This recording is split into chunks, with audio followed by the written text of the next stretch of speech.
prevent development, that prevent good decisions from being taken, that prevent good decisions from being implemented. Give him the wisdom from above. Father, we are looking up to you because only you can help us. And now we thank you for those in authority, in every sphere, in every department, in every area. Grant them wisdom and deliver our nation from wicked people in authority. Deliver us from evil men who will sit in places of authority and do evil things. Deliver us from vampires who will drink the blood of the nation and leave nothing behind. Bless our nation with good leaders. And for those that are there now, we thank you that you are helping them, that your grace and your wisdom is given to them to lead us forward into a good and a better situation. We give you thanks for your great wisdom that is now released into this nation. In Jesus' name, amen. Ghana Montie, Ghana Montie, Ghana Montie, Ghana Montie.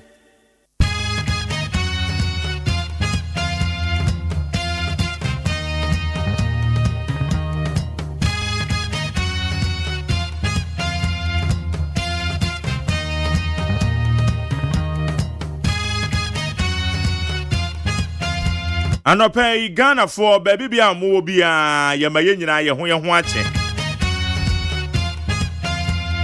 Sawa manone a wutie yen. Sawa Ghana ha wutie yen. Dumedi aka say your friend Ghana Montie. Baby bia wo bia ye maye ho ache wai. Enra ma concern. Enra tambe na kodu fie. Nyame enhira ye noma. Ye say ye nya kwadwofo. Na mom de biara da ye be yire ye hode de ye adwuma risk ye take ya me nhira ye nsa no nwuma so man why enra ensuo to ye won kran ha pa ne patem no enya kran pa na to ye puo mantam so to ye pa enkokọ ne ade nyina to ni wa brem ne ade nyina ensuo to ho enti enra ensuo pa etoye na wa wani tu asade ankrante ensuo nyakopon te ne tasuo kra na de asamaba na wo sha traffic asan ache na enipa na ejina ensuom na wo mo peka na wo nya bie asamo enra asana minim me touchlight so na meka public transportation system ho ensem said ye be na public transport no etimedi ye na ye nyina ye be adwuma na nka ya fa ye bus said ye wunua bi o wa amana na ofra na o chale mete bus mo me kwa aba na ha ne de ente sa je chenchina je o pe o ka bitu so wo eja ka chenchema kakra bi hye ho a eja ye no ma ye de kakra kakra eja wa fa ne sa Adafu because car that the tree ya papa. Naka ya pake. Now you say so to na nipa magine nsuom. Na nsuo to bon from apa. Hey. Enra de minim time ukodu fie. Yankopon enhira ye bre so ate. Yankopon ma ye bre enye kwa. Na me kona obi chance yetu na chance ni hia me. Chance ni hia me no me go do fie na just say no don't go there. Anago. Obesa sorry no me ensa. Ijakwa ko say wuduru ha na just say wo say prepare over. Eya samo erade. Na ye bre di Yakopon enhira so amaye pa madachi bi. Yante so aba Masa ye bedi ho yawo. And then so many say Yakopon on disappointed here. And I'm so disappointed here da. Obeshira ye bre so ate. Jesu amen. Jewu yamna ye adwuma no. Sete say anadwu da suom. Ezo to awie bone enamo. And that from And that from crowd person we are responsible and that from eteni nyina mo no nyame de yesere de so beto na dum ni nhira no de aguso de amaye. Enkoda na wote say wo ma sore no obi abeko school. because when me call me terms ni nyina obi a resume etend obi a be ko school man kwada ne sori wo mo ye ne tenten why aya owufo no mo ani akọ mo ho ono se kwada ndo mo ya de a wo mo che won be na na mo saa ne se no twikura no delay edware no delay no di agro etu owufo je o ma woni ko mo ho na wahwe na wo matimi a ne tenten wo mo uniform na se wo to wo mo homework na nra no wahwe anope ye se obomodi na hwem na wonsa akwada no watima ni nyina aka ma why isiesie bi ho anu ama na ye wo madua ni die ma no aye careful mo lunch box ni ade no apake ni nyina asa no ama no kra de bia se wo the previous day answer na de be che mo mako school no mo hyehyɛ se no ama na nwumre no eba ne sa wo sorry ya wo don usaka o we no wafa we ne socks no ama de akwa kogu baabi ne mpabo obehya ko school na wo ama de aka ho na ne school bag da ho na ne lunch box o lunch box bi ode kwa no de ato ho so ho na chese bibia koye anoparo sorry ya wo tere munsa no afa we wo tere munsa no afa na ama bibia ententem o metima kwa kodu school muntem why ijana why ne sa wo mo pen ne pencils na check hwe anansa wo check ya check oba no behwe wakwa koyi obi de na eche de bag man ya ne fom so ye nyina eko school sa ye wie pen ne pencil de ye wi ada enti enya ne fom so esa wo check na obi de no afa ne de na kasa ma no okwa no de nipa ne de akwa koma no ijama ne nko ho ba time akade bi ese fata se oba ne de sua de men twetwe na ase se wo koto de ama no. That is the best investment I betimi aye so far. Itiano mo ni akoho. Why? School fees no. Esno wetu yetu an kakra de. Enche won besa amakwan. Wo san ba de ka. Wo san ba de ka school fees. Besro ya netem. Oh. Dian akakra ho fakotua. Media said be my evangelist King David and evangelist K Oboa. Na media seda ediama Reverend Fabian and Okentwe mojeja almost the brain. My minchia me official fashion designer, your friend of Dr. Fashion, or you're part of mojeja team, you know. Dr. Fashion, Dome or Dome Organizer, and now Boom Junction.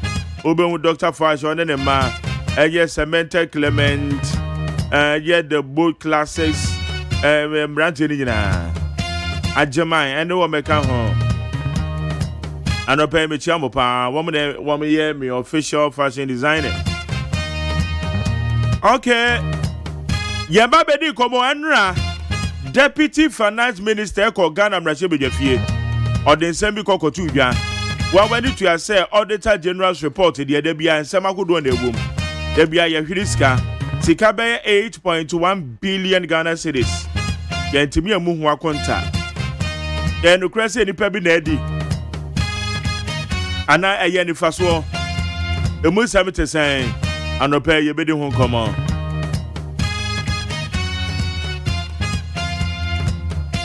ye wa be vote town man so ho ana eye amasapo kuma jese oni amansa ncha me kwabena mafo bo me de be bo me de obo kra to mo samene so ye dia bro wadwe nche baby ade be fe 0201162746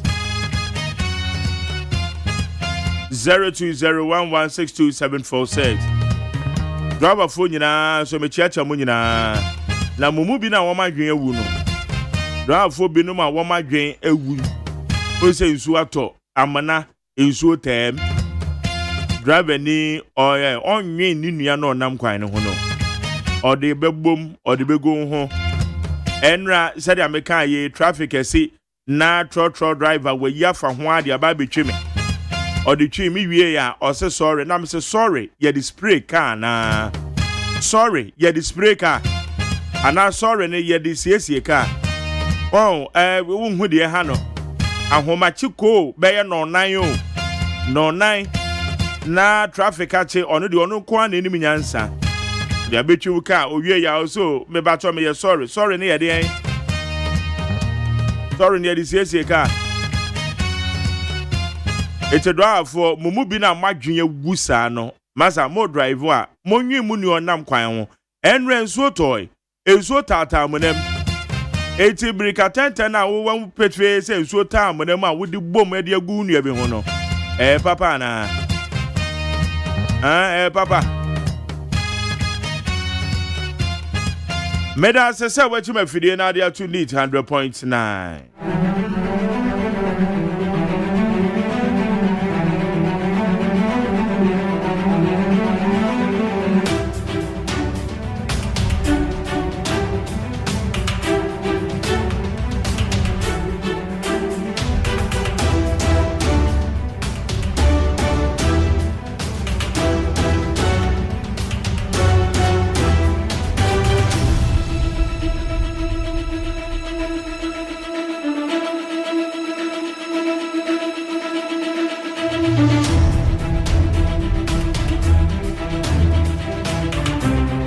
And up media sedane my peacefmonline.com, citynewsroom.com, myjoyonline.com, check out ghana.com, star fmgh, classfmonline.com,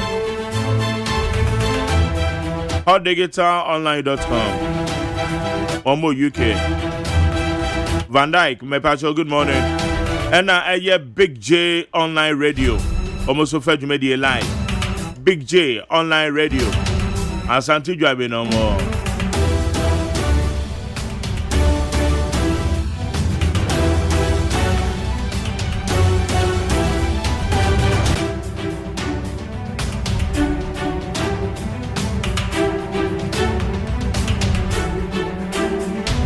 Yeah, they have ever the town man so and some go do yeah they bro.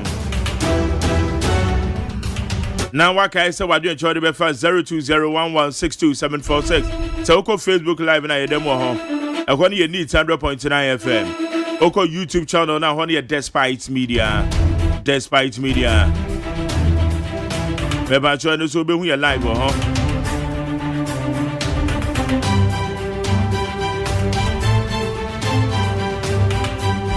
Deputy Agric Minister, your friend Honorable John Dumelo. Beba cho dia tuja say eye galamsey fight no. One more water pumps be a buying season. One more distribute to thousands of them media milk for.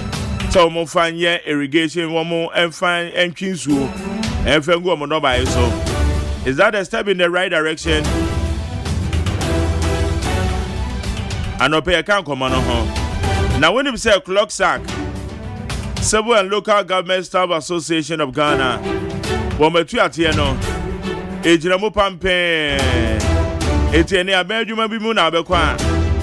So, Kakoshu be say, obey ye, Juma Woko, Adia Quaco, and Obe Boa, and I'm a pacho. Womati Etia.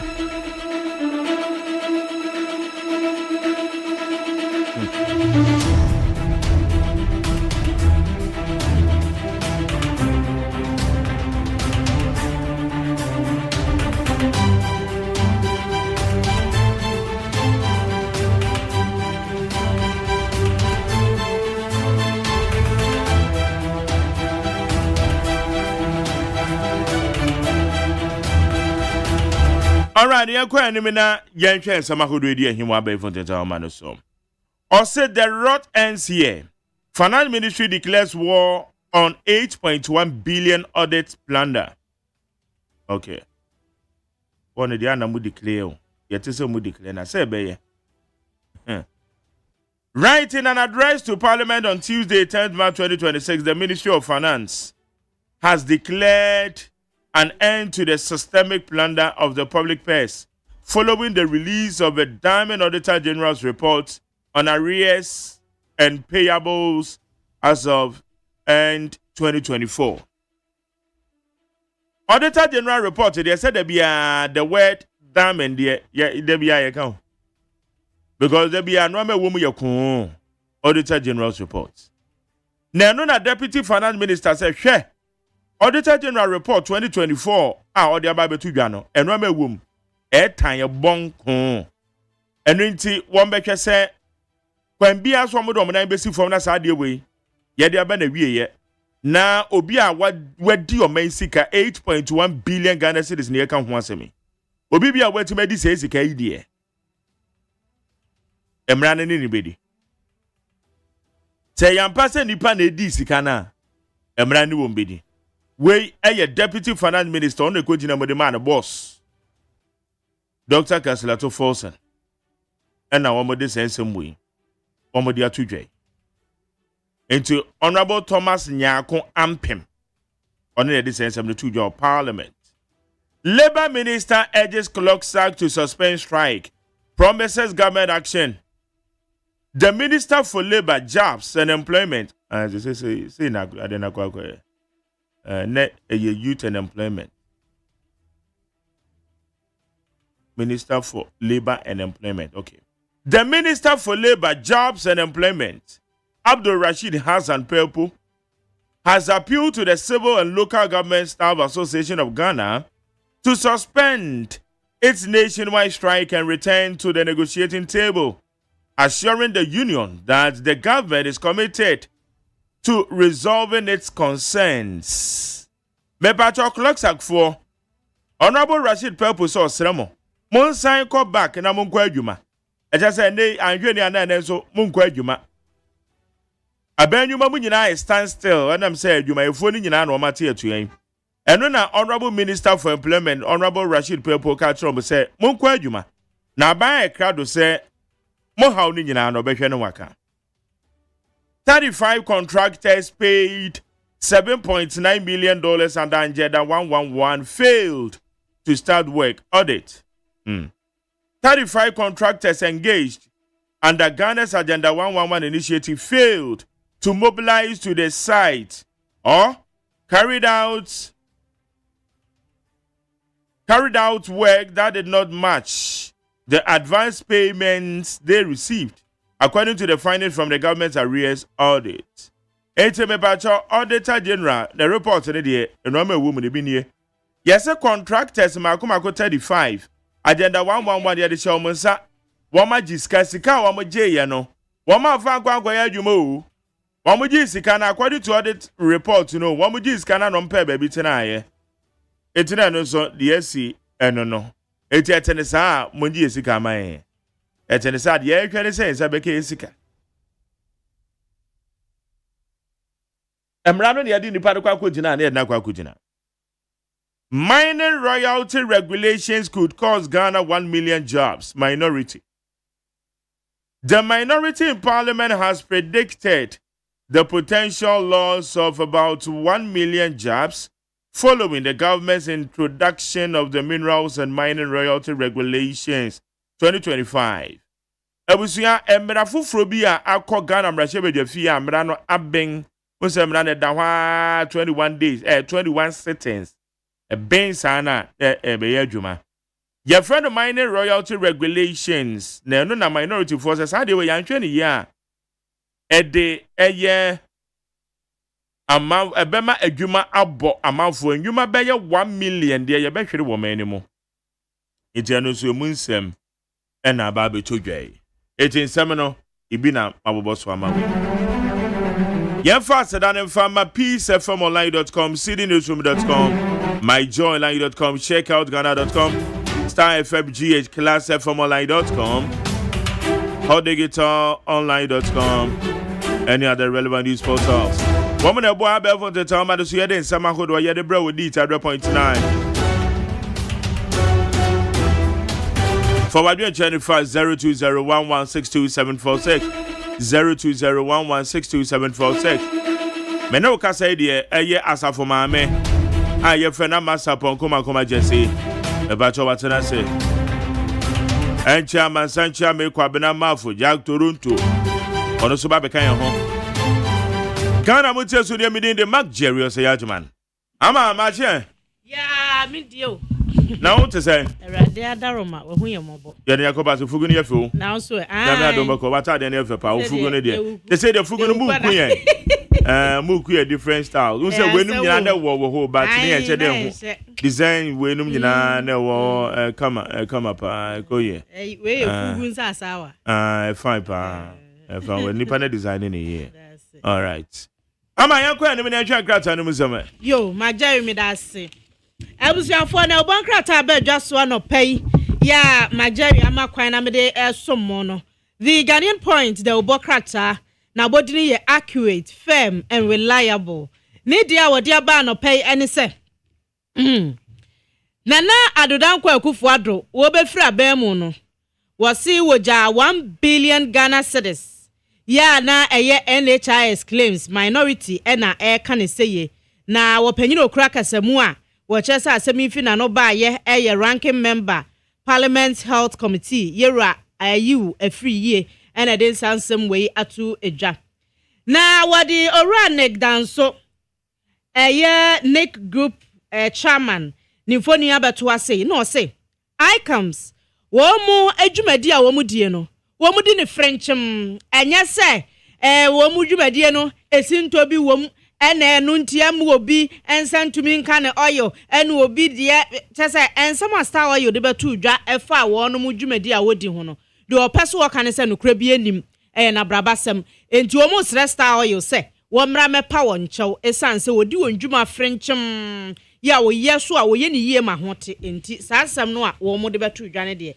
enya ade a wo mo gitum kra DVL say won mo akwa hunu se DV plate no yes 12.5 million fake DV plates syndicate net say ebusuafo nya asenketo nkofo etegana hana se DV plate no wo mu twagum saa wo mo adwuma wo mo ye no enti bebre bobobobom ka achi amode nam na DV na fa se fake ene kura mo ahwa baka se fi DVL ama ye ka se wo mo so match suspect enum ya wo mo susu se wonom ene won ho e wo hye sa adwumadie na se ama ya remande wonom omampanyi John Dramani Mahama akopie mu wo Korea nenum adwuma ensra na wakọ e wo honom ya wo kodi Ghana ho nkomo woni Ghana adihye bi e wo ho ebedin sawoso woni amani mu mpanyimfo be hia na wosesa adwene kwa Ghana betumi anya mfaso afiri om ho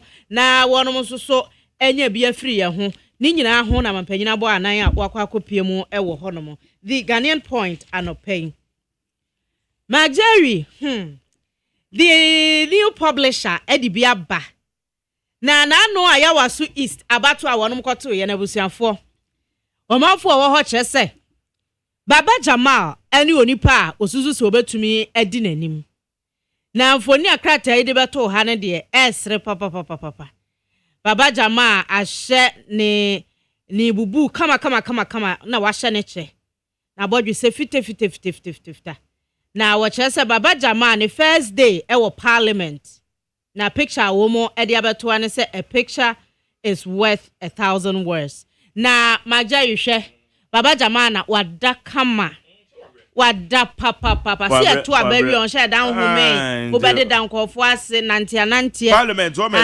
meda o ebi ni ai ena wo ma nya picture bi entwa papa e kwatena ahofofra na ona ye ntwa tese ja wo mpeso mchese papa no waye mre enti na wada ena wo matwa Baba Jama wada propaganda the new publisher ena wo mo de abatu anim hamaja enya kra and so to say Thursday in parliament okoda ye ntua o se osan ya akonche ne ampa akonche ne so ya atwu mu pa na wa mre enti ma wo ye mre ena o makotwa ma anya de na the new publisher kroya so e de abase Ghana snobi US wo any China wo mu warnings no wo de e maye no ya watu baby kura ya boye mfi taduku mum yanwe ye ho na mo so ye so na mrantie bi emfoni da ha nipa num na edakrata yi ase hasen wo kyerese Yahoo Boys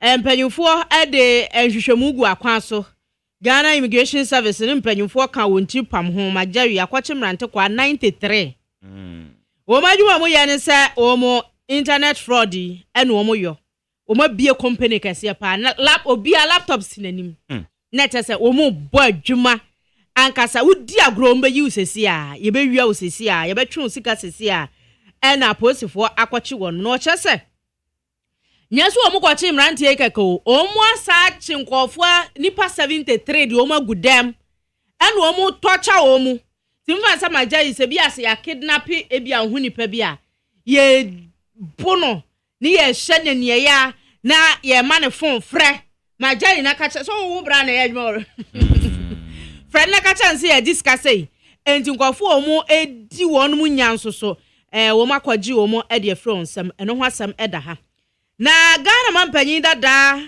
Nana Adodankwa Akufo-Addo wo ba amane anopai se mampanyin dada Nana Akufo-Addo African Union Election Observation Mission waka ho bi asese wodi mpanyimfo anim na wonom akohwe Republic of Congo wonom abato presidential election ebekoso no mampanyin eka mpanyimfo a ebetenatire na wodi wani edi enhyehyɛ ni dwumadie no ekye enti eno ho amanebo a the new publisher ede ababetu edwa eno no na yato amoso no daily guide da obokrata nso ede bi aba na wose minority no akasa ede afa mining royalty law bia mpanyimfo di ehyehyɛ enna woche se eniema bi wo hono mu a enkoyie enti mpanyini santrase enhwe biem yewura Patrick Aboama emfoni ne da asemi ho chama wontumi akonta mining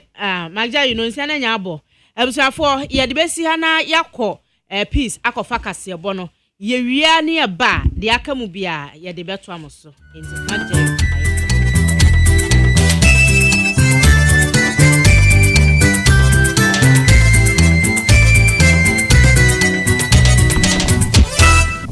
Abo no Sia Peace 104.3 FM Suni Adeshimama yamamu nyina che Ghana hansama yensa kan na no penso ukwada de no Sia kasebo ebra so Sia de sum ya de hye wa chichine benche no do aso afam yen ensemi monti anka awasum biefi o hanen nan akiri pom yensa enka ko pom de butuo adensha wo asantemam so ti anka ewo hello 101.7 eni ye Kumase abonten munhya ne so papa se eye otufo se etu ababio opemso na sase so adun Kumase oskani nyansani Dr. Osei Kwame despite na bronsan kese mo dum ena moti enken Samson Kwame nyamechane se wa braketo bia tumutanopai aha ena santeman etie enkane ne mpatam so eye okay 101.7 ena NIT 100.9 ene ya beka nkwanta ofane na kano gama nchada roma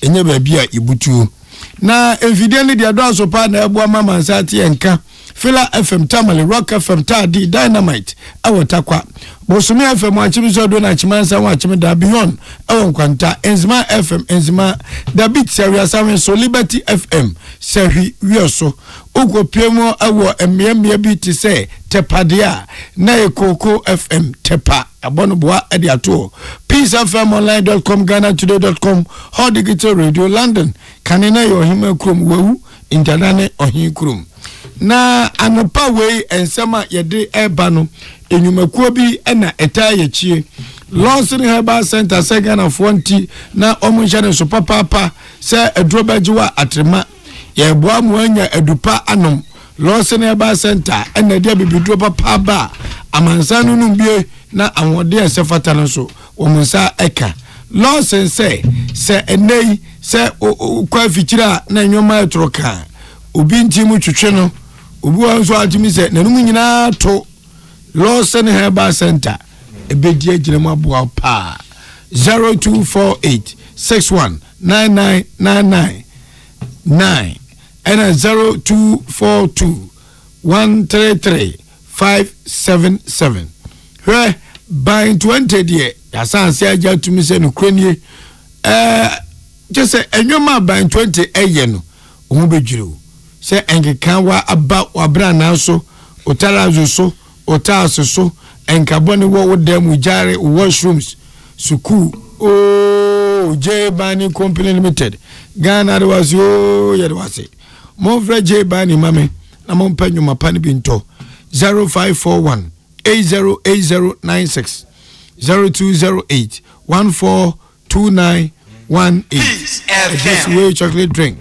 the winya any so share and some no emu atwotwo wuro no bi ene ye boboso yi Omenyi swafo no na hwemma ne memma asetena mo bambo ensem so Dr. Agnes Nabomo Late ede atudwase wo mo awiata so pa so obehwa boa ama tentene ayedi etia emma ene emma ya no saadi ni nyina etwem kane mampani na na adodanko akufu adon so betu ne to akwakopiem ewo ebibmemu ha AU elections ekoso Congo okuhiobi Edom kuma omra shebedwa fie nso akasa de atudwa akire mo ese saban yi eka se NPP abreso wo mu NHI empanyimfo mu ja eka eto hono mu na wo mu atrofo Ora Gordon Mahama Ayaba wono eno kasa edema to o se to betena kwa bem ama fangwa yihia no yensaka no dudum ye kwame no ne ensemu nso amoni tua USA Israel okwo omhwae ewo Iran so no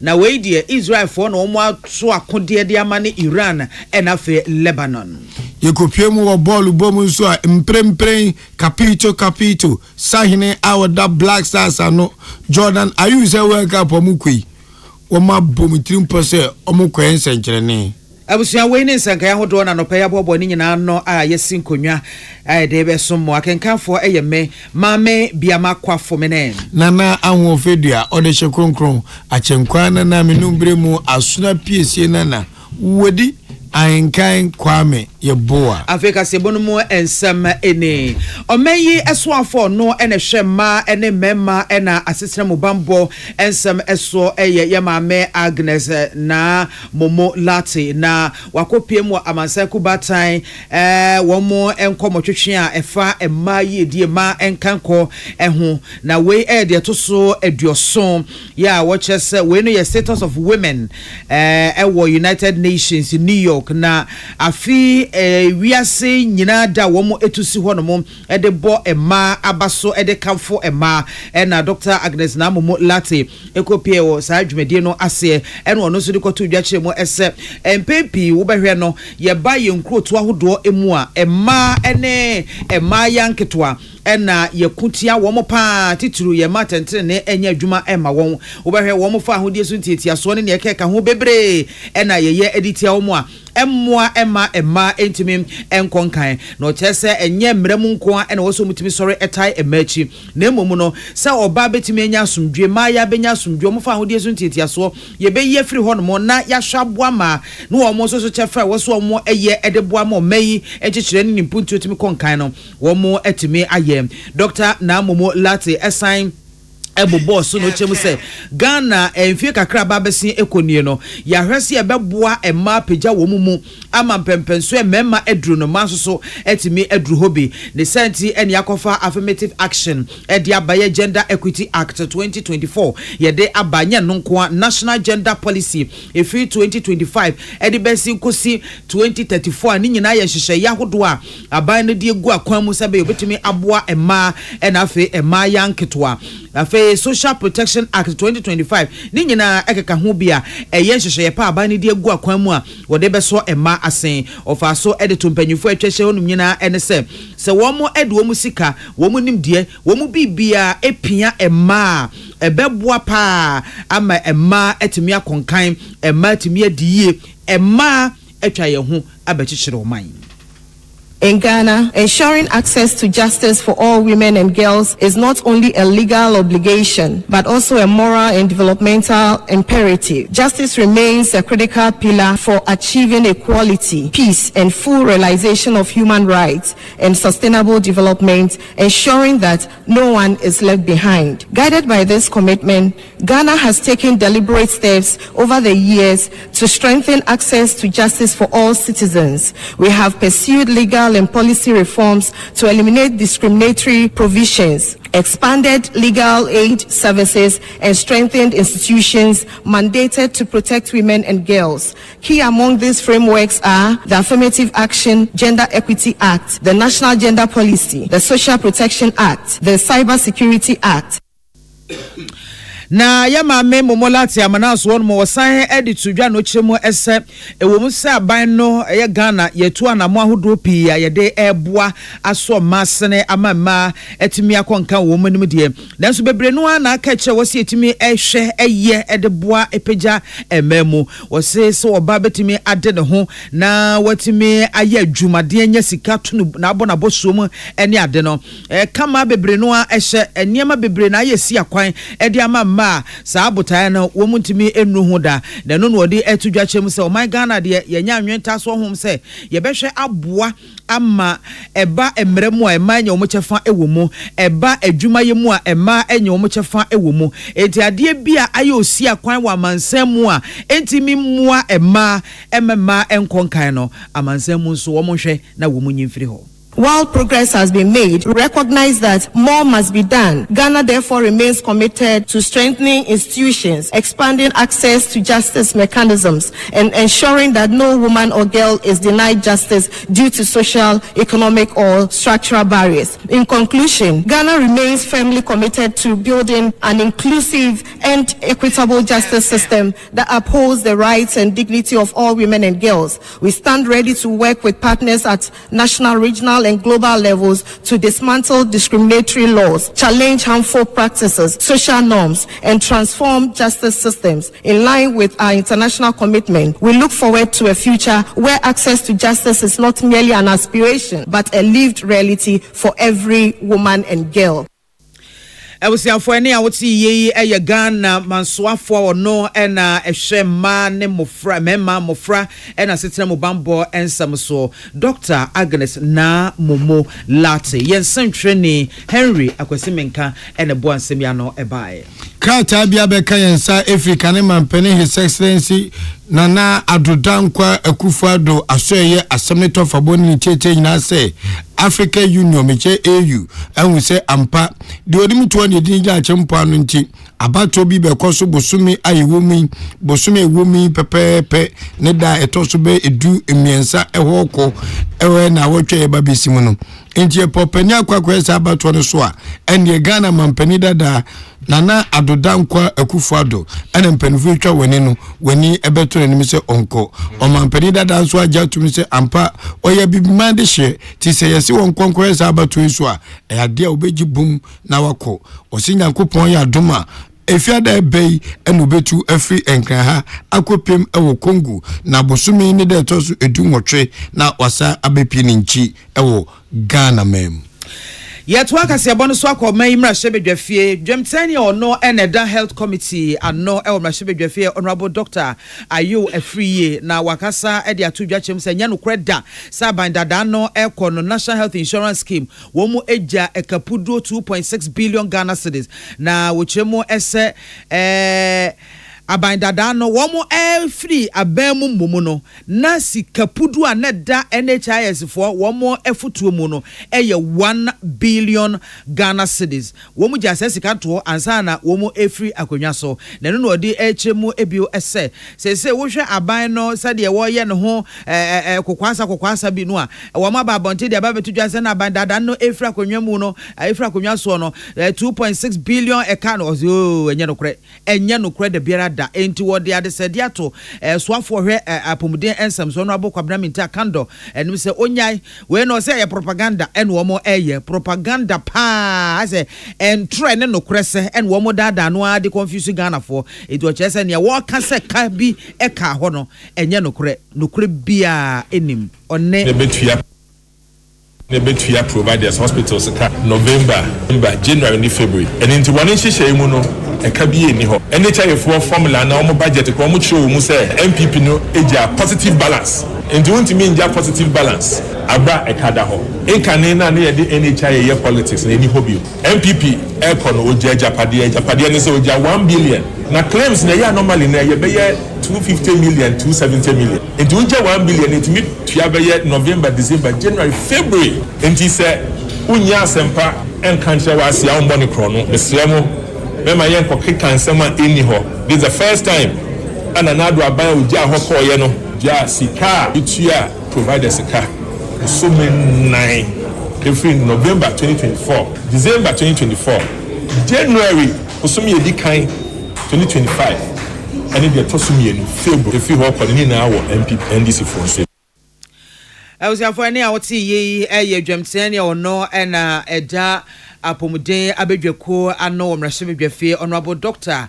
Ayo Efriye yensentwerefo tenkra Efriye mrahye bedwafie William Gentu ɛna honorable Emmanuel Akoli yɛkɔ ensemfufuro mu nso a enra ohene wa boahen kese ene opani a okasa de ma to tema oil refinery edi nkomo na nkomo twetwe ne papa ne de atudwa se ampa ase hu bi ya bo men se okon a ekoso USA Iran ena eye Israel ntem no fango nsem betima kwakwe asam kese ebi kura susu se enche ebia fango meche petrol diesel kerosene ye ba beto ne boom nti to eye omanadwumakuo nso a enane na ne fango de mayen so no eden enomoye and we chemaka sesi ade omabo madwempo se omba betra machine na fa ngo mu na ne man no ne dudu mu no yenya de boro so sa yentie se de owura yi a woye kasamafo de mato ode ne nsem Etopis FM yenim Gordon Mahama Ayaba.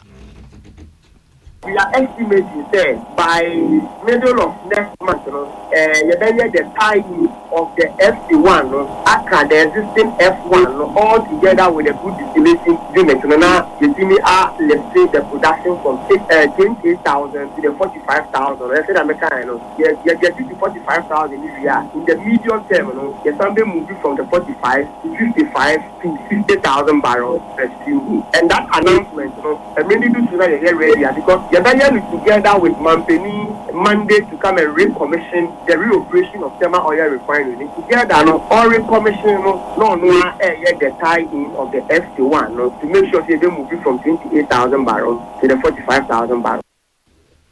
Owie no de tons and twofo ne meche peace news animu se eye mpanufo eda tema oil refinery animu no oma e krado papa se fango yitu Ghana ha no won behwe se e be nan no wa ha na sedi amansan die nyina tie no ye de no so atimi atesa na boa omen. In the long term, Saul would be refining 160,000 barrels per stream. The next in the domestic consumption of 100,000 barrels per stream. But it's mainly being so as for the Ediapo Amanone. So Ghana phone in Ayanka Yakuma and so there's no cause for alarm. Saul is fast nutrition. Saul has the capacity to refine our local crude oil, and Saul is refining currently 28,000, and we soon move to 45,000, 50,000 barrels per stream day. Owura Gordon Mahama Ayaba wono no kasa de matema oil refinery enwenumri eno ni Peace News edi nkomo. Na Ghana link for one more at the krata bi aba ya sakrata yi won beso mo cheche nsem bi mu kakra na nokrabia NPA ye na NDA na asiye tu futuru Ghana fo ni no wo metimi atenetene ensem no ani na Ghana Link Network Services Limited one more ND integrated customs management system e friend ICOMS one more ede aba na wo mo chese social media so enempo no traditional media no emu no na ensem bi enam from a one HS ICOMS one platform no yatum ifina no fiada match bosom na to so ensia ni sentino ama oil marketing companies ibu hono ma demo say won betimi afa one petrol na won timi ede akokoko won filling stations ahodo na no no chem say sa asem we ba be pie mu no na Star Oil for na de asem no e ba beto abonten na tokoso ede to dwache mu ese Star Oil adwumakuo no won fa wo hawa ahodo bi emu a wo ne ICOMS wo platform no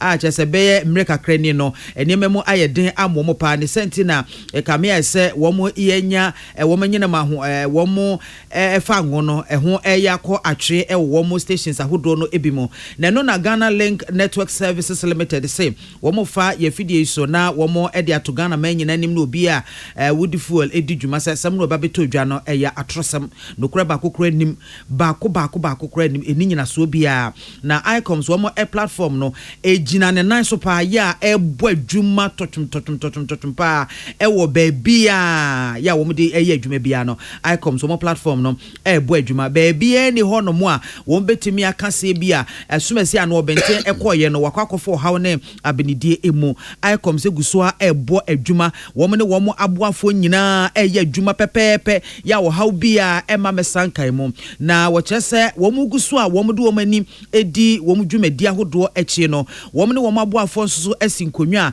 wo mu ehwese ensem aba betodwa no wo mbabo achire na wo mu ane National Petroleum Authority for edi enkita ho na wo matimi ahwe no kura poten ya ewo sansem no aba beto abonte no mu na wo mu ankasa de enhwemu ahodo wo mu aye nyina mu no enya de a wo mu adwumadi no agina baabi anase apem baabi anampo no bibi ababe sankan wo mu adwumadi mu wo mu ekyese bibi a ye friend no Enterprise Relational Database Management System ya no MP for edia ene ade wo mu ne wo mu nyina ena edi ehwehwemu anase wo mu edi nkita ho ahodo wo mu hwehwemu ya wo mu aye kakra no ena wo kyese enye ICOMS mum ena enye ohaw ewo ho nemum no sa Enterprise Relational Database Management System no ena ohaw no efre no Ghana Link Network Services Limited say womo edi ensema babeto dwa no womo di ho yaw pa esenka womo di bibisa akra babeto dwa womo mu akire enye hwehwemu fiko enkosi ase ansana womo de nsem bi etesa babeto dwa esa na ese ICOMS adwuma no ena womo egu eho efi ne senti womo etoto sesta oil for se ferie no owo die fanyina mowo womo entwom homra bonten na asem no mo beto dwa no metwensan na ebetumi a womo fa chopa emu odu ema ICOMS for sebeya asumdwe ebeba na adwadie nkita hodie ene ade a ekoso no bibia bekoso totem opanya ono na hwe nipa ntem kita hodie so ewo Ghana Link Network Services Limited ono ena nesa ehyekrata yi ase Kasebo Free Peace 104.3 FM ya home so aba.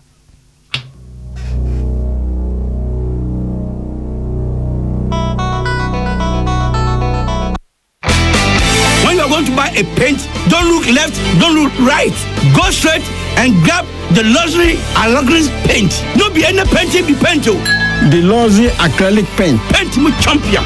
When you are going to buy a paint, don't look left, don't look right.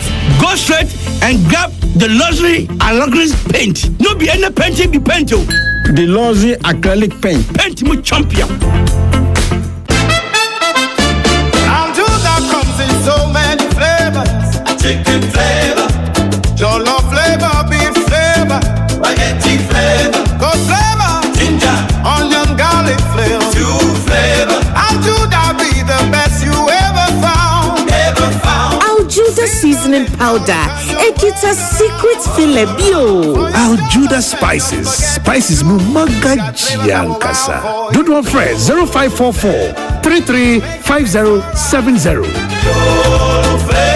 Amanfo, the Amoka Chere Freddy's Corner Home Appliances hono. Or the Abba Freddy's Corner Home Appliances Center. Home appliances are a ye papabia, a biwo. Brands Bain, Media, Samsung, Kaiwell, TCL, TV, air conditioner, freezers, fridges, water dispensers, and Nidia Kekenka home. Nia ubenya good warranty dia. Ko Freddy's Corner Home Appliances ukoko memle. CCTV a Boama monitor of properties any business at anywhere in the world. CCTV need a ho. A detector, clear pictures, Wi-Fi connector. Ultimate connector my phone. Now monitor baby a wo wiasibia. Freddy's Corner Home Appliances Abeka Freddy's Corner Ejosua Hodwa or ton phones and their home accessories no. Fresh 0544 959195 and 020 7937323 and now so Brako Komemle City Light in Chehwa. Na ya can discount any achadia ubetiasie. Freddy's Corner, home of authentic home appliances, phones and its accessories. Herbal and Alternative Medical Hospital Bena Black History and War America, China, Africa, ne Ghana and Penifua Bonabaso say, or say a real man for Tiapopa.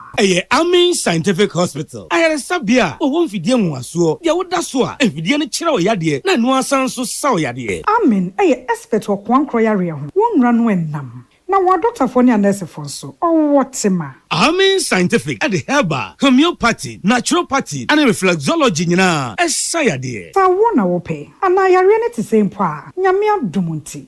Yare expert.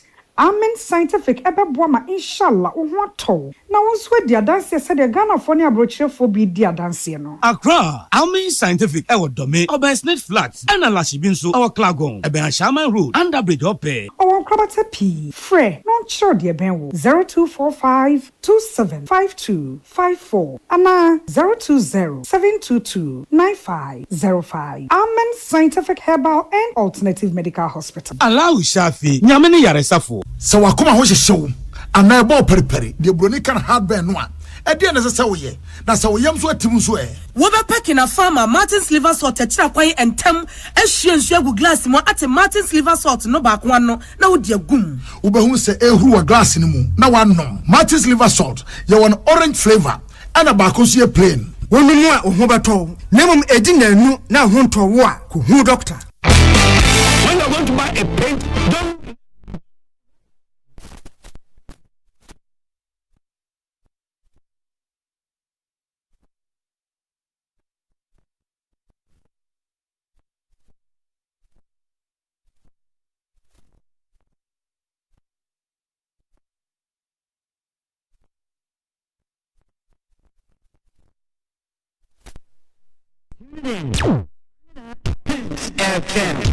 Rip off the knob.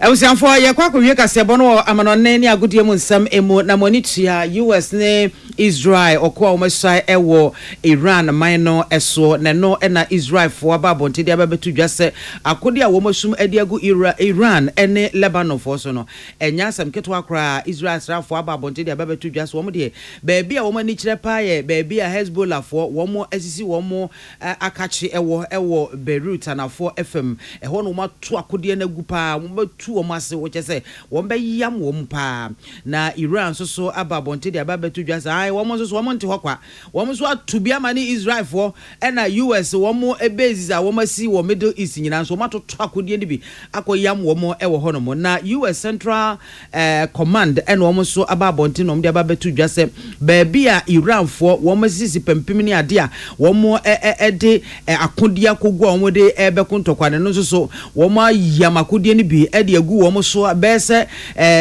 site no makomako bese edu ensia eno matwa akodie de agumu a mampanyi Trump de kokobo ama Iran for se sa mines no a wo mo asisi a wo mo de wo mo warships ni ade akogu ho no wo mo nyai so wo mo nyai de a US be koso ayam wo mo na Iran wo mo panyi a wo na hwe aprosifo dwubedie so senka Ghana ha no wanka police station IGP eno o chemu se obia waye wadwe se wo no wo be sori atia Iran aban senia woman wo matamfo ede yam so no sa kwan no a na wo mu de sa nipa no ebefa so say Israel mansoafo Benjamin Netanyahu ono so ene omafo no akasa Iran fo akasa ewo X so no de etu omonim se Ayatollah regime no wo mu nyini nyina emfiri hono mo wo mu nyi aya obi a ode Ayatollah bia mo man no kwan mo etena o man no abanwa so no wo mu nyi o mu fa hodie esanse wo mo fa hodie na emum no saa Ayatollah fo no ene wo matena fa hodie no eso we nyina aye enema efifiri saa wokon mu aba say Iran fo bebre no anu mu dwande o mani chetaki na ma meba ko ne BBC fo etwenko no say hey akodi ano ya to say kujim na won so no kora wo so chese emu oden papa akodi o say US fo eto wo makodi abaako ekukuru no efom dwasa chese anu wo se papa eno mzuti kwa na yesi wagu na ada so ete enkwam a we efri US Israel and Iran and aba yako agudie mu nsama yenimse enche World Cup ni beniti ewo Mexico, Canada and the United States of America. Ghana Twitter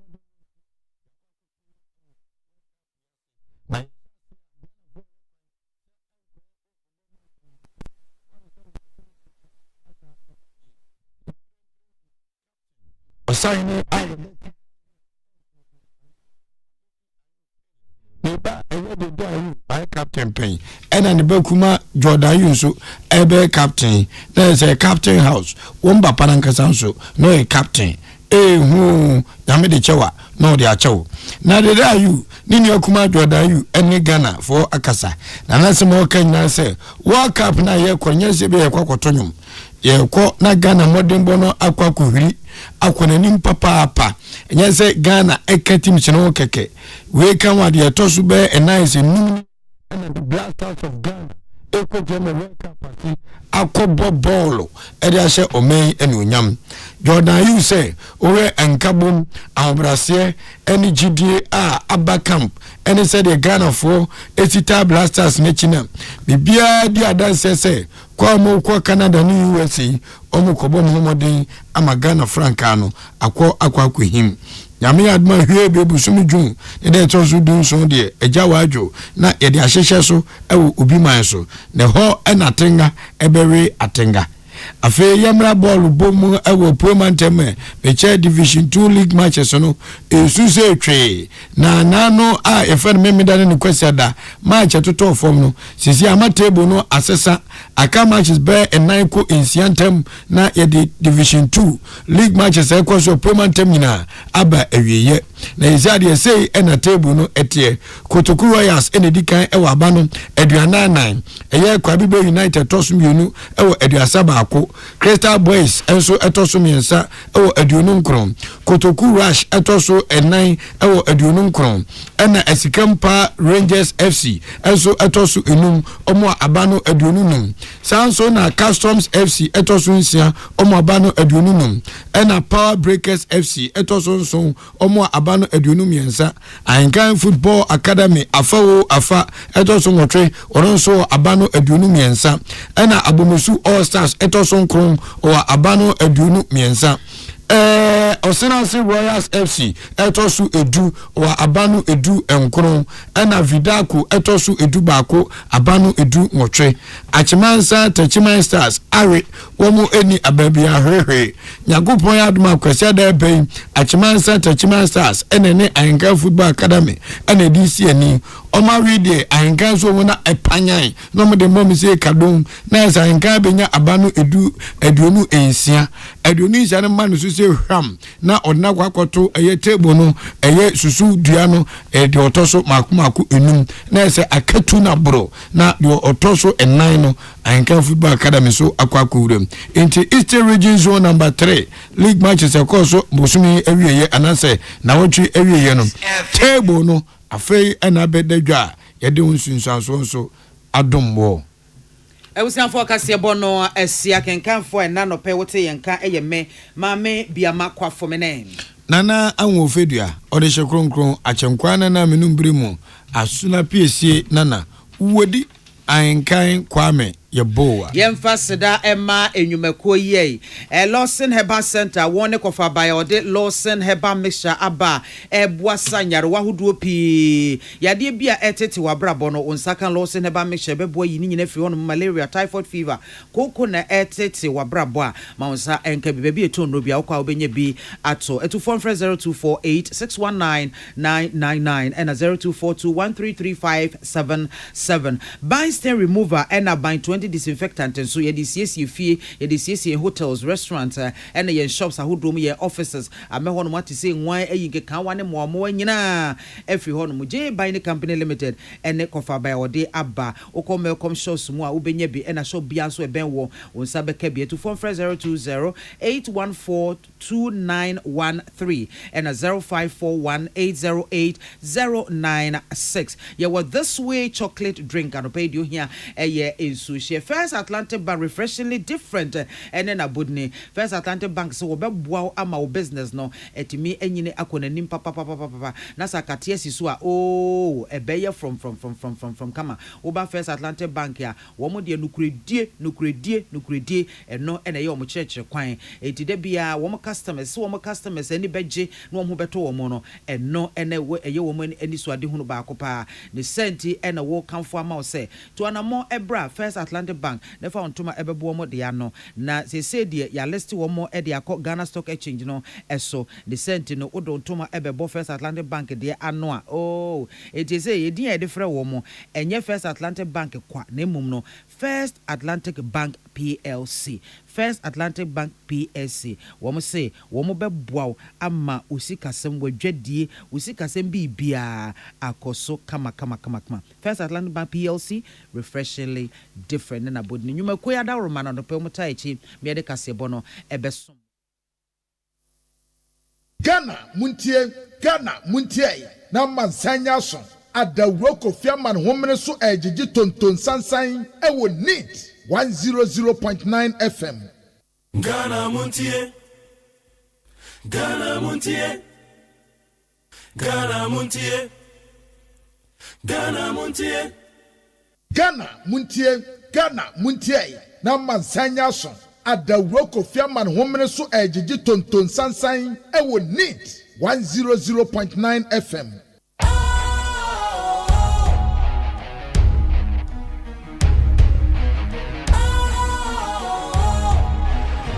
What's cool, fresh and trendy with a new look? Makes you feel real good, that refreshing vibe.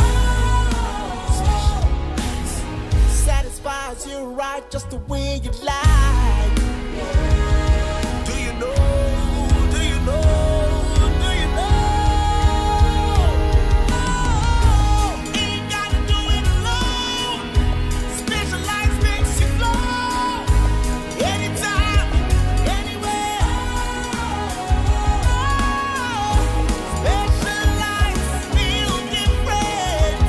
Always think specialized. Special Ice Natural Mineral Water. Feel different. Think special. This advertisement has been vetted and approved by the FDA. Ghana muntie na mansanya so adawro kofiaman homene so ejiji tonton sansan ewo neat 100.9 FM. Ghana muntie Ghana muntie Ghana muntie Ghana muntie Ghana muntie na mansanya so adawro kofiaman homene so ejiji tonton sansan ewo neat 100.9 FM.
Yamo akwaba high and 100.9. About 637. Jumedia Yafra Ghana Muntie. Midin the Mark Jerry OSEI AGYEMAN. Ama Sancha me kwabena mafu atena se. Ena ama sapon kuma Jesse onu so atena se. Ene wukwada. Mabedwa fono so beba.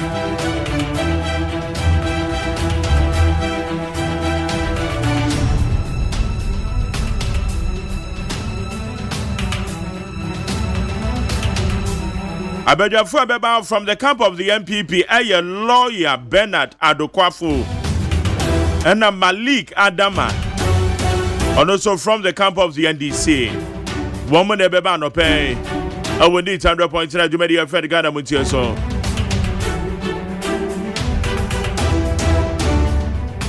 Anope Michia aye Christian Tete Yohuno. Oye the IGP Inspector General of Police. Namechia National Security Coordinator. National Security Coordinator Medene Awosri. COP Razak Osman.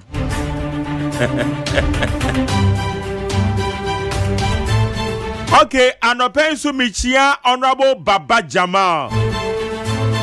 Honorable Baba Jamal. Mo amukocha ni mfoni ebra wada no man yade bako. Obi ayewe na nakakra fenani ase enti wo gwewu enamfa wani ase da. Ena anya chom. Won say ya. Eti enamfa wani ase da na. Na munim se baba nso ye fasting. Na mwakwa akotwa ni mfoni.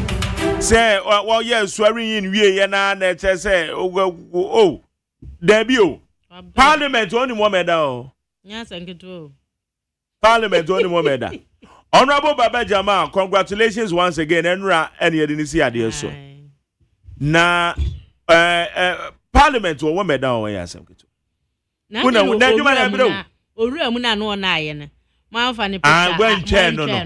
Time on na ye no man fa samfoni na. Ye Ghana ha no ya ma enye. We nyaisa. Na penyini na ni ikoni san kakra we twa the abeto front page. Make assemble one say madam fu be a friend Steve Okumase. Why madam fa chepa. Na Steve na meneno e bank right. Acho achepa. Okay. Na e ba be di dwuma bi wa ha.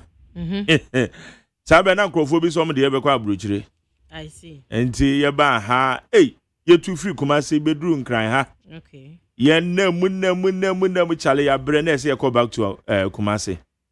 Ene kokope basi bi mutena no no no obi ade o chiri kura ne so obi o take ma wada o chiri na di pa lady say now oda waton wani munyam ka mu dia especially otitrotrom na oda on say ebi anu wano kura ko so nsuo obo na oti akoto obi so trotrom de oda yo na aya no obi na e sheda so obeda otrotrom nipa ne share da so beda otrotro mu ono no ya na adenti na na ka mu pa na wada na ka mu pa na wada yeah no problem I understand ya wade so that's yeah mo frɛ no say voluntary accent and involuntary action yeah ya wade bi o ho a obi ya eno no nipa ne share da so obi ate say obi efe enna so oh so permission say mo ba cha ba say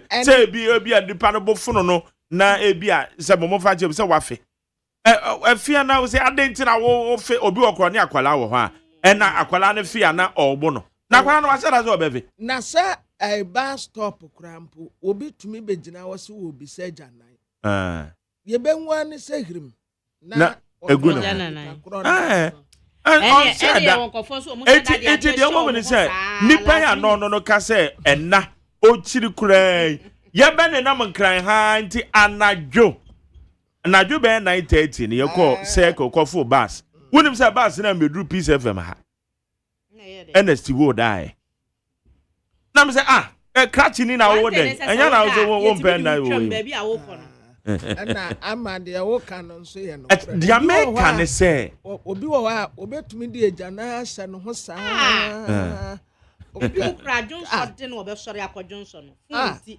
ana bia TV binti nu what ho saa last minute na ta kanye on kanye no otno ho what I want to establish in any say normally be ho a say no no yes so shan wo so enye ye say na say be fa wani ase a so unso obi ada asa wo ebi nto ebi awo bra na wo mre na wa bre pa na wa kwa kodu ba bi atena ka mu masa enare be fa wani azu sisi Anyway, so we are people all cried and share a madra ya mushishi. Then share dry one. No wada. Obi nanka car accident ya esino. Bebre ya na. It's true. Ewia wo ketuwa bi. Ade a wo tisti achi a ukura nipa bebre no. Enu ti na ena no se uhu se na kra de e bon kaye. Ena bon kaye se wo go ya yeah na bon kaye. Ti uhu se ena no bon kaye pe no ya hweyie. Zada se ba to ya be fa wa je se o ti mi se me ko Cape Coast. Na me drive wa kakra na me hu se me je me ho ande a me draw filling station no parking no that's all me kwa me sade me tie ade na me ko na nya emergency me tie pa emergency kura bra emergency ade be na ko na wan kodura because na de ama na me two places that say president vice president minister wanyo etumi fa obia say the four mayor wo mu kokwan so kofa ne me Satam obe free fie. No wa access ene me ono abetentam bi. Asese wo car boot. Na wo sika bu na sa car no suro ni ma na so. Na wo bi etina car mu wie. Ja wa no nada.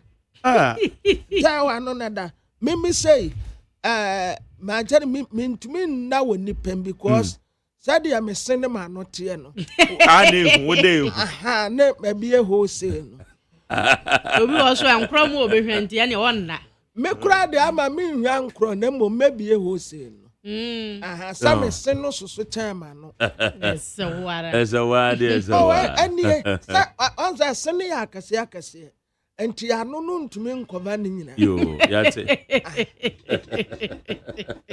me mu obi anka masama me wa be ka ode enti na sama so obi o hoda no ne be kwa no won wadi ka ato ne ho ansa na waba so tiro me ma obi anka enti se meda woni pado mu de because me nim me and then kwa social media no uye bibi kakam no obi atwa wo no record wo twa na da ba me bia wo says your friend we cry me person me boss na ka me ka we be but we it's unnecessary eti honorable baba jama mo amutwa ni mfoni no me ka kire mo say manya de Babna obi si good morning manya de obi kasa nipa na okasa nipa cho yo ba na be ma eye ho ame ana ye wona ho pa cho ye be ma pa eye be ma oba be ma Oya be ma pa. Ba ja woni me say time na me na wo ho no. Na sa time wo say ama na mako ne ya yam no wa bo so. Wo de mako no toto so. Anyo ne ade nyina ne ya yam no bo so. Na esta meja no a o ka to station wo. Transformer na se no. Me na me yam ne mako. Anya na onye aduane di free. Emi so na me koya maburo no. That's right. Nti anopa no na makobo standby. Ati ni say tam. Ye dan a medidi. Na se edom begu won so na esan. Eno mechen a asa no. Na ya tue da de san no. Okay. Se ya tue da de san no a me na me senior. On say asia ne nchen na dodo kama. Yes. Na wai ebi wo ho a bebi enwa na odi nsuo apeti wo kakra na aye kama na wai aka ho na me wai ni nyina awie a chama mafo me na me kro no eno kwatena wa no wawe ne kakra na ama sa me yam mekono a on se mekono wo yam a wo ye wo kon no style bi ena aprase on sa wo pra kurase a o pra kose ya no asa pra ba se ya na asisi so kama ayasa ntuma bi kurampo hu sa de ni wo na me ya wo se ameduku ona na de anko oba ade obeye no ona na de anko oba onimade yo na me si mo nko oba anka oba Why no about me and them? Back over there. And then, Maja, all right. Auntie, you say, Quabrama, soundbite to be a soundbite. See, I was at the GRA, Diana Cahu, cocoa board, equanase, gold board, equanase. Now, on the count, one of the count. Minimum says, see, GRA to Mano. Yet, we can count when I can hear. The woman is say, a baby aba or one strategies or the year. No problem. It's a yacht to force and then a pet. No problem. No problem. GRA, dear, Debiara than our finance ministry, I said that. No problem. That's all. Gold board and also no president in this one, who know the aquasheho. No problem. No problem. No problem. No problem. No problem. No problem. No problem. No problem.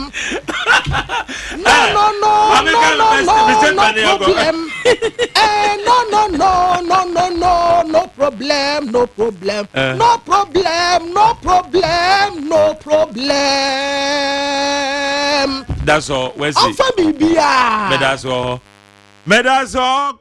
I'm a Sancha milk Quabana Mabu. Pobisi kwa master. Chama Mavu. Was there any dinner with a Moisiana? Okay, so I don't know about me be done this, but one more capa. What the account is that? And Morasana at Chain Bizano. My daddy said, one more capa man, you be that. Yame, Sana. Idea nani ya yesrun kwa no odo yesao. Ya tiesi ho no mo a. Woni mi sam ponche. Enda din ka kwa first. Asa. Na bi wo wa yeduru wona mponche anu dem ni ya pam wo mu. Ubedi ni pepepe onyare. Ni ya pam mponche ni ya wawai. Ni ya re. Hwe nyeye. Ye kwa de ni ebubu Jeffrey eyi besen ba nkwanta yesantase. Ebubu jane beton na oba wache maami bi no wache wo owas franchebra opposite nti wukwa udi ono waye customer nti bi a wache na ase no o wawai bantu gia na udi akofie ukodura no watwetwe chire no de ahyepa no watwetwe na udi nsuo kakra pete so na osan de asija so na bra ya tuntum no aha wurewure cheni wi a wohoro wurewure na wahokoro na udi egu silver fufuro ma asija so de nsuo apete so na agwa ye mre kama na odi ayesa wa ache fufuro jai odi stew ni shito nguso a jai wa ache fresh no wuni ba won se wo me pe emuase ne wa chance no ne ade no o ma no emupa na ondi ompe na mi se anwa mu se bisa o ma na emupa na ompe anwa mu se medi ampa ase me no obi a opemuase pa nti ye mo no obetete so no kwa na ebe no obetete de amamu nyina na ase no no mom no na jadi wudi se nipa no wono emo ne anwa ne mako ne ye ka na mo na anwa ama na ayi wono so kire wono so and could you believe say ya sala nkwala no na ade na ba eba on se kurase de wo ba beton na de na ntuma na twa ne mu nti eba na o tehwe na o munimuni ko left and right to bar left and right ya na afi ya jono be 5 to 10 minutes bi no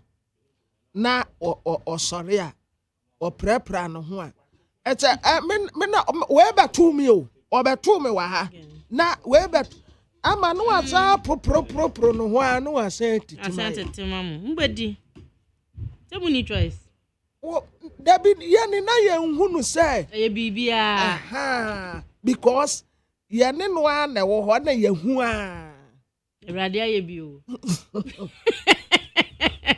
entafuo bi a ye di ni ba bia ya ne na nam entafuo bi a ne ye no mu ko school na jadi na ebi wo ba akoso na sa na no aduro ne say ba wo na wo ne ntama na yakoyire no ya yire no penatiko ai enti sa yade no aya na binum se o we de anya hunhum yade na ama me still a wo mu aka ba still me nyindi spiritual spiritual it is because adia eba wo baby anipa wo eba se begu anim ase spiritual but ukwayire ni se ya pe ubehu na atiko nti yete woni ehu se wasori agira opani ya dimirika ne yakoso ni mu ye so ni mu apena na ekro no na atiko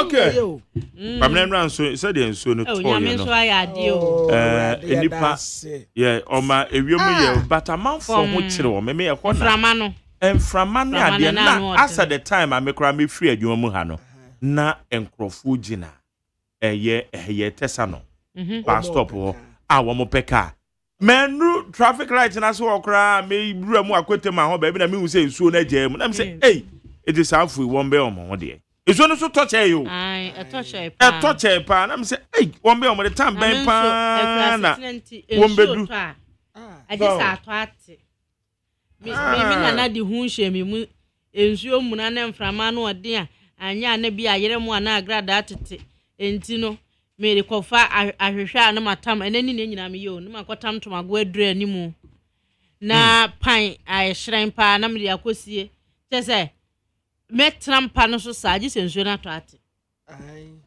ansa na metimi dimiti ato ho se me da ama yani a yewo akurase nsuo to a ne yani agi o first ni edware nsuo mu na pe ne ye nenam eta ye be dware saa nsuo no bebo ye nti ye betumi afiri krotia ne yakokrotia ne ya deda gotem ne ya deda gotem a te se de ya buru nsuo betre anza ne yakofie hwenyo ya time ya said now emu ya pa me wo independent me na mka kire wo wudi agura tama ope no akwakoda ebi wa be akwakoda na koboto o ma me wada ahwimfa no ho onimisa wo na ho nkronkro onimisa wu ya semo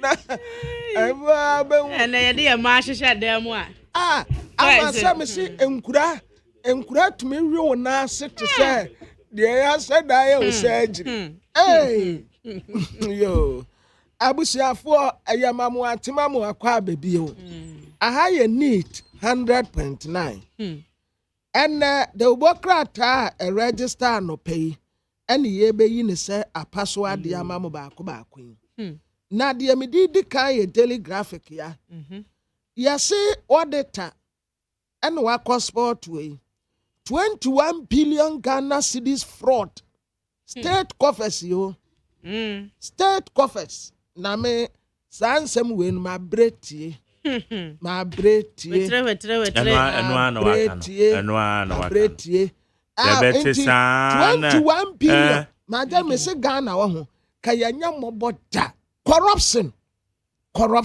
ina ya chi obi susu a ya ye ni hu ya de ayi memman kantina wam ubehu na case no fono NDC fo ma ja hu de case ni be fa ama NDC fo hu ye me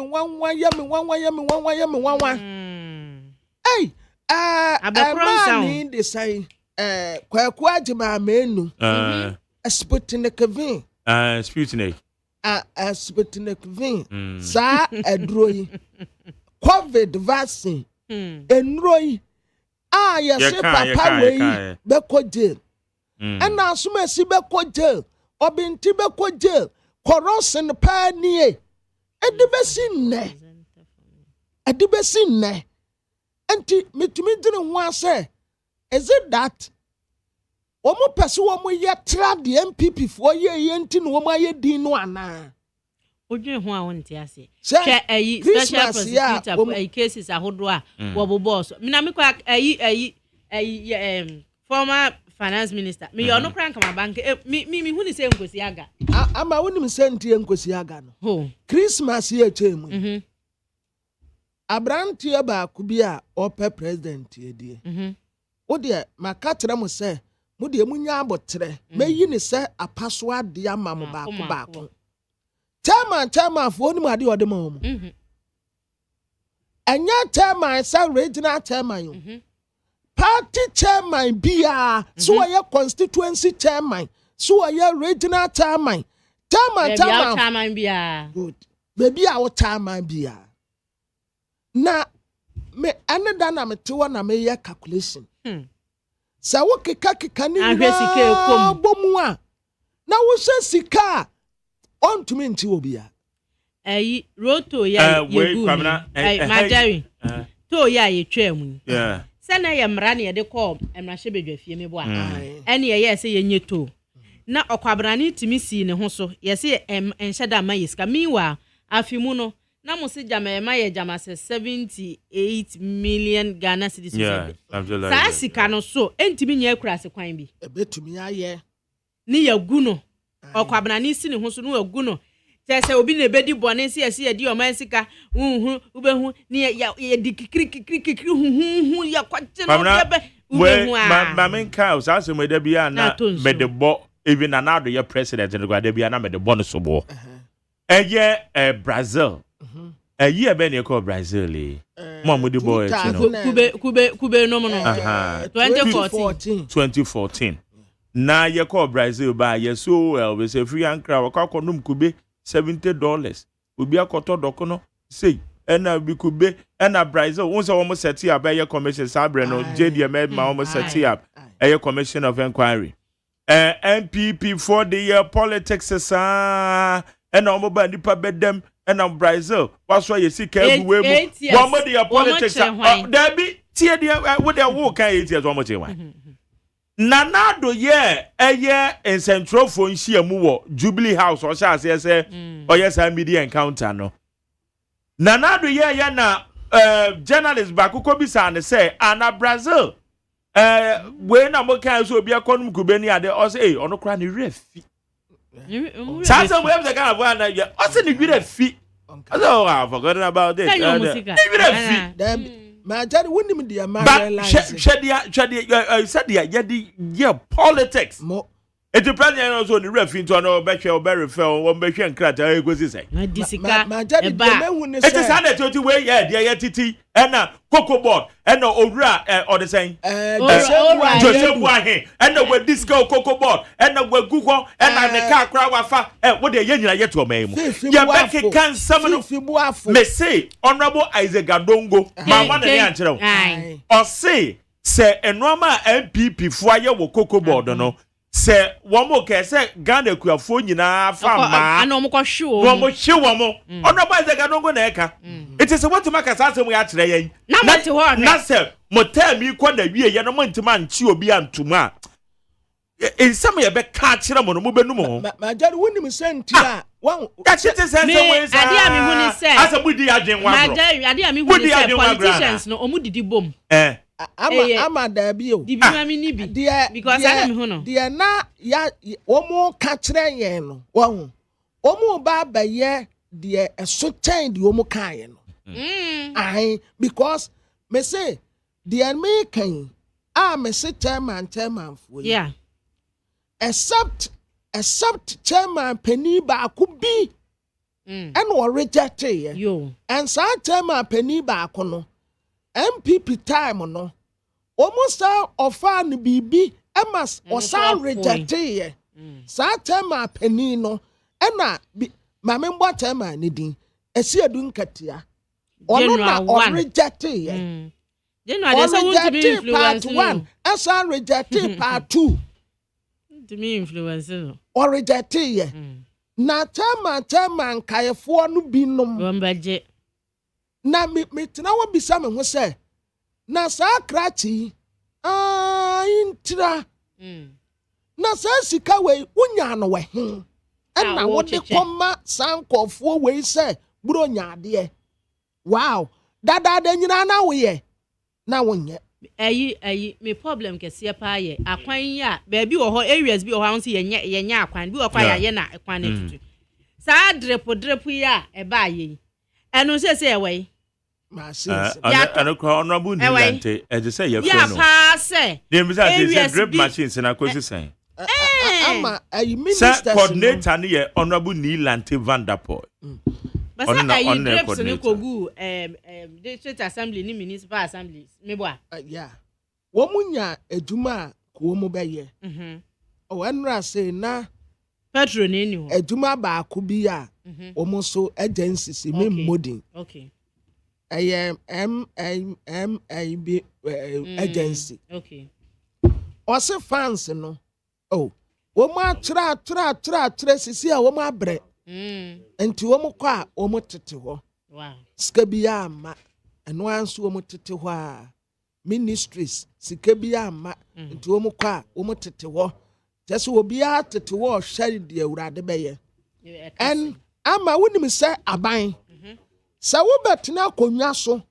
Na se o first year, o second year, wa mobre bia. Enkofo start here disappointed. Every one be answers from. Yes. Asimasi pa. Corruption pa NDC for eka ye. Not just a move by corrupt. Aten woman na mo so corrupt. And monia may be a more ye from the onset is writing on the wall. Okay, Kwamra. Mamian Kwamba no so near share common see Enra date near 11, I think on the 9th. Hey, Enra 10th, yes. Medi admit say. Enra na 10th. Emrebia minerals and lands and natural resources ministry no. Edukokoto Ghana mrashebedwafie. Na semre na mra eka bibi fire royalties won into minerals royalties regulations eko ye Ghana mrashebedwafie. Aben na Honorable Patrick Buama legal subsidiary legal legislation committee or chairman was so no. What or your press conference and was a semre idea ya hwenia ebema millions of jobs and na yebehwere ewo yemen mo yenkwe yene aid edema minister Honorable Amakofi Bua minister for lands and natural resources Mahmoud Kabori yene no in common fanfa sense me ehon Mahmoud what me kan memo achi o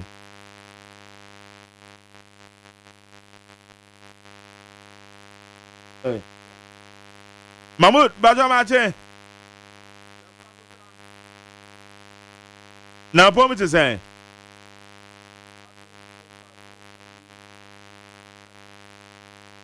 all right some more okay yeah sure sir the network in when you just say money kakra Mahmoud emranya abeng our Ghana mrachebedwafie chire yemu because Dom Kumano led by Honorable Patrick Buama say ade we ancha emma your mining investment climate no enya attractive to investors. In Chiremu one is saying.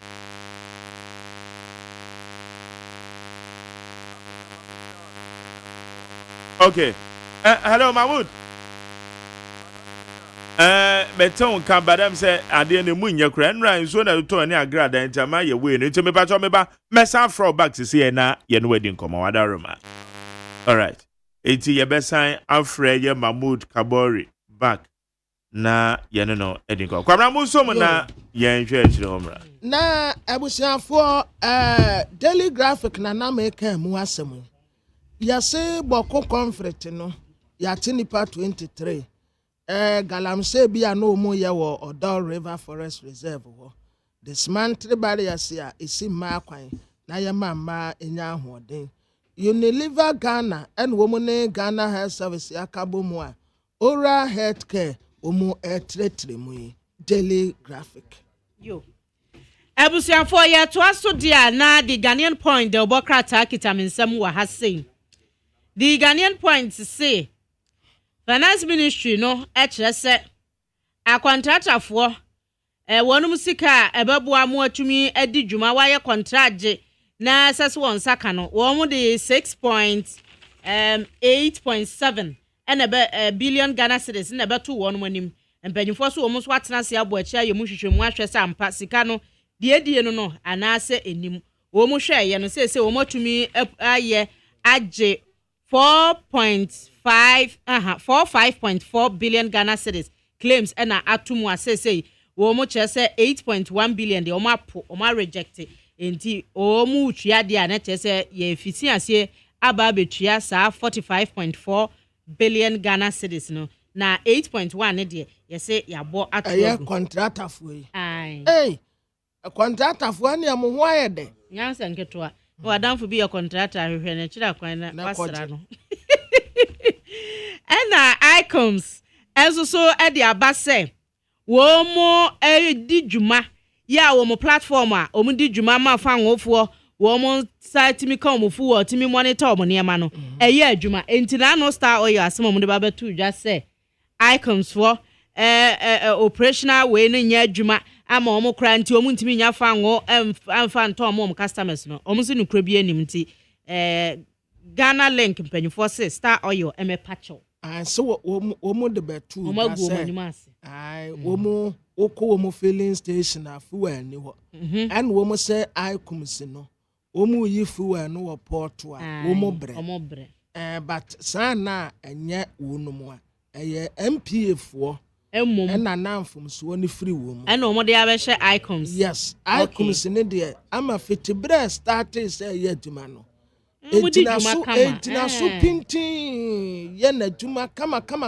kama ya ensuro awia enti wo mo ka kire wo no se wo mo fa so we be ba patch because yes enyamia e was anka moto bo ase ye mo hwehwe yes wo mo anim se ekura se maka menyanwe na koma akofo okura mpo besa wo muti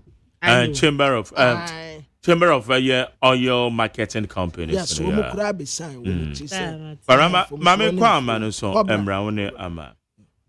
Mahmoud Kabori, spokesperson, Lands and Natural Resources Minister. No in Komo. Mahmoud, Martin. Yes, Brother. I'll promise to say. I don't want to be a cracker. Yeah, then Yakopon say. Na eye mreya aben ewo parliament we ba be boa ye form agudi a yetu minority fo a kire say mre dia yan hwa e be ma ye lose jobs be ye 1 million jobs. Honorable Patrick Buama na nra oye press conference ya na auditor ya emra ne di kem say me ne wudi nkomo emri bi ya na wo ka emre bi ya mo be hye dia ko parliament regulations bi ye no e na bin ya na I'm going to make sure I'm pay more abaso. Now, make sure I'm powerful. Now, me am more for Tabanafo. Any champion producer, never should carry now. I will tell you that now the limited come for Ghana, your minerals and mining act and policy review and a coso. Now, if this is given by self, I be actually say producer, I be a considerable different sliding scale mechanism. The top of moving in our say, I would be a media Israel or Magana a person. Now, a be also in the boy with Gamaso. And the young to say so far.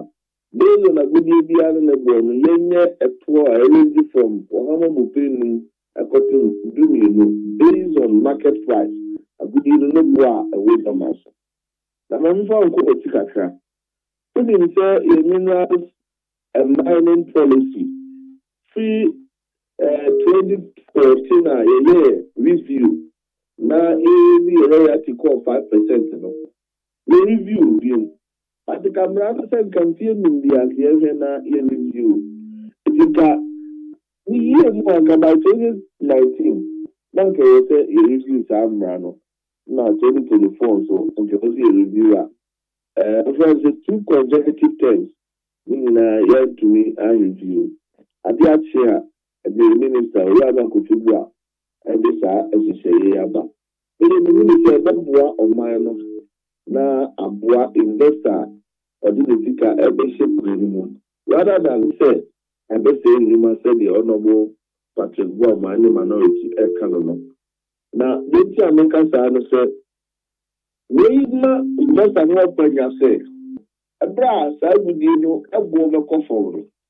Young man coming aboard was a Utia, San Zay, and Power. When I put you with them, from Daddy. Then, some say, invest a room for myself.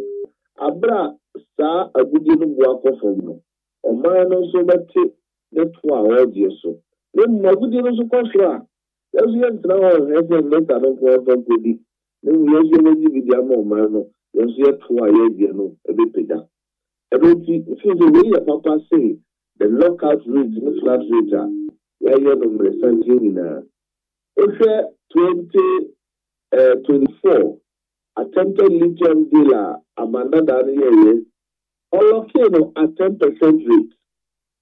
Now offer advance from 5%. Now we got 10%. That are now majority are now we get talk about job losses of minor and even companies that say own to Mr. Diana. But here they are locking in. You have a range of 5 to 12%. I bring more they know that we see they need to do billion. Now bring more emergency in our this of us. A call might be to say agriculture for that. You know, can say now we are more lucky up on royalty at 8%. 8%, you know. Say I would you tell me more. We are investor of what? On the answer over to the 8%. But Ghana is a very progressive one. Na RP up space for that global UD. Uko kweli to say Zambia. Agudia utu okesepa shirapa over kopa. Almost like a sliding scale in India. Almost started from 5.5% to 10%. But almost starting from the almost sliding scale. What is Zambia? Companies there for the app. I'm a Unibia Losana. And Yadia, you would be Tabia. A back sa adeno. People to say Burkina Faso is the higher. Almost sliding scale, ranging from 3% to 7%. After 2025, a gold price actually called 5,000. And then even some mining companies in Burkina Faso, they have a royalty rate of as much as 15%. Now Burkina Faso, I just said, you know, you go on. And let's say, from what you hesitating in the Ghanaian context, say, I did say, yeah, a good year, piano. I was saying, a good year so fast, not a benefit here for 7. In Nigeria, higher, Udu Nigeria, gold royalty, 15%. But the companies around Nigeria, normally of workers are now. Rwanda, and I'm a multi-sliding KD. Almost my nipa Dominican attempted by ministry. Over you said you no the echo. Many we can say Rwanda, Uncle back here. Almost a proposed bill according to parliament for a proposal say they say a woman royalty the floor price and a floor rate to start from 10%. Companies are coming on board. Companies are not folding up in Rwanda. It's when I am command. The first you didn't who say you didn't for money party there. And you say majority the buy you some minority to me about you. Yes, who say I did about the boy Magana. They didn't manage to not ask them for you. You know, Egypt for. Although I'm ready a friend of the Mineral Resource Law number 198. That's how 2014 and almost unclear 2019. Now, Mrano can say Egypt to claim one. I would be from 5% to 20%. But so Egypt, anyone here turned out to a this year. What is it you know Egypt to honor? If they are the amount for a year, you should to me. I have the amount for a year, some for so I answer some for so. The Akan say, the million man yourself with the business through. They are carrying one room. But now, what should you have done? Also, USA, China, Australia. When we get to a man Ghana for one, almost the new sliding scale or when in the home. Let it be a make minimum of a Panama for again. I didn't be able to be near Yakubu, Giano. I did a benefit to be. Yes, if you guys say, Yena, as a similar idea, Yena, Yamadi and Pudino Sly, 9 million little persona and persona that will be muscle. About the Zambia, Now I say I would maybe if I so focus it, and that is so far so. I don't think I'm a sense but it's not clear that 21 days are regulation of parliament, and so now the parliamentary terms, like I say, that's mature. 2 days in a rather now, myself and Manabu Mabini, Abba na Abuamo Mangana, I realize its full potential from its natural resources. Okay. It is sliding scale, said your friend, no. Nature say, no, say, many Ghana for betia a year. Say, gold price, and I say, from a good year to an you go to pay. From a good year, na ye be to no, say, no bono cost away, we are said your mind so. Nature say, percentage, the case of Mutua mind be cost, eba from an eba from Sanetiana. Okay. Because eba from more. We are just to say, because of job securities. And it's about from now, the for me, I don't know, I have money with your own project crocodile. And then you leave workers off. Now, area alignment that be any sale. About from more, you have to try and confidence in one. You better so. But company can continue to be in business. Can continue to have their jobs. But a possible figure, company so entry out the door. Now, my MCC, beyond the sliding scale, Ella and I say, production will say, I see the gross revenue 1%.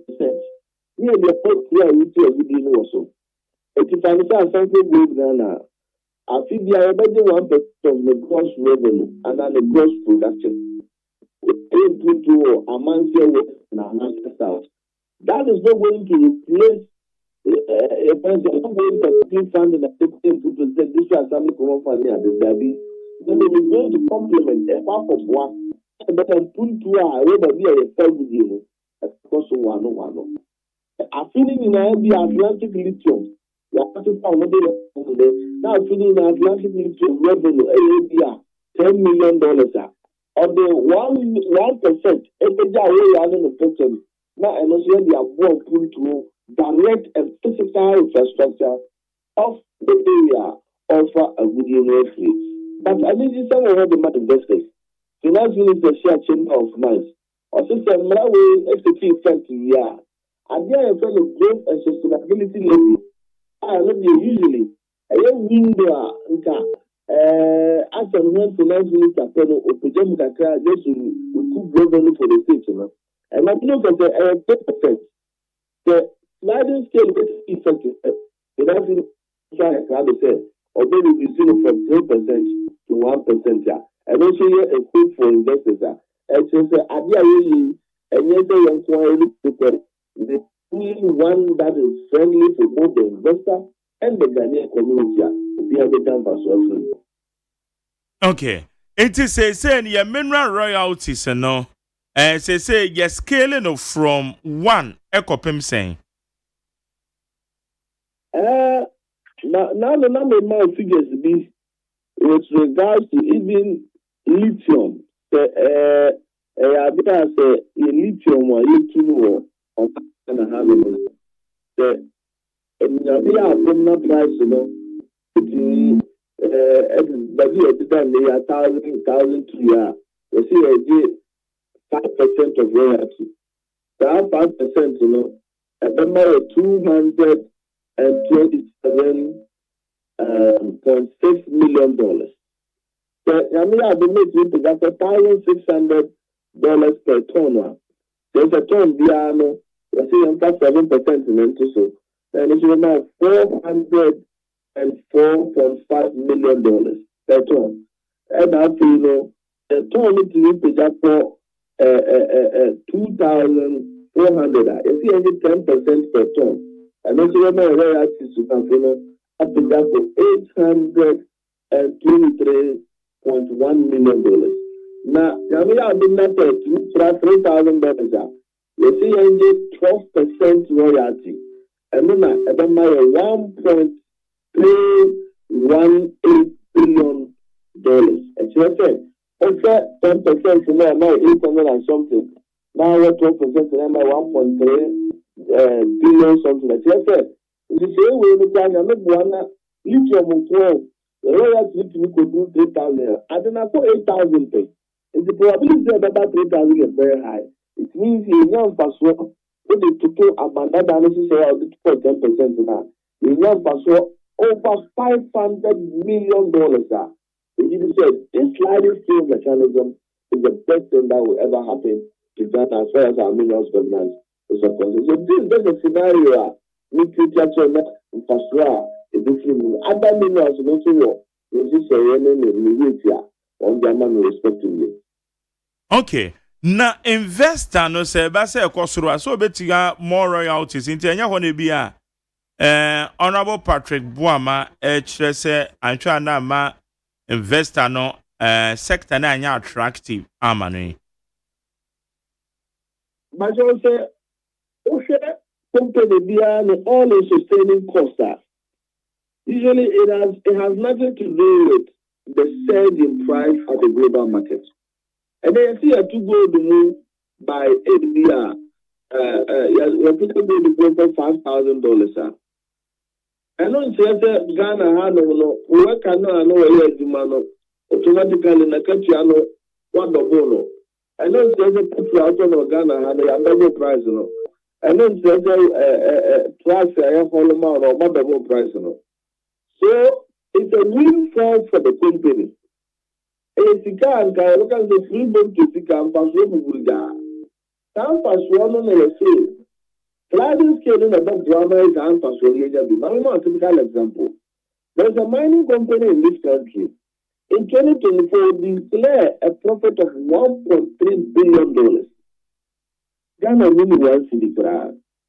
But Senaki was sliding scale. And it was all because of the surge in gold price. If you not get a sliding scale now, gold price could be like 2 years indirectly, no. And our 1.3 billion, I don't know and it could grow. You can mind Ghana be not a fact. It's the same now, now based on the fact that global price fluctuations, I don't know what I'm saying, now still I will complain, and then nobody on the cost or first one baby. No, my record is share back a cost now first one those one. If I saw a crama here, when I am one season, now a buffer is a recipe. Let's see about 3 years, it's going to be a little bit to talk also here, Juma. You can really in Kenya some money. You can really down for a grata or say madam for some so. This in no way affect investor no. The thing that they affect the critical on Juma. This will rather boost the investor confidence.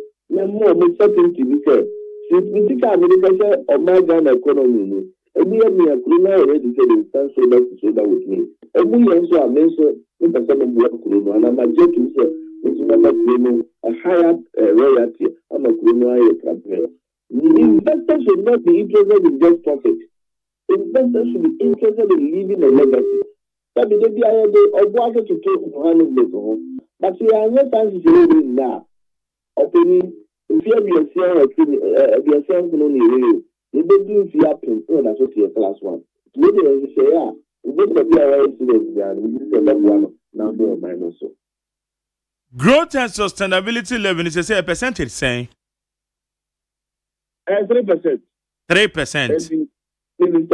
Because now or the number 1.1%. Oh, okay. And then so better say we no effective and no so better. That's right. And 1% from 3% to 1%, that's about 75% reduction. Right, I say. They were buying 1.5%, and they call increasing it by 50%, and they call 3%. We were 2 of this one. That's about 75% reduction. Yeah, because maybe say way. Question ya maybe say and they say na Honorable Patrick Boama they say growth and sustainability level no. They say back from 1%. In it say no ni idea be badada. The one thing that finance minister me Honorable Amabua as your chamber of mines ama you are giving them this word of assurance and the chamber is very okay with it. You see, there is more fulfillment in working together than say, I say all the time, but I mean, it's expected because of the kind of a but I can assure them I can assure the minority and I can assure investors why this take effect. And that's when can tell you, only pay me a ticket from car, I don't invest them afar. He has promised to reduce the growth and sustainability levy to 1%. Okay. Na say I've been and you share one anything engagements be because with the mining sector no, especially one more stakeholders, one more operating. Normally they are saying that it's here. Oh, engagement there. I'm saying because meeting make us say government finances was all part of the engagement. And to say I mean we be happy that you are good to do this in compensation. Yeah, can say the implementing agencies and no implementing. You see through on our can say good and sustainability levy in the now you see how we implementing it. How does it take automatic effect? Is it when you are taking the minerals to the market and now when you have it instead of before you are also and it will implement it. But I'm not sure I'm not saying the more facility to Jonathan and you and I are not there. And to Parliament and more money there. And also more big I can say after the better be the bottom of the meeting. So now I say I'm not being not saying Lithium Dion is say how far? Lithium Dion, after what star legislation is doing government. And once I echo a good to now agree the prime period, can say, I bring some persua as the home community. That is the Lithium Dion also. Then there are also found to a ratification because we didn't want to ratify it. Now, say, the new airline, sliding scale. Now, say, now, we review the ratification. No. So, we wanted to finish with this one. So that we know the lithium deal, any other deal I have will take full effect from the new laws. About to give it there, then enjoy yourself. Last year, TV, and I is inquiring a BBC show. And we recommend them say, if you need to inform a boost of what, away and no potent, the division of the MTBR, why this bill has matured in the year, almost so the gratification will follow with the earnest. Okay, and communities are also now one of you mama kesle no well more woman engagements at the same you said yeah compensations be normally are say also such arrangements at the same you can not say there is more we can for way and on putting in our basso because declaring moratorium on obey agapadia for almost 3 years and now 3 years idea at that form. In other areas, there are challenges, and our mining company now acquire Atlantic Lithium. And the bigger defilement challenges they do. As I said, I'm not only with the over. And we are set leaders to the banner before over this opportunity. They have co-treated to it. You know, Kasa said last time we are one night for hope about equity minister Namu. Komodino is doing one thing. The people are in pain. The people are in agony. So because the cement bank Kahunti, I was young in pension and only another dime back home. I can tell you them. Anything the Okomuni me. The Bishop forward between what they say. The necessary ratification apostle. Now the Atlantic Lithium. Almost even the land compensation.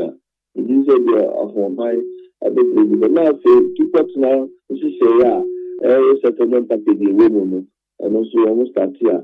And then many pregnant that's also and then you're then now so now be able to and then the more and look able to get easier and have a social not to underestimate job potential so any other economic gains and as important as well as the call and just like the people of Hawaii are an important me and Kasakra, we know person of I have been anticipation for the ratification of the Hawaii lithium bill because how important the Bebwa of minor and the economy and the Minister of Hawaii at the 2026 Nuclear Energy Summit.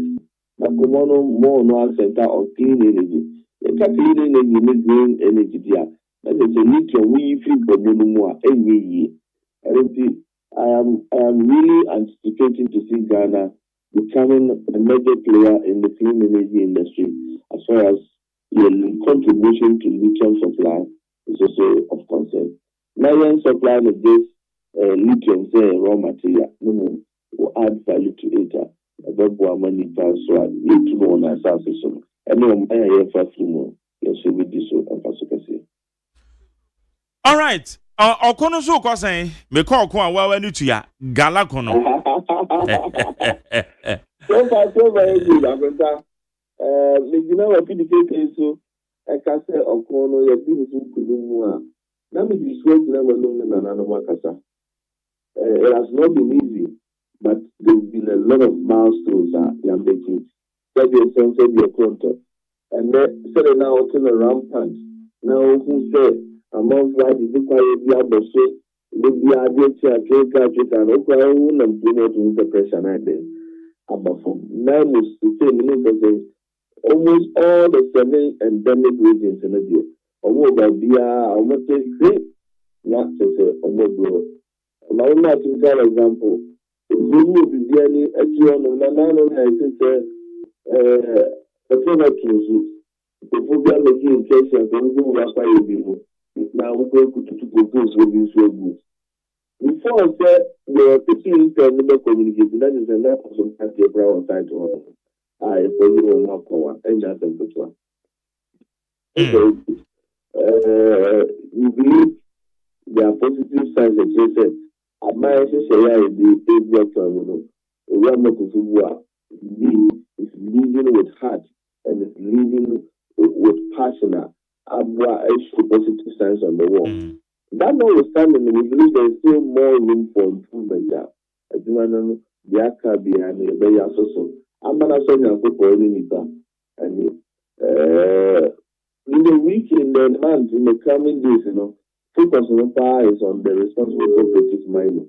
Because we need to be a quantitative slabber, they really have the programmer and also have one program from the person one. If by mid-year, now being on a quantitative minister thereby, it's not as you can everything now by 50 to 60 cooperative mining sites. You understand about what can you say now? So, almost by being into the president that is who concern who will require any question in the you will have to Yambuama at 2 o'clock, so much drastically. I mean, we say, Okono indeed, Pasokabi, it will ever. The things we are near South Yetia. And I'm say, I mean, Princess and Magana for the Amanzuno and the Prana Wasama. If we are not watching it before, and you suppose we are near to things, and yet in Yatimia, and in Kumu, Ajapana, Bruno, and a child for Toro. Siena Bruno, and also a big out, not Bruno from Torpasha. And see, in me, a human that so but so far so good.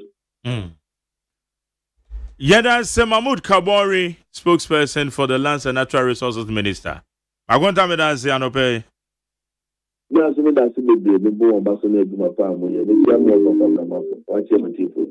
You, it's your for Joe. So, Abranti Amenika say a friend Mahmoud Kabori, Kwawutafo, and no free and Kwawutafo Hene. Nana, baby, I will be a unkwaso. So, win him Nano Poku Minta, Auto Sumieno, Kwawutafo Hene.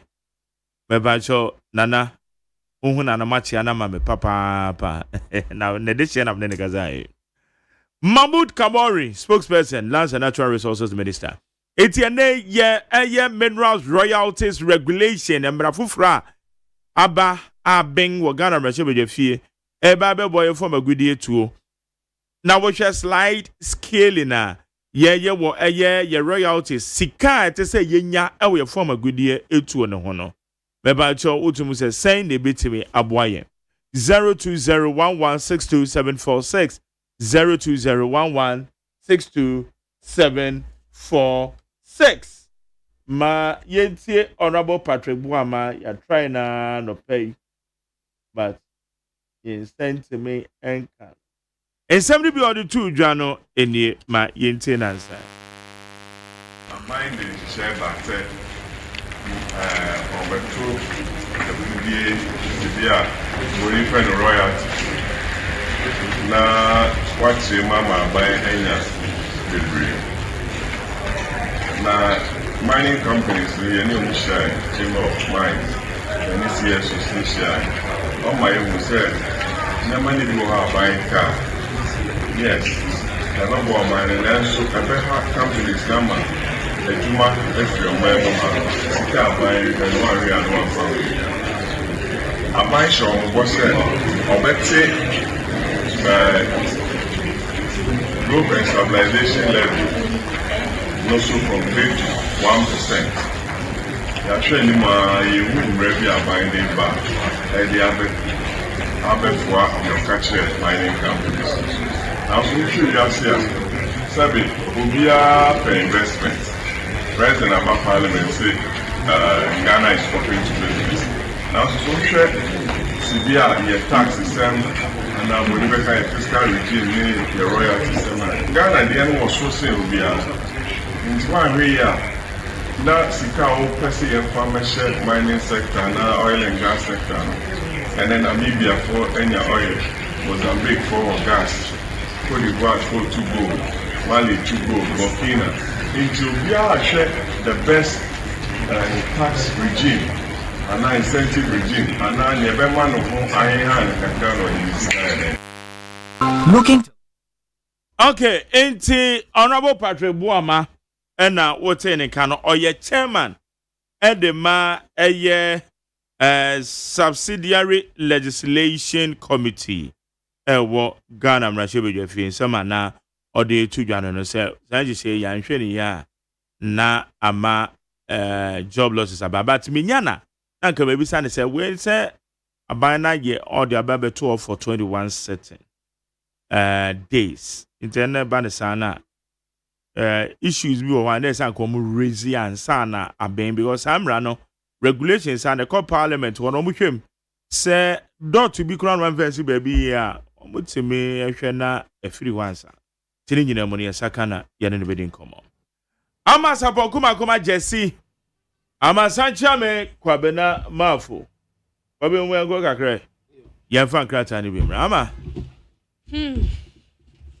my Jerry ka ayi yeah ba ma ade ni bi ya yem usafo ya to amuso a na ubokata no ya abedwa so ne yensisi bi so ma me kokata fa enum ewo the Ghanaian point emu na the Ghanaian point amania wo de aba enene se DVLA wonu makwa hunu se nationwide criminal network bi ekoso ya wo mo de no omuye illegal production any distribution ya counterfeit dealer vehicle DV no DV plate na ya mo de bobo ka mo no ho no se nkofo no omo gu Ghana ha na omo twa omo ye omo mu nyina adwuma na omo ye business kese pa na omo yo na DVL mpanyini ani aposifo ani mema kentira wam ka wom ho egum mu wonom kire se ye kase ye ide wa kire nipa num ewo saa nsamonidie mu CEO de ma DVL Julius ni kwe Kote ena ohwa wa peja DV place no ede kire se kire mu nsunsun ye ama Ghana fo ahunu se DV no ebi eye fake ena ebi eye papa enti eno ho asem eda ha sei wo mahunu sa nsamonidifo no nti omutu so sa se de be ya obetumi abre na se na enei koba ne se uyusu DV plate ni bia where you su original ebetumi aboa wo ɛna wɔsɛbɔ amane bio sɛ Ghana mampanyin dada a wɔtwa mu ɛyɛ Nana Addo Dankwa Akufo-Addo wo free abanwa so no wɔkyerɛ sɛ ɛyɛ National Health Insurance Scheme no ya na kyerɛ sɛ ɛho sika a yɛtuatua ɛde nsiachi baa ne sika a yɛde ma ya asabea ahodo a wo moji insurance no na wɔhwɛ ayaafo no wɔkyerɛ sɛ ɔmampanyini gya sika botene bi ɛto ɛhɔ no mo wɔse mampanyini gya 1 billion Ghana cedis ya na ɛyɛ NHIS claims ya sɛ yɛde ɛma wɔnom ɛno ho asɛm wɔn mu bisa sɛ akwakosi sɛi na wei ranking member of Parliament Health Committee yewura ayiw afriye ɛna de saa nsɛm wei ɛto dwa ɛna DVL de no nso so ɛwɔ ha sei ɛno da nkyɛn a ɔsi closer CCI de Labour Minister so afọ a wɔhwɛ apɛdeɛ ho nsɛm so sɛ strike no wɔsrɛ wɔn mo ɛntwe nsensɛn na wɔn mo nsan kɔtena pono ho nsesa adwene biem na sɛ yɛtoato adwene na ankɔ yie na obu anyo so a ɛno nkyerɛ sɛ kɔtena fie sɛ wonyɛ adwuma nti wɔsrɛ closer for sɛ mo nsan kɔ mu nkyi na mo nkɔ yɛ adwuma na mo mmra ɛpono ho na ɛyɛ kasa asɛm na ɛkyerɛ so pae sɛ deɛ a kasa na mo bɛkasa ho na mo ntoato adwene emom ɛmfa yie nto yie amusuafoɔ de bɔkrata me de toa so ɛyɛ daily gist na Joseph Buahiedu ɛne yɛsɛ wa reject cocoa board household items offer bi or reject yɛ 20 Dr. Johnson Pandit saa Pandit yɛdi na menim sɛ wo mu ɛba UTV entertainment show no so no na menim sɛ yɛfrɛ mu nyinaa Pandit yo saa menim sɛ Pandit yɛdi ana yɛde amane sɛ wɔno so te platform so wɔ Bank of Ghana no Dr. Johnson Pandit Esiama ɛna ɛsɛ ne din anti yɛdi Pandit ɛne UTV fo ayɛ a munyim firi wɔ na yɛ obi din Pandit papa we deɛ wɔyi o ha sɛ me ɛna mo de me kɔsi Bank of Ghana sɛ me nya amrado a nka mbaba ne me diska ne nyinaa undividi scanner ta on undividi kwa bra ama scanner sam da ho mo chemi ya munkume me di ne nyinaa sika esum Bank of Ghana ho no kura be yare sɛ sika ya de ata ho ɛwɔ wɔ mbɔs ya ma hyehyɛ no ho no me kwa na nkama da so me da so a breso a na ma mo da sɛ mo nso abi ngu me ka no me kɔ so a nyame no obi a na be kɔ me nko a me ma posi bia ni machi na me kɔ me kwa me se enka me brebe so a mbaba be bie Bank of Ghana dan na kapremponi me di ni nyina me di because me meske nwo na kwama ne me say eguwo adaya ye wa reserve bebre eguwo ye wa reserve na kwama de me di Bank of Ghana governor and a gold reserve policy no work ho asem wa he kojo opon kroma and wo fight Bank of Ghana for say omuso mu kwa akoton de meka ya gold reserve no $1.3 billion gold sale ya kwa akoton na ya de akwa akogis kankasa aba sika ye ton a ye benya ne ye $1.3 billion $1.3 billion ye ne ye wesika o say ebibre mu ha ope oman a wo sika pa ye ne a enso nipa ba akumino am won say MPP ba power no sika ne de na entretre na ye nipa ba akumino miensa enan enum nsia nso wotenkunu du ena etretre fa wo mu enti ayi wo mu wo mabusua wo mu namfofo epe ena no mu anyo sika na ensa ne fom NDC fo nso ba ye the same thing omokura de wan say se sika no esane a ebekurum ema obi anya bidi me fans ministries no we contractor bi amana djuma we nso yamano we sanitation bi wonso je kakra yesi school dan je kakra ye we je kakra obi a budget ne nsa kan obi anye kakra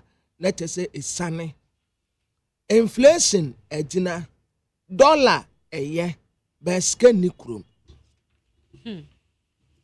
sika ni krum sika de bi ni krum kwa de bi sika ni krum enti ama unfili inflation impact no ena dollar no so atba still unfili rather no ase bills ya yetuatua no edre ni mo enti ase ya nyina ye ho ayehoya na ska no tafa ako ena no ama akwada na wo wie JHS no ne party no hu ye agbabola how much is money neba when we JHS when we university JHS wo we JHS ye party ma who born dog aye party no ma jari ade a esumpa ebinsi dan mo kan no borofo ne say Debbie extravagant no ba ku bi sa wo ho Debbie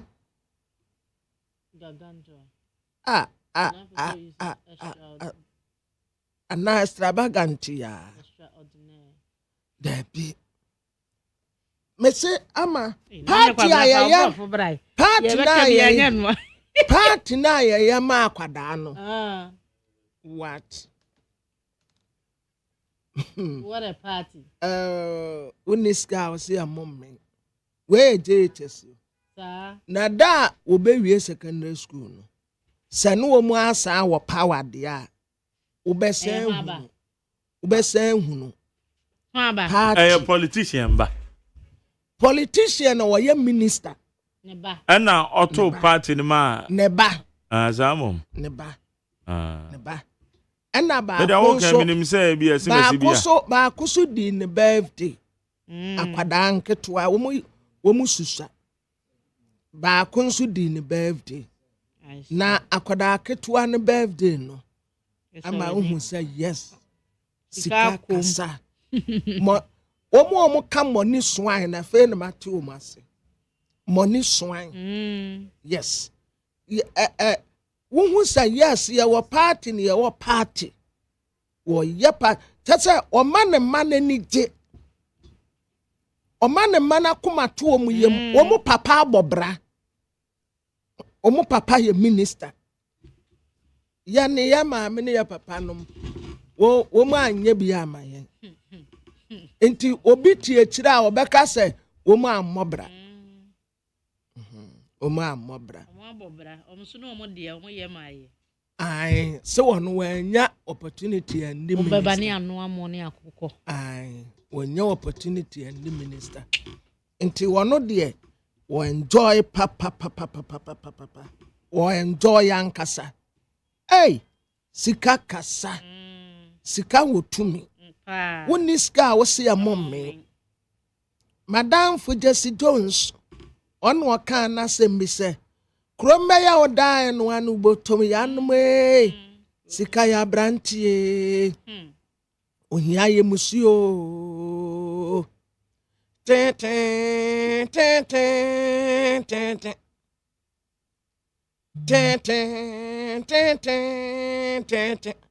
ya num sika krom be ya fe ohia krom de ya be ya tan wache sika ya brantie musio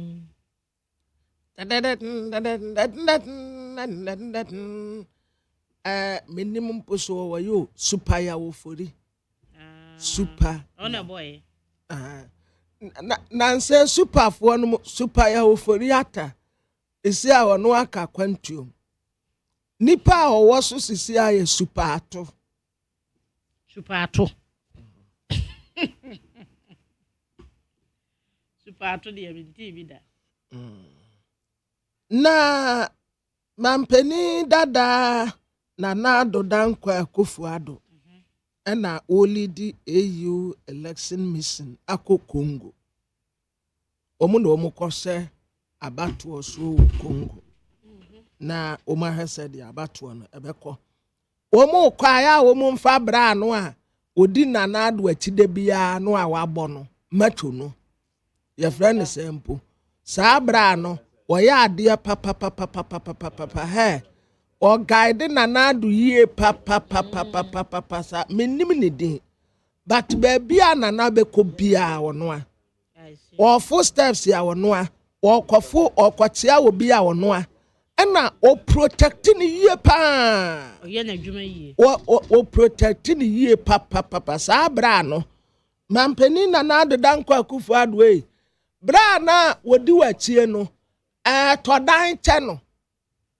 todan cheno waya ade pa bia no amani bi dada wamani bi dada on bia okay so wamani bi dada dia ene e mebo na baso o deserve there so kire se won todan ma ne dia ne todan ma no todan ma no ma je ne wan sa abra no waya tenten bi sa ano di na chipa ono no ben pa ono no ben no pa ya friend menim ne din ya ne but ya kasi will be a protective will be pa time Nana-Addo your president throughout the 8 years fantastic 8-year period and Nana-Addo ko fie nso ono sa Nana onto dan man no a me am de appeal to anim to dan man no na toka aka no ho na wonne na yire ne ne ma enjoy life because we born ho ba why ya dear papa as what the life nyina asom Nana ne life nyina wo de asom no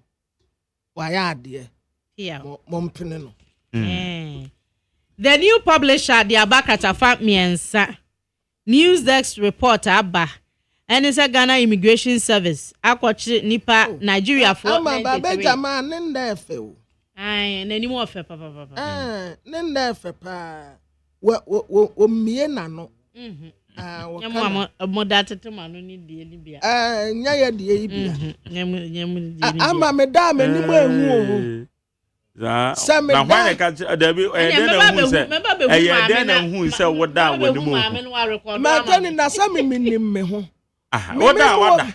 Woda o ti se ufo. E president wa say woda wani mu. Na obi na twa mfo ni na o de kire o. Me say the wife. Me hwa me ma. The wife na. Me hwa me ma no say bi o mu da. Me di ebe ye hu. Sa madana o so light si me so awre fremu ama jare wo be dwan. Wa shi asebo. Mo dabi anya sebo awre ndade. Sa sino wo so. Obewe we Nana-Addo bodyguard yes ono no yo hene wo alajo no so kai say the bodyguard bi be di hene wo alajo yes ono a Nana bodyguard okay and eno ono de ani o wadan won sase alajo chief no okay it one na da bi odi na chi no wow and I minim da honestly mate say salad chief na oye Nana-Addo bodyguard mate so oye Nana-Addo bodyguard but me nim so no na da bia na odi na chi no wow ya ndo hina brand ye pa Magari yes ba kwa bena si ya chi Nigeria for 93 wo Ghana ha mo bebie ayi wo Accra ha yesi Def Traco Estate cyber unit one more cyber unit no na adwuma o mu di no 93 na mu mienu ye ma o mu aka nyina ye mema obi akita laptop ena o mu tie ni mo kekra ena o masa di Nigeria de hye 73 so abehye dem na o mu tocha bi na o mu di o mu nya ebi mu wo ha yese ye o mu ni wo mu dat se o mu apebia ena Ghana Immigration Service akwafa wo no na o si o mu call ye no Magari niam o makosesa wo no yesi US dollars counterfeit Mama training na. Fake gold bars. Ama mama ya interview and I'm ba sa somebody ya behwe. Ya be kan hwasa.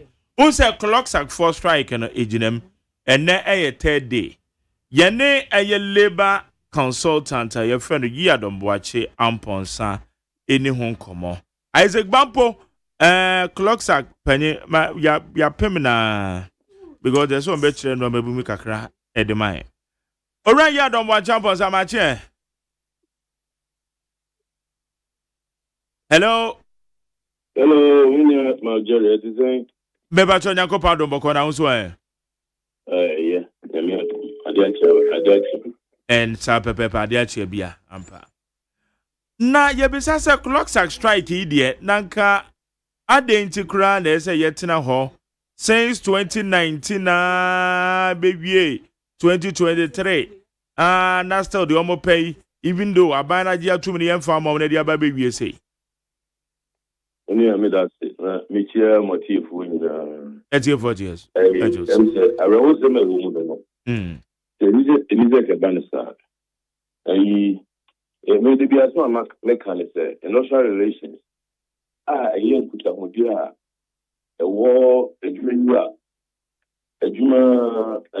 four, and no more tracker will bring the Omnium would give him a common. I can't say. Oka oil na we go ka no na bibia twa no yie no lubricate kama no sanity intika no so relations ye kenfa ni agro but am so my we mo no kenfa nyehe ye trawa masem no ba azana ya sorry ye tuwana mo na 2019 so 2019 today na ayare wo dem. The day to Nama Montini, Anka Sabna Bissine. Oh, na middle of the so mechanism. So, Assem, a Juma, a Juma for Entemua. And Tentam na, the one to me on Salmon with a Tentam now, what's here now? No, it's in Kumia. Therefore, the way and yet agreement, no more upon some.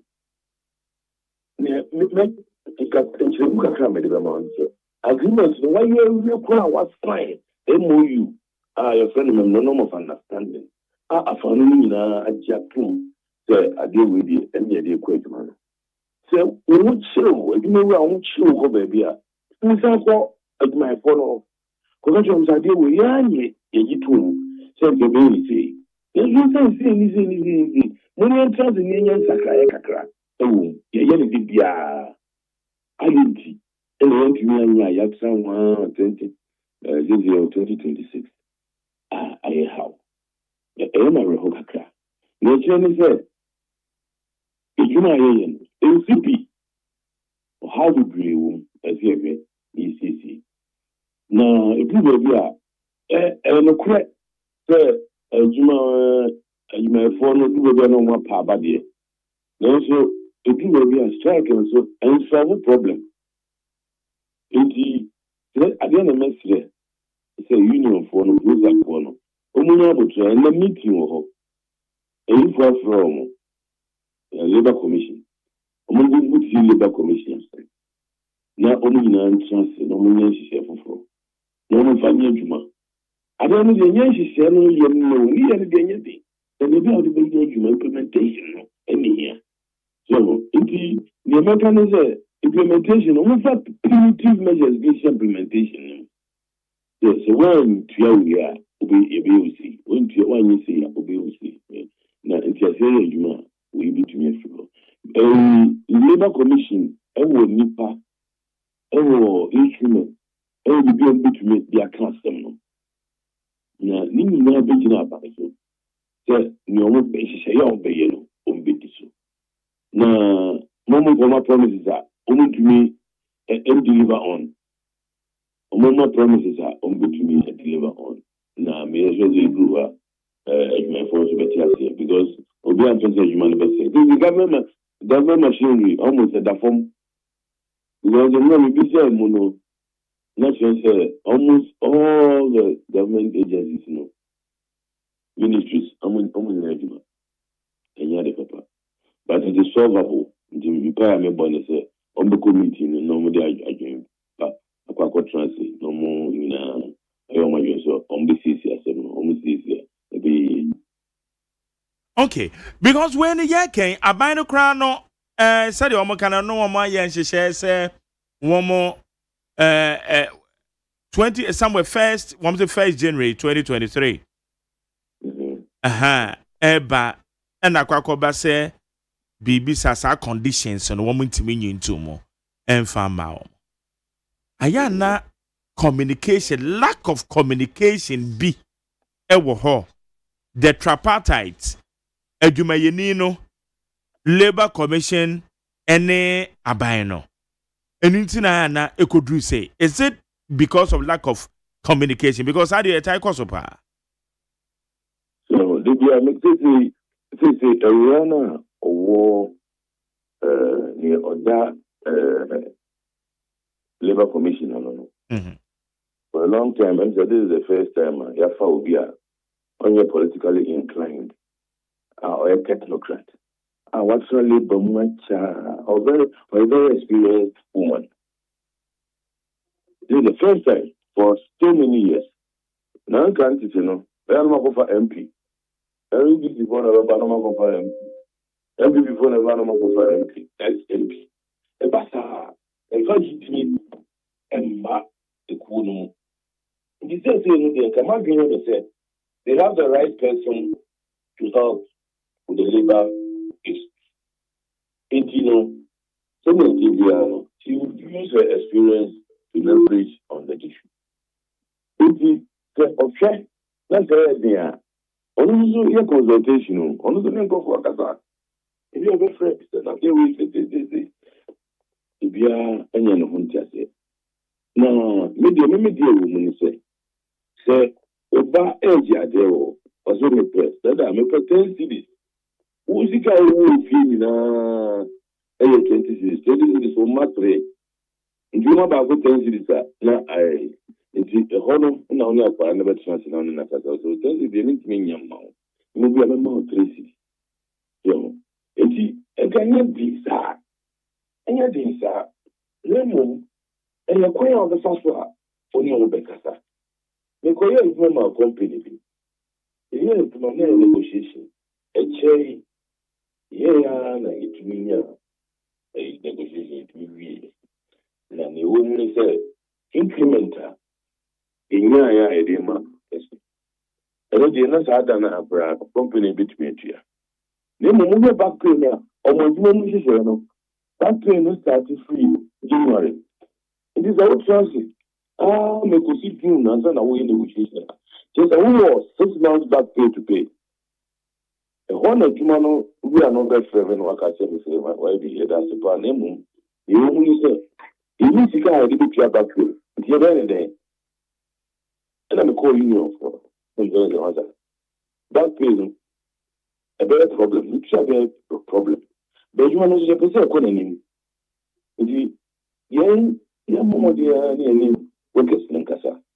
now, I'm forfeited on back pay for this year. From now, in your country, there's a wood from June now, every negotiation, and January. The we can see Kasaya and the money in camp in him. And I'm what you say. And here you come conditions of service. It's the conditions of service, as I kept saying, I think you are with you. I say, with you know, with your back. It is a very say there you numerous. No visit to find court in teeth. Yeah, I am comrade. The condition of service, you review conditions of service law because if you have the right to review it, you review your so feeling there. Yet back pay. You would hear new increments from the month of June, 1st of June to date. Into the Woodya Amana. June back pay in Woodya. From a year to May, the Woodya. As a prophet, Yeah, dear, no call, Guarani, Bitum, and be fair to and all the company in the court. The course company enable the conditions of service. So, on a bunch of workers be from back pay. I'm going to court taking a committee now, almost a son, almost no more, and they have the right to do it, you know. And yeah, Munjana, among Jumsika. So, now, as I had the here, in national relations, very fluid. And in national relations, one exercise 1+1, any 2. In national relations, 1+1 can be 3, it can be 4, depending on the conditions. So, there are a lot of things we can do within a natural relations that answer or how we are. The moment one is there. You're very transparent. You can't no create actually. So, and I don't know. Yeah. Okay. Because to say they working but what bought back pay you see and I realize I come actually for they one more I normal call a GS headquarters one match that they be 13 months 12 months I just between 10 to 13 months. Woman sanka omusika aban no maka ya aban na tima validate woman woman sam mo ko fa process fufuro mu okay aban na validate ampa mo ya chirechirefo ampa appointment dey wo ho aban na shase etu omka but enye the arrears no eye arrears na ese omutu ade ma woman no eti ano na ba ne sa na woman yes woman pekete ye GS education ministry GS said the statement about says ade no mo ye no eti GS emras woman ko ebi so sanka staff ID nipa no ni staff ID ebi si den so ne yatua ne ka yeso onko classroom eti anu ba ne sa no be ne den yes for reason himself what can you into your accounts you take your farm for this so anu asema no maka asema no kan enye de o mo tie for no farm for this because onko your labor law no ma e won keti take my ni ba obey juma business man kialeka akatia wasem promotion ya wasem training ya wasem oluzuzu fala ho dem na meye adwuma ade no no na ho de ba be adwuma na wuntua ne ka ende wo kan wasem so eya na ebi da bia edi tumi ye ne ba bia eni ti no manu mo pasasa no so tumi no do so mo tumi no eti bia fa ho de so na mimi di ma ho de aba me sori am fa ka edi ba adwuma wen tua me ka e ko kan ya was it and so they have to change the discussion. So now omo ye humane kakra. No what bisa was say wo enanka sabi. Wo nanka sabi aye enka o bepene. Wa Gavetne. So, the Biasma mechanism, no question, Obia in a bribe. Intimate for PHM and in a bribe. The show application, the company with the economy we have a firm interview. Interview me, a mammy, we start your mammy dying. Obia knew how Gaza, a branch, and mammy 20 cities. Yes, I did. Which man, yes, it was I don't need to be a tree. So, it's young kind of question. So, Sabino, wouldn't be a day, ever was. Then for that, because the funny time there is a business one, which Yanaka. So, Nanipano, sorry, if you see a bedroom. Oh, but Ramukran is a bit can't so management, no accident, and go to personal injury. Now, the chaplain and farmer, we now what could accident, none of the hospital. I mean, I'll go because out there, or I mean, look, that name way. You be there, as of mine, enjoy. Need to go in. Some we are so mechanism. Yeah, we are so mechanism. Unya Nimdia, we are no Unya Kukuru, out the best supporters are Nimdia now. You are nothing. Okay. If you are a professional, you should have the courage to defend what you've learned, the experiences you've had.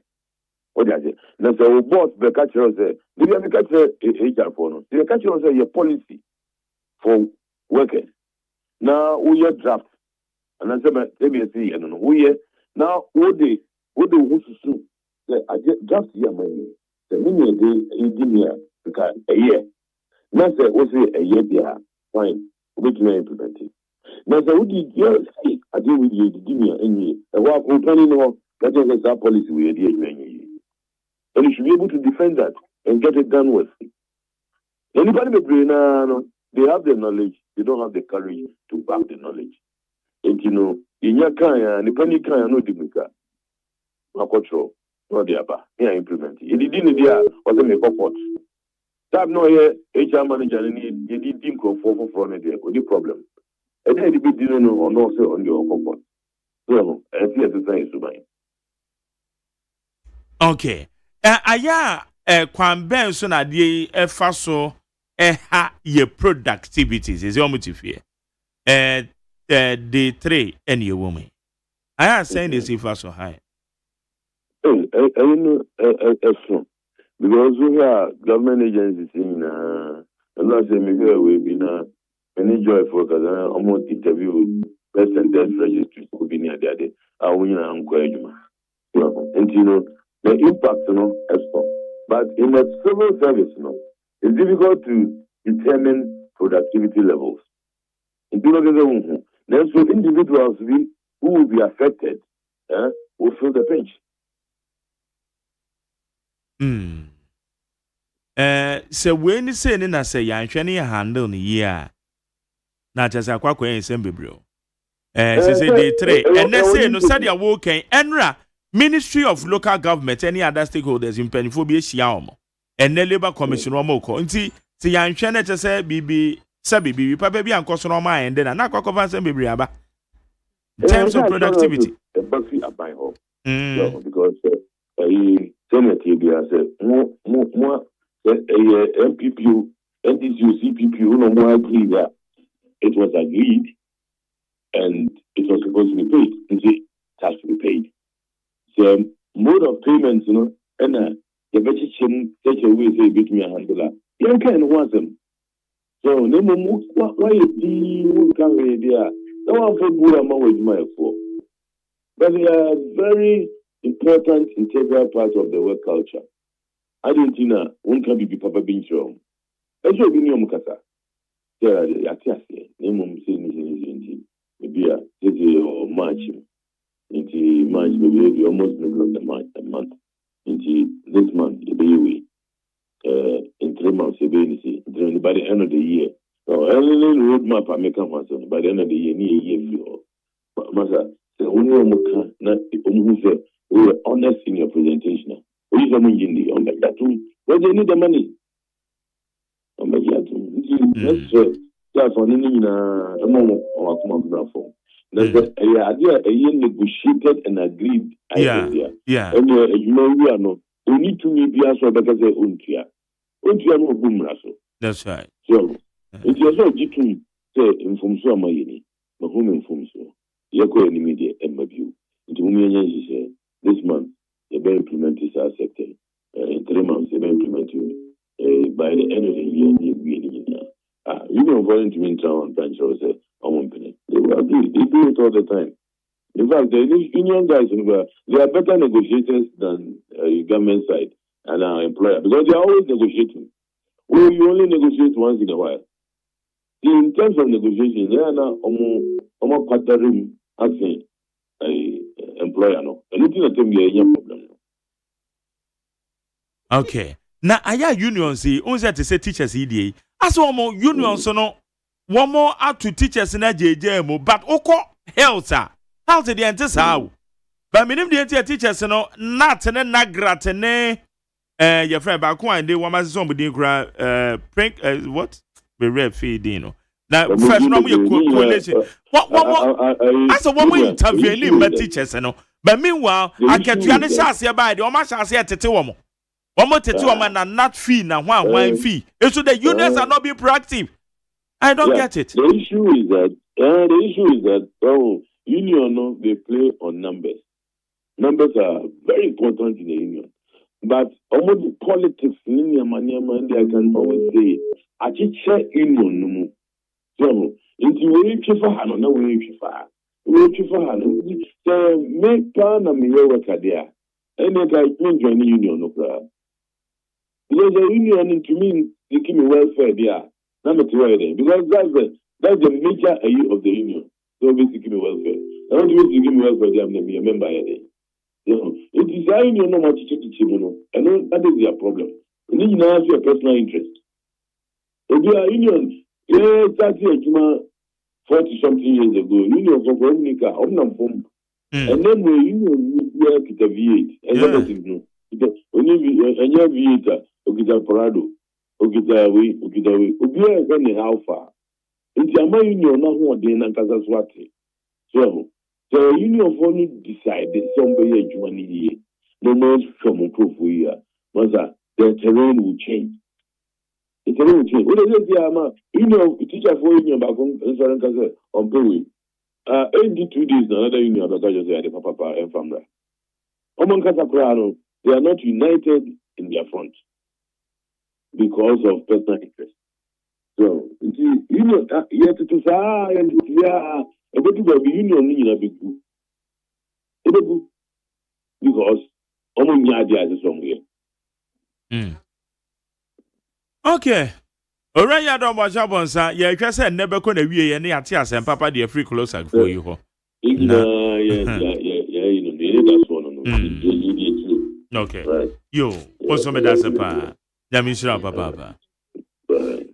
Yene labor consultant a your friend Yadom Boache Amponsa YB and I'm a type friend on any no it didn't come on no. Nate 100.9 about no wachana ba pound Simano Eduno 820 and what Ghana Montier do media so Neat FM 100.9.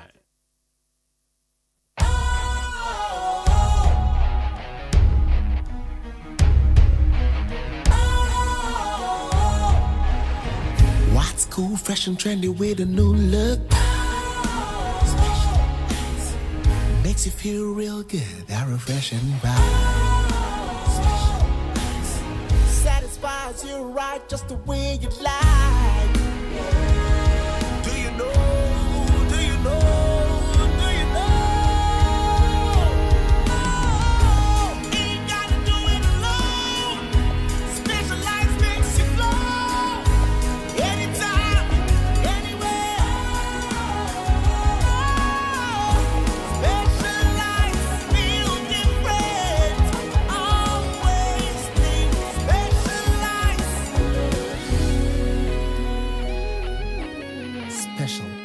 Natural mineral water. Feel different. Think special. This advertisement has been vetted and approved by the FDA.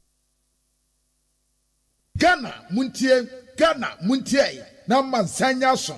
Adawroko fiaman homene so ejiji tonton sansan ewo neat 100.9 FM. Ghana Muntie.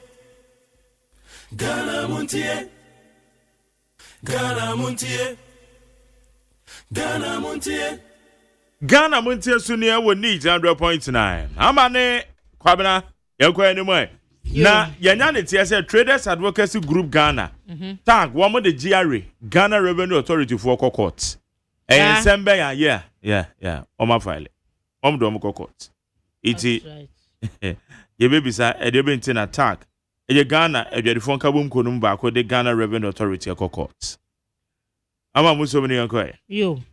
Maja ya asema na manugu so a ube mu no na ye Nigeria fo no ayese yakwachi wo mu na Ghana Immigration Service say omukwachi wo mu no omugohunu say US dollars yi omotwa counterfeit wo ho mutwa bi afei fake gold bars no dan China omukonya 82 laptops 57 mobile phones 17 television sets and na wo mo see electronic devices be ye fie niema te se eniema use wo fie nyansa nketwa na wo mo so mo hwehwe mu kakra wo mo ye ne kire se Nigeria fo no mududo no afa kwambone so sebu akwan so ne bewura wo man ni mu na wo no mu aka nso so a wo mo nam kwampa so ba ye no wo mo kra no wo mo 90 day visa free ayo wo mo de abewura ha wo mo stay ni mpo aso yes as omo esan ko omunchi eni so omo anko a omo abehya ha omo di bone etese na omo si nipa 73 omo ko ji wo mu no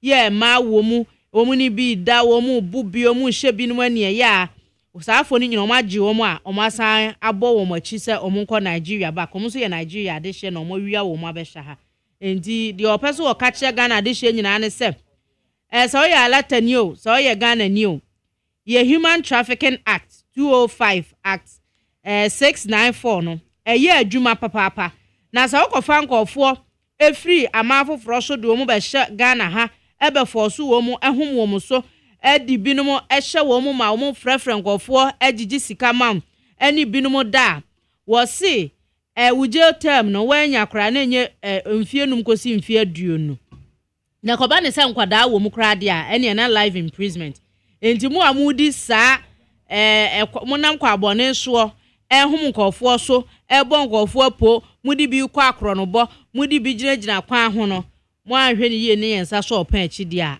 ene na wale o wala nti omo so soup a omo ko buye no na omo so monya ba bi pa na omo te na omo de bo wo mkro no ai yesi yi Death Traco Estate ho na omo wo na Nigeria fo mo mpe area fon kra o ana womu gu ha no so womu mu bebre nya duma bia ai womu mu bebre womu nya duma bia edura na do a ene womu panije womu pechilin womu ka anso ya Benz obebu awia nwa kodi ana 300 womu ka ase ano no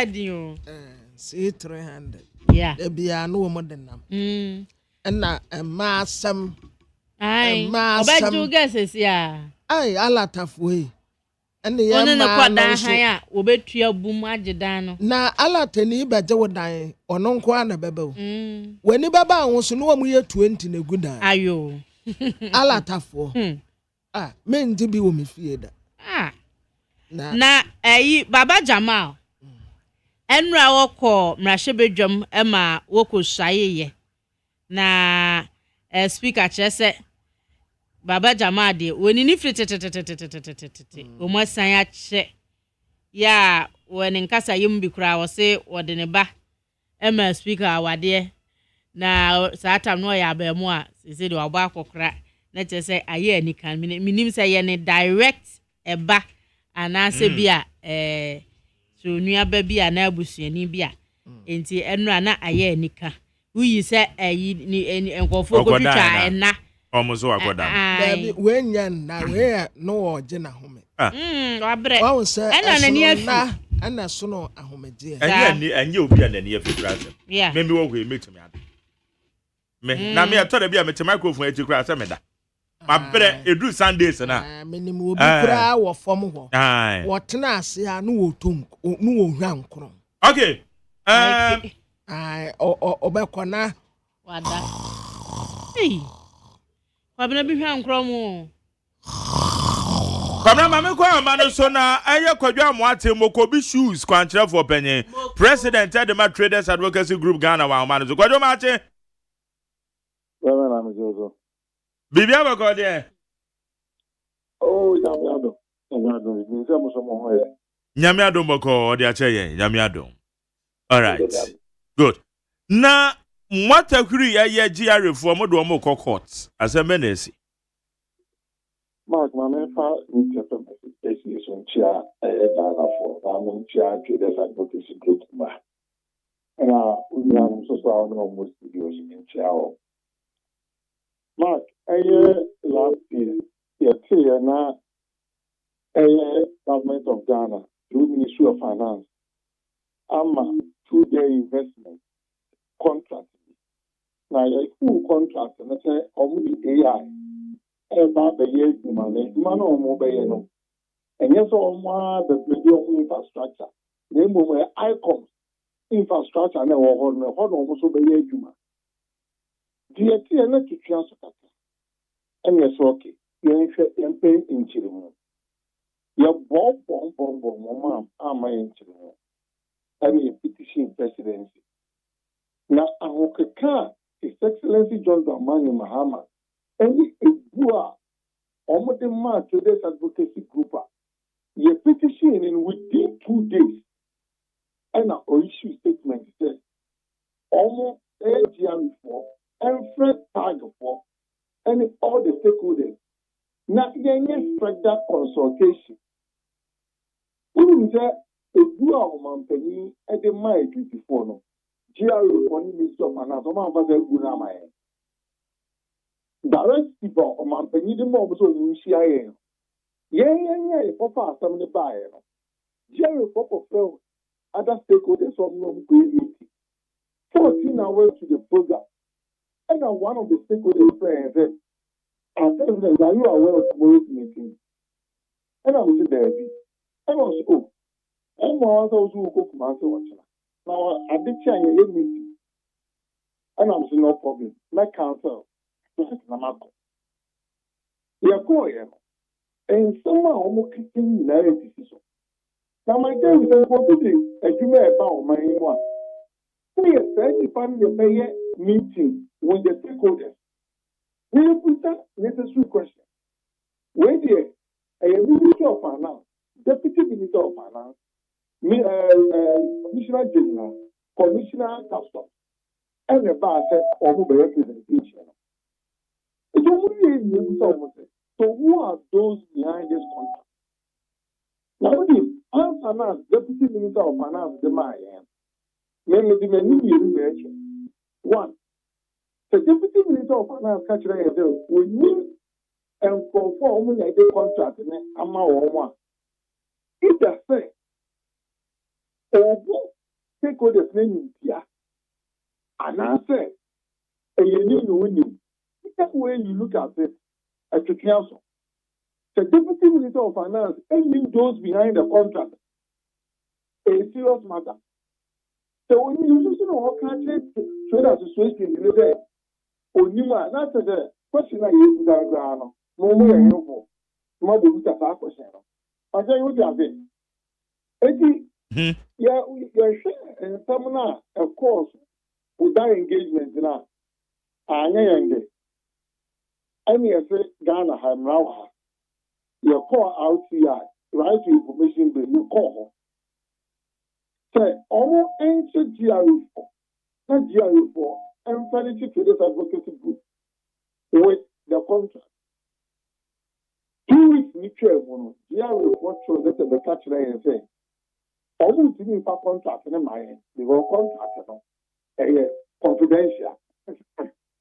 So, on my Ghana, Yama will be a Juma. You want a man on a security of Juma. Anybody a Baba Buama I'm mobilizing revenue. 3 years, Yama, ever for home, never bought a miner or mining his car. How can this one be private and confidential? The GR is almost giving that contract in the mind. If he, maybe I say the iron fund for. Yes, sure, it was no man, and Raul. And another answer, and I instructed a lawyer. So I'm going to GR for Coco. No more Commissioner General account. I'm for Custom Commissioner account. I'm for ICOM social account. So it's in your name. Now ICOM to year Juma. A Juma all year. In Naya, we saw a Juma all year. Therefore, I buy a person day, and I'm over for the bananas of Bois. Fair enough. Because of your mind is necessary. Yes, you better be a penny. It's all I want. I call out your own. If you be and you go with it, somebody AI back. About Guama, Banson is come more. Near the Abo minor. Fair enough. Now, move on contract in my end, you should get up only a day. First of all, you can do any the Yama. That's a bottom of our contract in my end, yeah. Then, you're back up. Yama, Ama, and run almost several Giana. You ever say almost a big film defense now. Court. All right. Now, I don't know what the icons account home. According to almost a icon platform, and almost also every issue. You know, the icons also say, will be the issue platform. now we major stakeholders also fair country area. Also be a don't come. Okay. Now yeah no, so there's advocacy group no. Yeah, I can say the so I be demonstration. Ghana Brown. Your first amra kwan so nyina not say they are come to here then the next line of action and they are taking. Woman is said, the woman is said, Mommy Atia says a GR4 sign a contract. That's a require you don't come up paying. I say contract, you know, more stakeholders said ready for Moon Uno. Dear woman Potte. Deputy Minister Mokoko Shiano, a Honorable Thomas Nyakwampim. Ono swinchire mo de mama no and Thomas sumo. Enuntina mo resort to legal action. That is the case. So, all right. Now, my joy, I'm in council blue. Me too on my penny because why I to about my own. No didn't book woman for. Now, appointed now, one to me one by one. Montina Mumbai and every man also show God disrespect. Emma, Oma, to Abama, on our show. Okay, a century as well. We did a man, the petition presidency twice. If you knew it did as an responded. If you answer responding, then Jerry, Omanate stop because of what you did. Omanite committee, national security by a home. Intelligence unit are more customs, almost by all. And my resolve that issue. And it's all my penny. A human letter to be house. Now, give the letter put to be house. That will give 2 days. On my penny, my reply was that the committee. A trail of my penny of a passe of a sort of brown mine. Now, one appointee on my penny, you. What a woman, human to Casalia. So, my penny was so you that is Padia. Offering into home. On my penny for an into fire.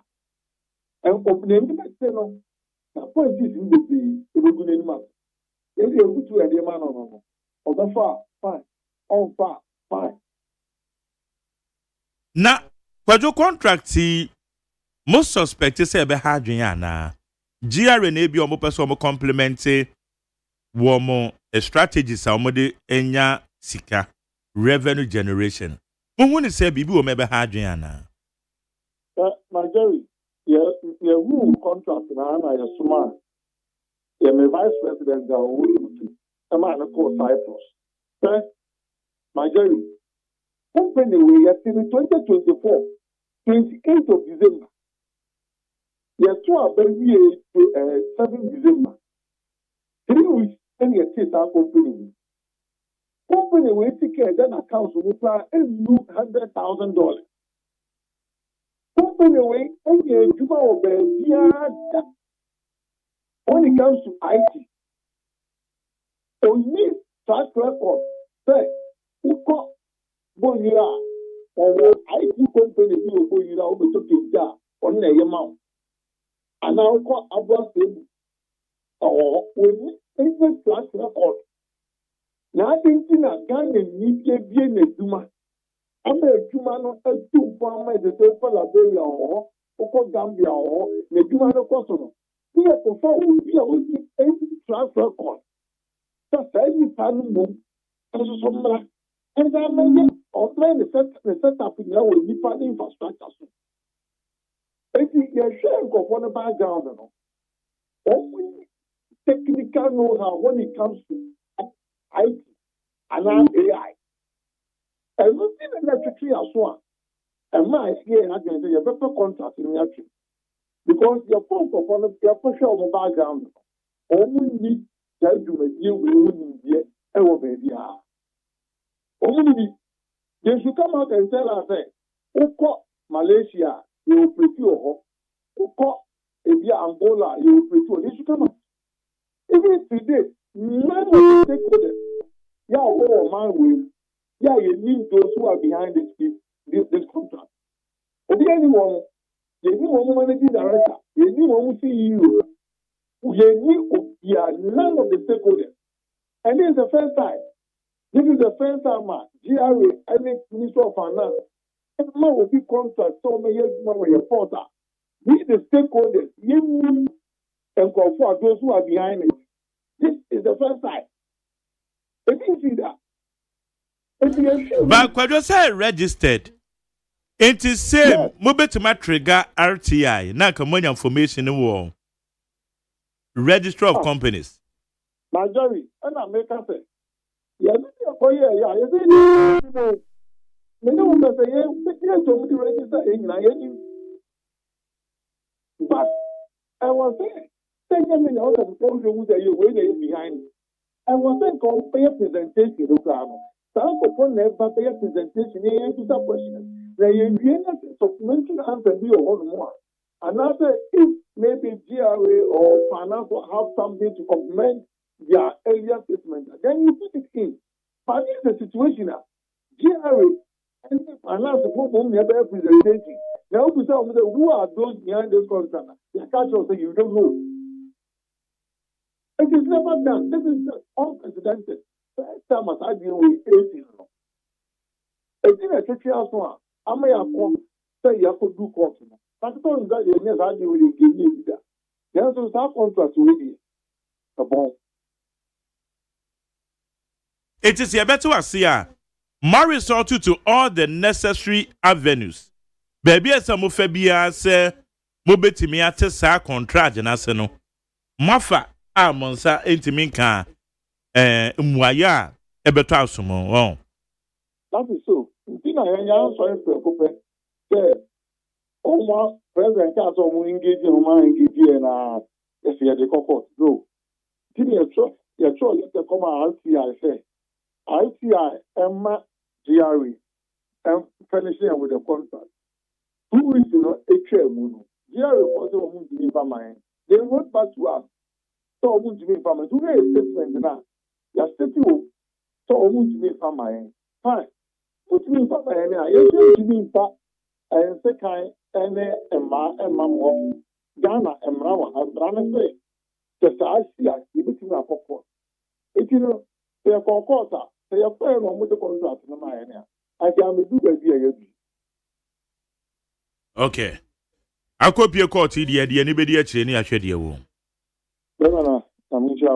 Yamisra won't song. I would say, Yannick Drum Watting or your president and the traders. Advocacy Group Ghana. Ono ne yene no din komai. Womo the Ghana Revenue Authority for Akokot. Efa contract bi a womo sign a womo enya hunumu entiase enim emma womo.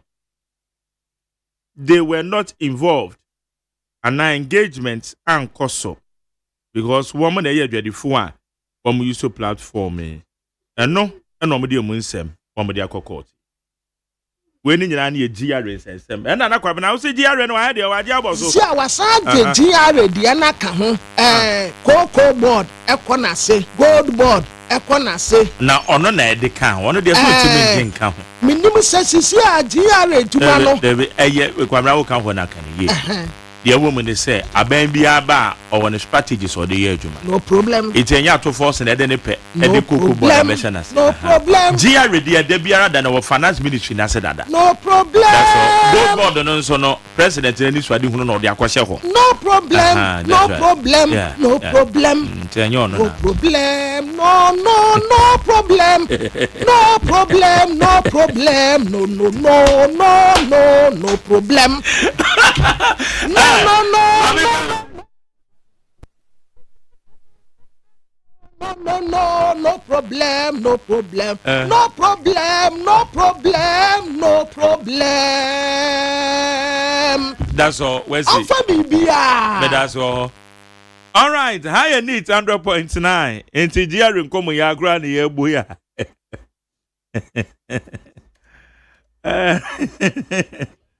Yes. Meninsa wo. I will say danu a wo mu ka asesa tracks no. Wo mu nkoye nhwehwem bi no.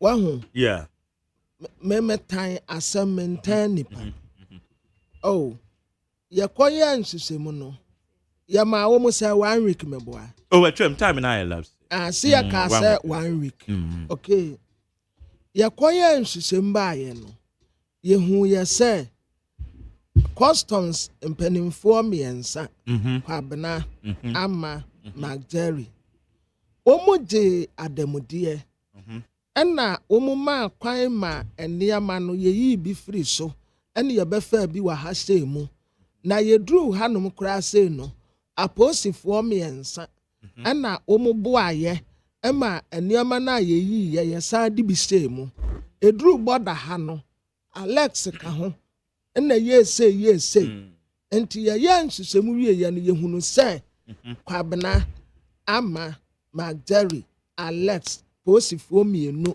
wee ka ho omu na omu yɛ kanana ɛma adeɛ no ɛba akwa bɔne so nti ya suspende momiensa na efiri na de kɔ ɛnam nhyehyɛmu a yɛyɛ yɛhu yɛ ne nti transit nneɛma ɛfa ha ɛde kɔ no yɛtwam no ɛyɛ reason ABCD nti na yes na tese wama nhyehyɛmu no a woyɛɛyɛ no result no akasa ma egyina no a wopɛsɛ wusie no but here's the situation Marjorie customs officer no omukopam no ɛyɛ ɔtanhunu na obi pɛsɛ yɛyi ne firi wɔ oh okay yes na onya kwan ɛde nea wɔpɛ bɛsɛ hɔ na wɔde yɛ n'adeɛ yes ama reason omu de yi papa na di no ɛyɛ bogus ɛyɛ bias okay ɛyɛ baseless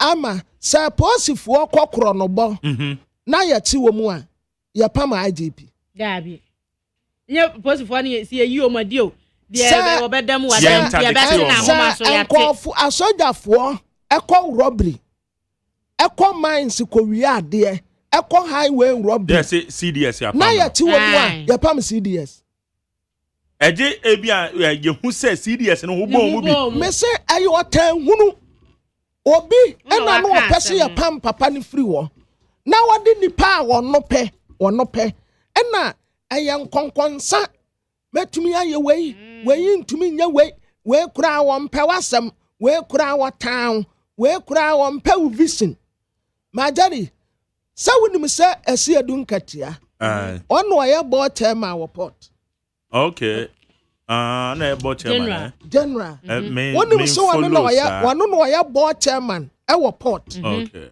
power play ɛyɛ power play omu kɔpam no kɛkɛ ɔtanhunu no omu de kɔpam papa no me nta sansa mmɔ no mmara ne da enyina soɔ pa omu de yi papa na die no omu nkama mentie ama enyina soɔ pa sɛ posifoɔ kɔbɔ korɔ no a yɛpam IGP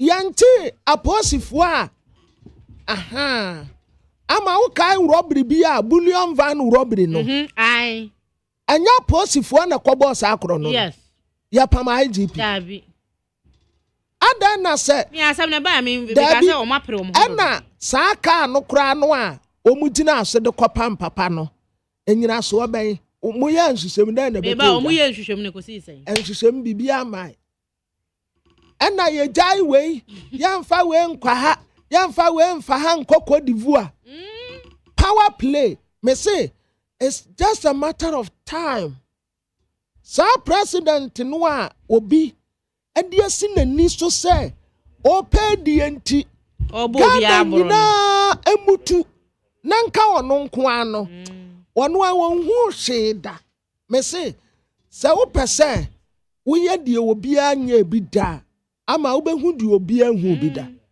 apɔsɔ wode nyamotere obɛgyeem apostle obejemu it's just a matter of time me katre de bia say obeto se me ku wo baabi a na ye obi a opese osoppress obi eno de mempene da se fa me hu amfa me hu mempene but abro ne doso e wo se wo mo dwene wo mind kan NDC fo mato aba manya power kama se munkunim di amudi ye binsi wo yabakose mu da ebinsi wo yabakose mu da enso mu behu say mo selfish interest mo greediness mo pesa minkum nya ebese pia mo akọ opposition exactly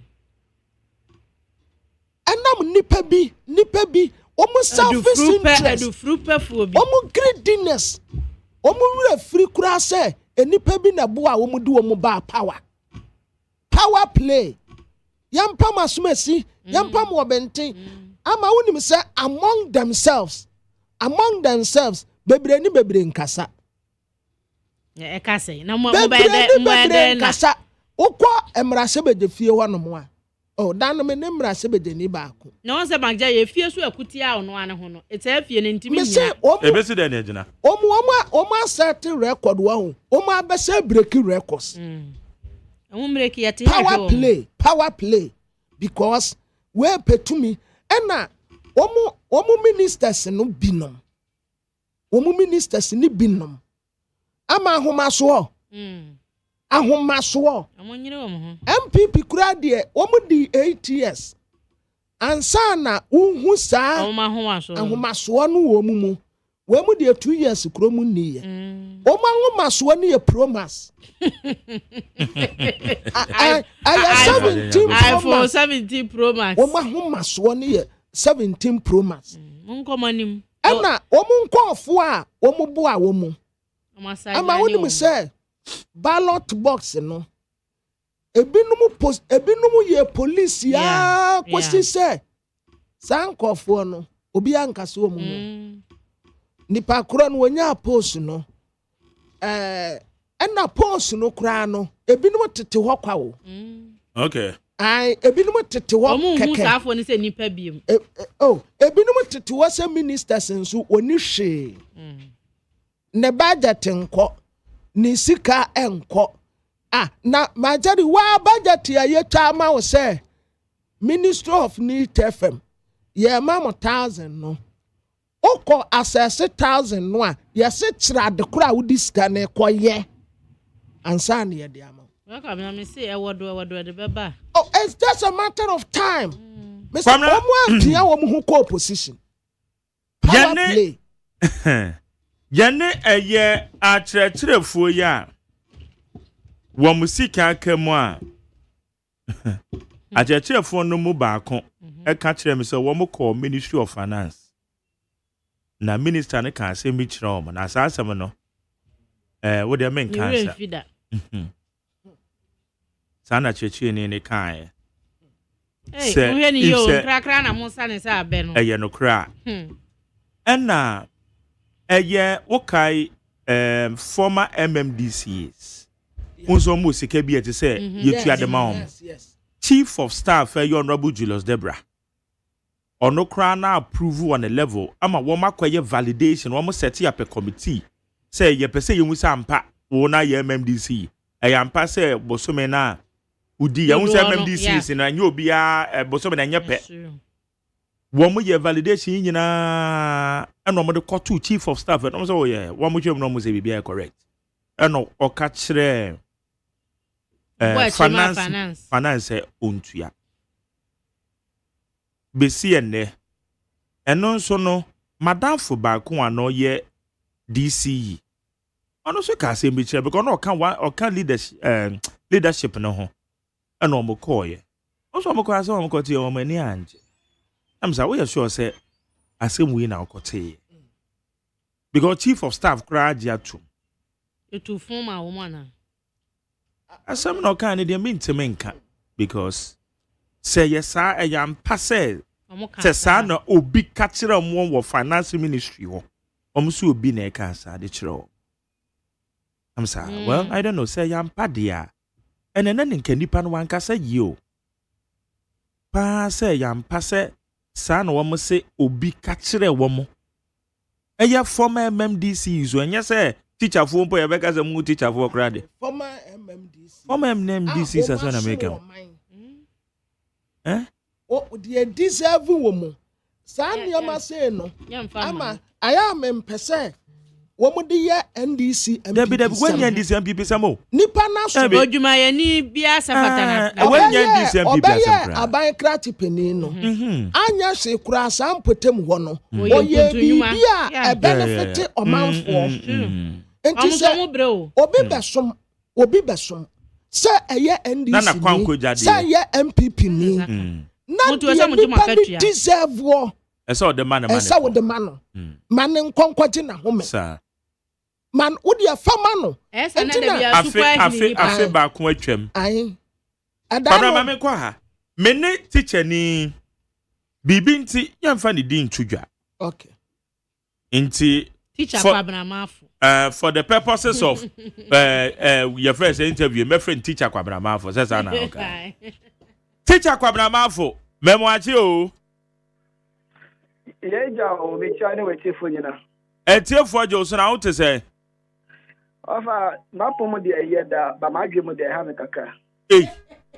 Aden. Sana meni da sika bi so na matese skanpo de minim de beba. Enti ama my psychological mind to be stable is disturbed. Teacher, na wadarumo. Ade madi achira demonstration picketing okay.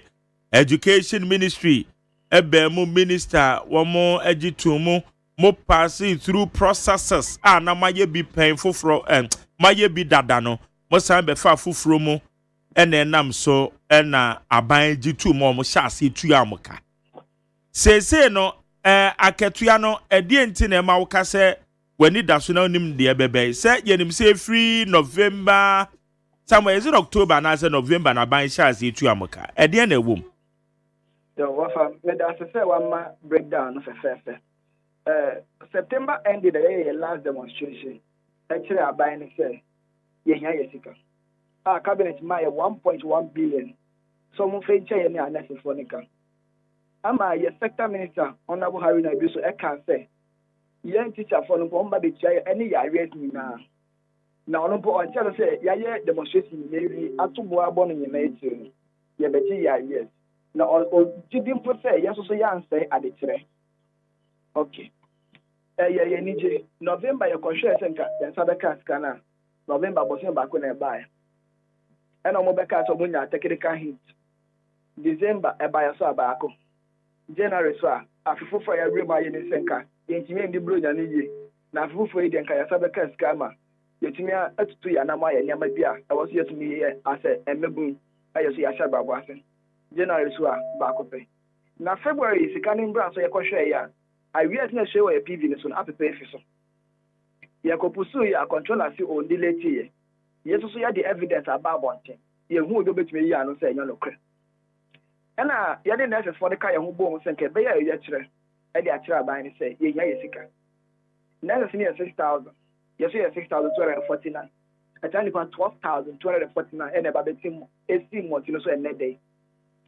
Now quickly registered nurses and midwife association etu ana more quickly like minister of finance or Kakati say the members in some demonstration me mpesa ete be ya for payment plan bra nechi omo kane mom kakranka omo ni beso quickly no dey cut about 2 weeks ago so beti omo ka with an installment plan eba na say nurses for no etu omo efi omo akaye nkwa they could be sad GS for say na ya so nurses for nya payment plan e dey na work atire o si odi sheka ya ko not with the media say omon kasa engu microphone no na obi ante say any na mom so mato afa ya asem na the she and say not the one in charge of salaries like actually young leadership me say the national nurses and midwifery for association air fight ya mom na so ye nia and the young judge teacher man enko na asifo when kana fitititi no yem fire hu embo fale ye nurses ye unions for no because Yenim said they seek their own selfish interests as leaders, not the welfare of the grassroots teacher in the classroom.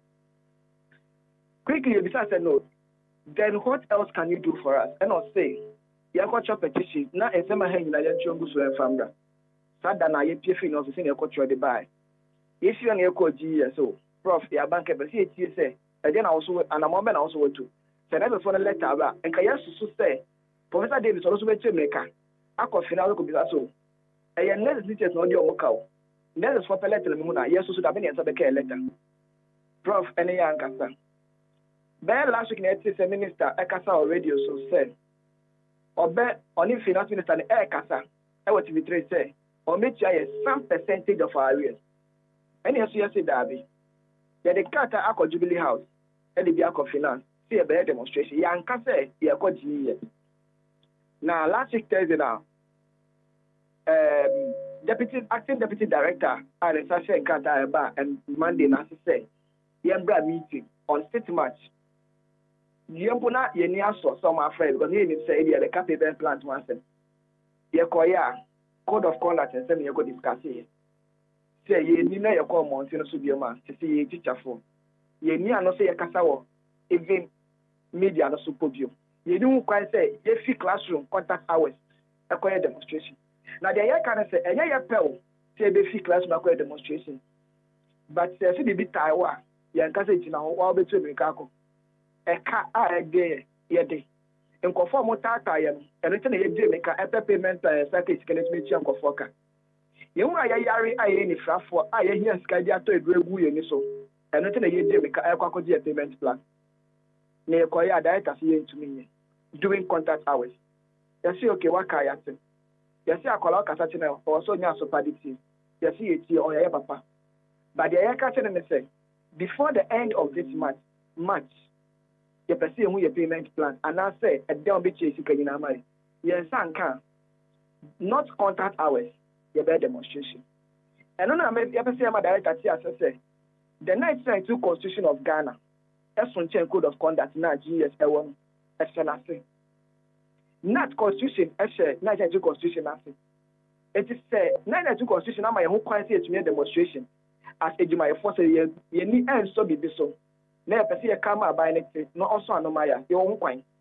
Nti manati as say so see ye enjoy doing contact hours any problem. But outside contact hours ye be ye. Say by the end of this month ya tisha ye be tie wo month so. Eya semo. Mami bisa we. Market ya ba November oh. Pachoy. Sabre na makwa for months, right? For about 12 months. Yeah. 12 months, it be 10 months, it be 14 months. Okay. November ketu ya na nat for womote moana, womote mudius. Of a nat eti medius, eti mutual fund, eti me cancer fund. December the womote. Pachoy nat eti training na. Ena January so nat eti. And I was say Moko Nat one not in charge of salaries and the catcher must say more must say nurses and midwifery. Your friend is a woman association na kwa mama and the munyana monko was a son or kanye. Papa no our cafe friend Isaac Niba. Bonnie what's your friend saying? Isaac Niba. Isaac Niba one nuts in summer obi can found one no. She kwa we need FM na be you ho no because it is ampa de ya. Say it is ampa. What's Isaac Niba or not? Head of salaries. Oh no ye head of salaries. Yes. Oh no o ka kire mo say munya de kire na monko ya nurse for. O say ye hwe na say nurse for unions no. Nyomo ye no e ye chen nyomo ya maya e de ye ja koye Edian na no say why my ye de amamo. Edian na no say why ye de amamo. When to me and say and I say no my you say we have felt disconnected for them because omo casting say ye hu de omo ye. Because net is for no to make say union say but ye union ye take film ho. Et ye per se omo ne ye etimi ye meetings. Omo to make say no mkwa koye. Say no mo ye say na film aba. I think last year April March me corporate go any vice president equatina a meeting. Last year March, also can say by May, Metio Monka, ABC and Mentation from Hoy. We felt Pretag was bringing us on board. Pretag any year meeting castle, Yabetio Monka, so from Fabio.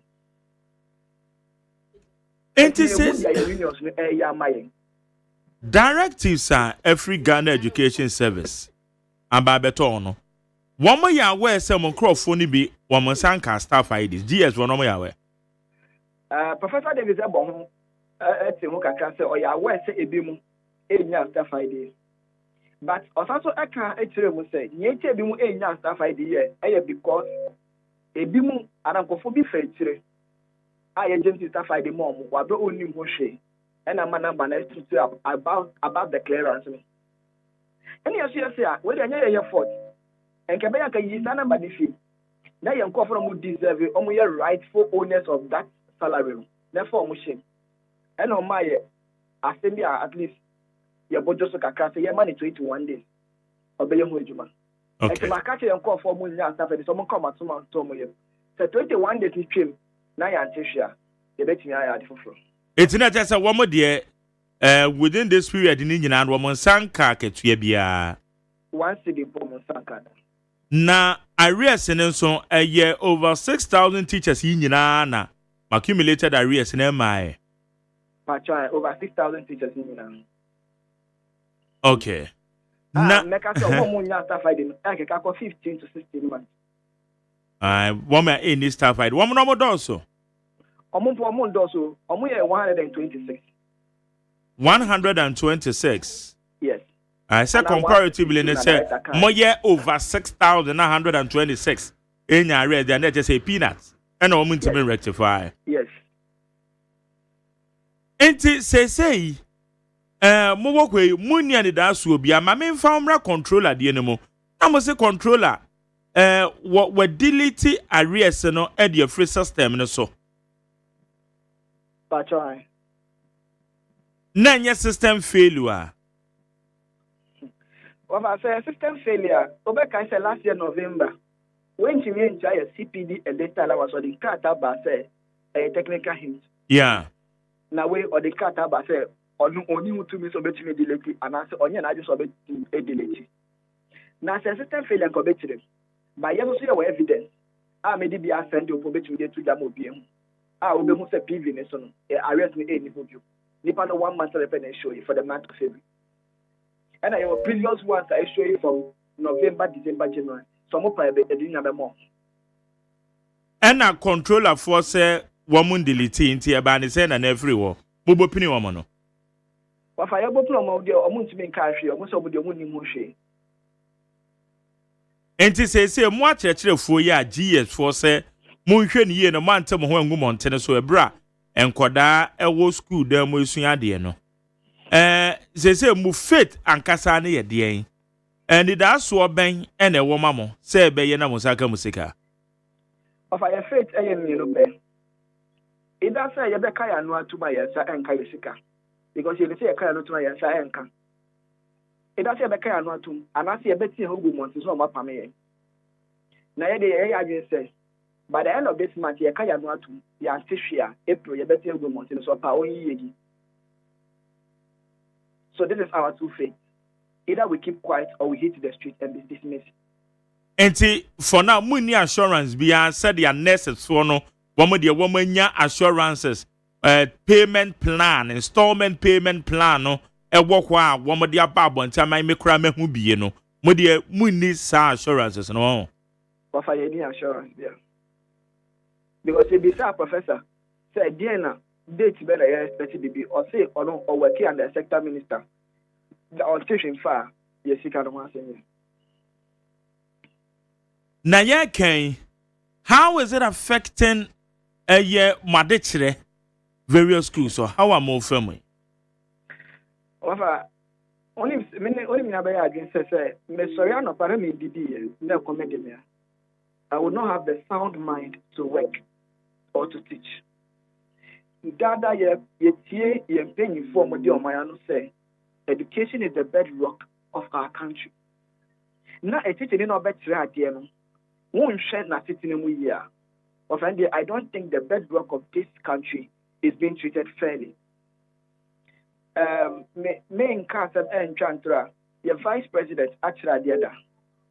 Your mind opinion, and Casa, your teacher, our classroom done. Professor Davis, actually, the other. Now, see, our uncle Fuya or Mososo, actually, the other.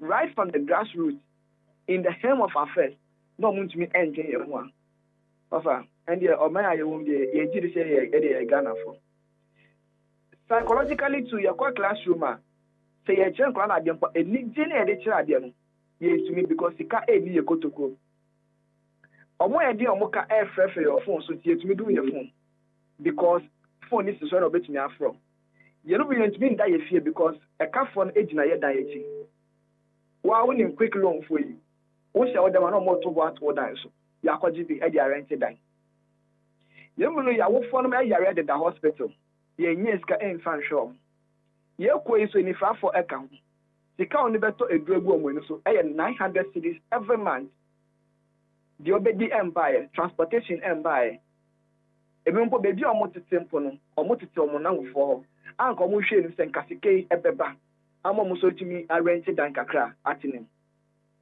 of a bestre say if you are able to read then thank the teacher and the so my opinion say also is able to read because that teacher was in the classroom. Yeah, catch a vice president and say, yes, trainer, if he's able to read today because that teacher was in the classroom under Yasin, on fire seeker MI. Yeah, catch a Professor Davis say curriculum no answer or try I say idea. That curriculum na it's say open ne pepper say your best teacher for yes, trainer, on fire seeker MI. Yeah, here by the end of this month. Yes, April, you better go to so what pame. That's it. But some Muguswa echo classroom coachade. Offer you go so aqua classroom, a bimumpo a vigilation and me amene worker say. What the teacher kwabena mafo, mame phone see answer. Why? Pacha me that was and me that was feed the case and answer. Once you that say. Abrantie ya nene kasa ye or your chire ni. Now, for the purposes of a young command didi no, Nanya de meeting di ni din ankasa to gyantin and I'm a friend teacher kwabena mafo. Na ensama wakan medidi se onso watibi. Aden na se mani beduru ha. Aden na nurse for wo mo di o nka bom ku ne ko edema omo. A chechirefo nka bom ku. Yese cheche ni so obi a ye fro Isaac Niba. Bryce, now you're head of salary, say Ghana National Association of Teachers. A church for the say, when no ma seminar in your mother, son or moka, na woka mini hobby. It is a docrasa wokas, dear. And I just one can you, teacher, the friends, teacher, Aze. Say no crasa wokas, dear. And then just one can ye. Ama anamebo. No. Share right from day one. Ebra Honorable Julius Debra Krata ne ba bonten pe. And na woman wo health sector no. Womo kabom ku no. E sha ase dima womo. Na womo nya ntua womo kawo. E mo mo ntete womo dius bio. Eso na eye nkabom ku ne dima womo. It immediately no Honorable Kwamna Mita Kando. Yeah. Honorable Kwabena Mita Kando ba bonten beka say health sector ne de woma reinstate wo nyina ne koka akatu asem no akatu asem ba ye health sector woma gina ma kamom ko na gina ma de ama wo nkrofo yi a cheche fondo ma da ne nyaka na me de me bufu ya metan de me bufu ya metan ene se woma katu ya hyase ba November na no ma hyase tete womo enso time na womo ekono womo katra mo say ye nyantete mu dues iti mo nya ye members che bibini adwen aya na ya rehu say no ma we na nipa so ma university ko Ghana na ye won ne ukoware anya attractive uko university anya attractive eduma wa anya attractive because enuma bi say sa na wo mu nipa na bre wa ko school oba be kira de ete so for how mu sa de ne vum so de so go school so oba be kira de obi kira de a o ye be me a kira for yin me de kira ma ete se bedwe ho kura me ti ase na me se aba na ye bone so obi be ko school say oba be kira de ye nipa na hwe ne dress mpe no to teacher ni e de ntia se ba sa na obi the minister no I say chen hene and you'll be the minister crasamo. The person say you value teachers adwuma mo ye edema. So what I say because upa teacher for name a nurse for sorry you be ma nurse for because you so omoji nipa nkwa be ewura fi say dia wo bo dia wo kwaji nipa nkwa na adwene no odi team eye dia na nurse ni no ebe ye enya ni dia kwaji nipa nkwa enye teacher ni na kire dade oh aya rego no ma bi wo ha me na che say ye kakra na mabre because idea is simple na ya ye no wonwonai Ghana no dey say akuya na my media minimo dey ma bro my anja for me dey ya ne say we unya bia no wadi na okọ say bayempa ubenya bia die say no so ya asem my anja for me dey yanko anope wo chia chief man salutino mpa o we honorable COBA COP Raza send the men ametiano send the men ametiano enye won tiano na me wo tiano a kwabena chia ye info abase o chia ye no kwabena amfa salute ama okay greetings this morning almost say for salute no mano chairman ne greetings this morning kwabena abem wo fomu me ma vem no ngoso attention this that's all attention this good greetings this morning as earlier started program Mantare or Santaman greeted you good morning chief and also promote you for your good work you are doing for Mother Ghana and seconded by Ama Sapon Kuma the birthday girl to whom that the other day she wanted to mention on radio and I told her, hey, shut up. Don't do that. And she said, no, I have to praise you for people to know. The good work you are doing for Mother Ghana. Mantari greeted you and promote you for God to uplift you. That's right. To higher level. Yeah. We appreciate your good work. Ghanaians appreciate your good work. That's why this morning started. We didn't bring the salute. It's better late than dying. Bringing the salute at the end of the day. Okay. As we are getting closer for the end of the show, part 1, continue part 2. Doctor is on the line to tell us more about our health. That's all. Great! Great! COP Osman Abdurazak. Great! That's all. Great! Guy! Bravo, Chario. Maza, ejumana no wa no. Dog Mache. No. Says back to me ura wuyo. Na commander na ye no boko bi. Commander pa. Na wo che do no ne tetu ano ye. Na that day na me who Lieutenant Ledre no. Na me who da. Okay. Dog Mache.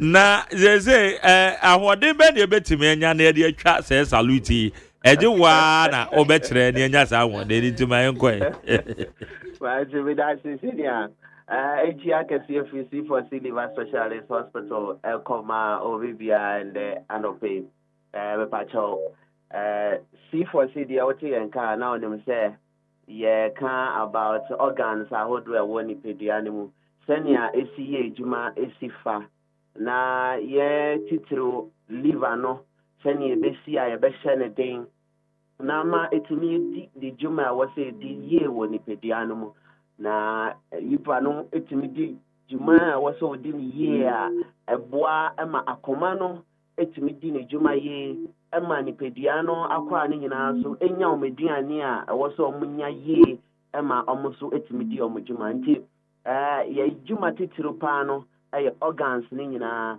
na o kan organs so dia na chese ye kan akoma no ye kan brebo no ye kan intestines ye fun ye kan adwen no ye kan intin no say ye dompem ni nyina no ay organ nti yare bia doctor ato din akyerɛw ana sɛ mpo afei na start nanso unnim ne nne bia wɔ ho but open ho nti aseɛ ehu deɛ ɛkɔ so wɔ nipadua no mu ehu organ kora simato aba ho ɛno nti ama ofele deɛ ofele ama wɔyɛ fun yɛ ɔya bebree no ama wɔn nsa yɛ titiriti bebree ama oti ɛpa o bebree ama akoma no ɛbɔ ntɛntɛm more than usual ama ɛmpo onan no ɛhoho no onsa ɛhoho no okotodwe ɛyɛ ɔya osisi okɔn ɛna ɛyɛ din ɛde ma wo honam ɛyɛ hyehyew bebree ɛma o Johnson kora yɛ ntɛntɛm oso te abiri bia no omogya no ɛwɔ fam abiri bia no wenu so ɛkyen abiri bia no sɛbi wo yɛ ɔbaa kora na wonya serious infections ɛde ɔhaw ɛba wo relationship mu ebi kora wo ɛyɛ awo asɛm a ɛho ayɛ din ama wo yɛ bɛrima wo low sperm count anase mpo or premature ejaculation anase mpo or erectile dysfunction na chese ahoɔden ntimi ma bɛma no mu kraa epacho ni nyinaa no ehwehwɛmu wɔ hɔ a yɛbɛtumi ayɛ ehu sɛ bia na ɛyɛ o shanks no anase ɛyɛ o blood circulation na ɛyɛ problem ana ɛyɛ akoma no kai sɛ akoma no ɛna pompi mogya ɛma mogya timi kɔsɛbi sɛma no ma ahoɔden bem ma ɛno so etimi edi dwuma ebiom yɛnia no mbaa so akoma ya na bɛpɔmpi mogya ama mogya akɔ nipedia na akɔ ani nyina ama ebi akɔ sɛbi sensitive areas no na ama ɛhɔ so sɛbi atenka no build up ma wɔn ho kafo anya nti mogya ntimi ndi efurusane yie wɔ nipedia no mu a ɛha adwen ebiom so ebia na okosi ato no na ɛwɔ problem kai says ya wo akola foforo na wo yoba okosia a obeto wo wiase nyina no yankopon de ama wo dada na ya wo to wo na kosia no a start say esote enti bosumi bia no say wodu teenage wa bosumi bia no bon say about 10 or 15 kosia no dodo na neba nanso undu time a wo say kosia no bi be mature enti na wonya what you call atresia just kosia no nyina shrink back into the ovary na asaso aba back in the next month no into benya 10 15 20 but then udu puberty stage na hormone follicle stimulating hormone any luteinizing hormone no aya matured no na a selective kosia no baako na amase bi wa start say sa na ekosia be ma ho nsu ahoɔden mu a ɛde nyinsɛn aba na ni nyina no obi wɔ hɔ na okosia to nya problem because of infections ahodo a build up ebi wa na UTI ebetumi aye candidiasis ebetumi aye gonorrhea aba system ni mu ache syphilis ana say ebi kra no lichen planus infection bi about skin no ni nyina no etumi ema unya problem which is a PID edi ho nkomo pelvic inflammatory disease ensure ebetao punch of Douglas nimu a special area any kwan say ensure ebetao betao na chese ne bobia na sesa eno no betimi ama oba enkaboni bi efiri ho aba ebetimi ama o menses kra so asesa ebetimi ama okosi ato ahoɔden na akɔfom ebetimi ama watenka so akɔfom asabi wo no hokafo ehia obenya severe pains ebi kra ho ne hokafo ehia na afei no oblidi ni nyina no ade a sɛ wo infection a ebetimi ahawa C for C ewo ndura hodo a yɛde boa set conditions mesrɛw bomodiana na ma o liver ehia deɛ nti a o liver hia o titiri when it comes to infection is say liver no ewo de efra no the immune function yɛsua ehu sɛ yɛwɔ tissues a ɛwɔ liver ni mu a ɛboa ma ɛfight emu a ɛyɛ fi a ɛba nipadua ne mu efi no a ɛyɛ microbes bacteria virus parasite malaria mumwa nyinaa no ɛyɛ fi a ɛbɛtena nipadua ne mu a nyankopɔn ama yɛbrɛboɔ no kafa cells natural killer cells lymphocyte B and L wama yɛ satellite cells wama yɛ heptoglobin these special proteins a ɛhwehwɛ saa efi wei nyinaa na eyi ɔmo firi nipadua no mu ebiom sɛ mpo ɔmatena nipadua no mu akyɛ na kyerɛ sɛ wodeɛ no ayɛ kora nkɔ ɛkɔ a na asan ba ɛkɔ a na asan ba ebi kora wɔ hɔ a ɛkɔ a woa na wosan reinfect wo ho because ebi a wo treat wo ho no wo treat wo ho kafo ho ana obi a wo ne engage sexually no etimi ɛkɔfa ɔhaw etimi edeba o kenya obrebo na ne tissues in the account in ayejuma etimi boa a fight infection and may prevent long-term effects of our problem, long-term effect of premature ejaculation, long-term effect of infertility, long-term effect of erectile dysfunction. Kai, say, Sebi, erection, you are grade 1, grade 2, grade 3, and grade 4. Bisa who say, grade way, and if I know. Ebi wo hɔ a na yɛ infection akyɛ wɔ system ne mu nti ama sɛbi obɛma no krampo no ɛso te ɛfɔn wogina ahwehwɛ mu na ɔhwɛ a wotumi mu sɛ change kɛseɛ biara ba wɔ system no mu because of infection a build a bebree nti etimi ɛsɛe ntin na ɛwɔ nipadua no mu titiri obɛma no mu ama mu ahoɔden nyinaa no ɛyera mesrɛw ɛma wɔ nyinaa amma sɛ ebi a ɔwɔ hypertension nanso okukura wonim nti wadwen mu no ufa edura ebe ma wahoɔden foforo wɔ be ma no ma wetini e de aye adwuma nanso kai sɛ akoma ne be pompe moja enti sɛ ufa aphrodisiac a de ya ne sɛ increase wakoma no sɛ mpompe moja ne ntentem ɛma entimi nkɔsɛ bi be ma me na ahoɔden emrem enye sɛ no na ɛma be ma ne nya ahoɔden nti wakoma na wo sɛ no in a long term utimi nya problem with akumano, cardiomegaly, hypertrophy of the heart, muscles, the way akumana was a contract, ne relax, ne tima pressure, a problem. In the long term, in teaming to me say, it's me ma a gene also in your accident. Etimi kura ema okadem etimi ma obubugu form etimi ma sebi okotoje or other organs ni na ho adin eba form etimi ma o kidney essay because of chemicals ahodro na okonipedia no etimi ma brebo na nkasa so essay nti ye fofa enro bebre ewo ye ho mpan ya wodro se ye be wuwuru enya muscles etimi dia di jumani nyina no essay nipedia no increase chances of cancer. Me pacho yo bibi e friend bioavailability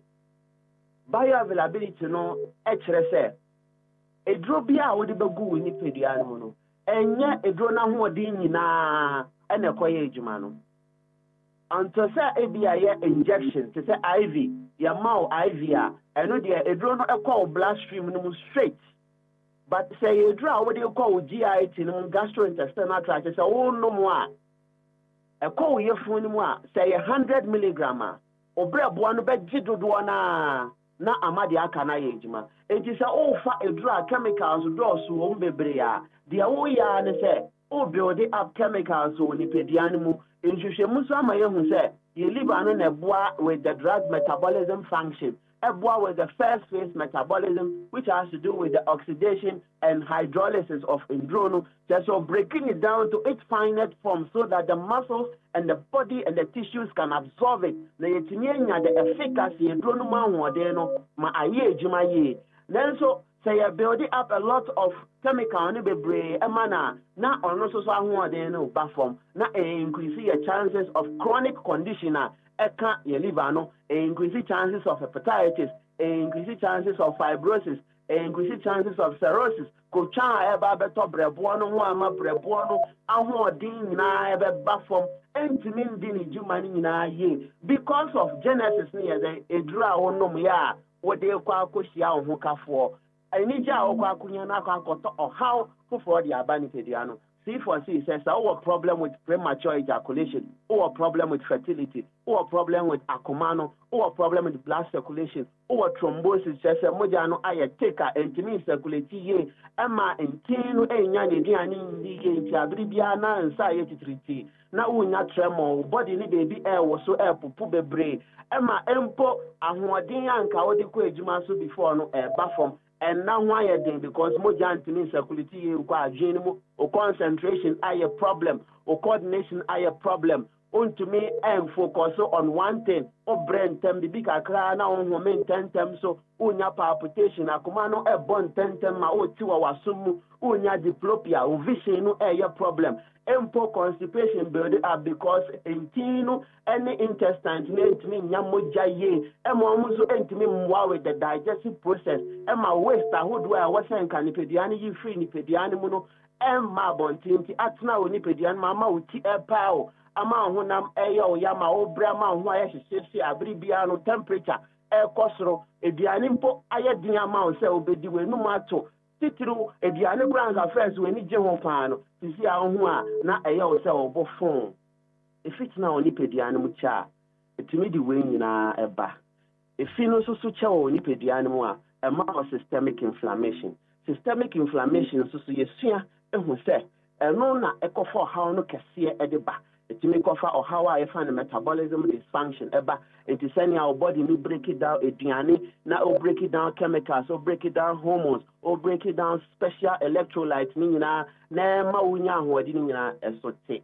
in the long term it will cover adwin yare ba it will cover diabetes ba it will cover hypertension ba it will cover stroke eba it will cover arthritis eba it will cover cancer abnormal growth of a cell kai say you need to diano your BBF and apoptosis say every 128 days your special cells they die through your blood no 120 days diano your red blood cells they have to die so that new ones but ayade yankopon ayenisa na cells ni wu afoforo wo say ba no empembebre no dada no wo say free ni pedianum nti explain any lymph node or lymphatic system and the disa ejuma na in cancer state no obo say chemicals are also nti ama cells ni bia ya abnormal ama cells ni bia ho ade mpo abro so do nti they are multiplying excessively nti dada na nke ewu na wo say free body ni mu na oni foforo ni nyina enyi bom 1 + 1 anka wo say mayen 2 no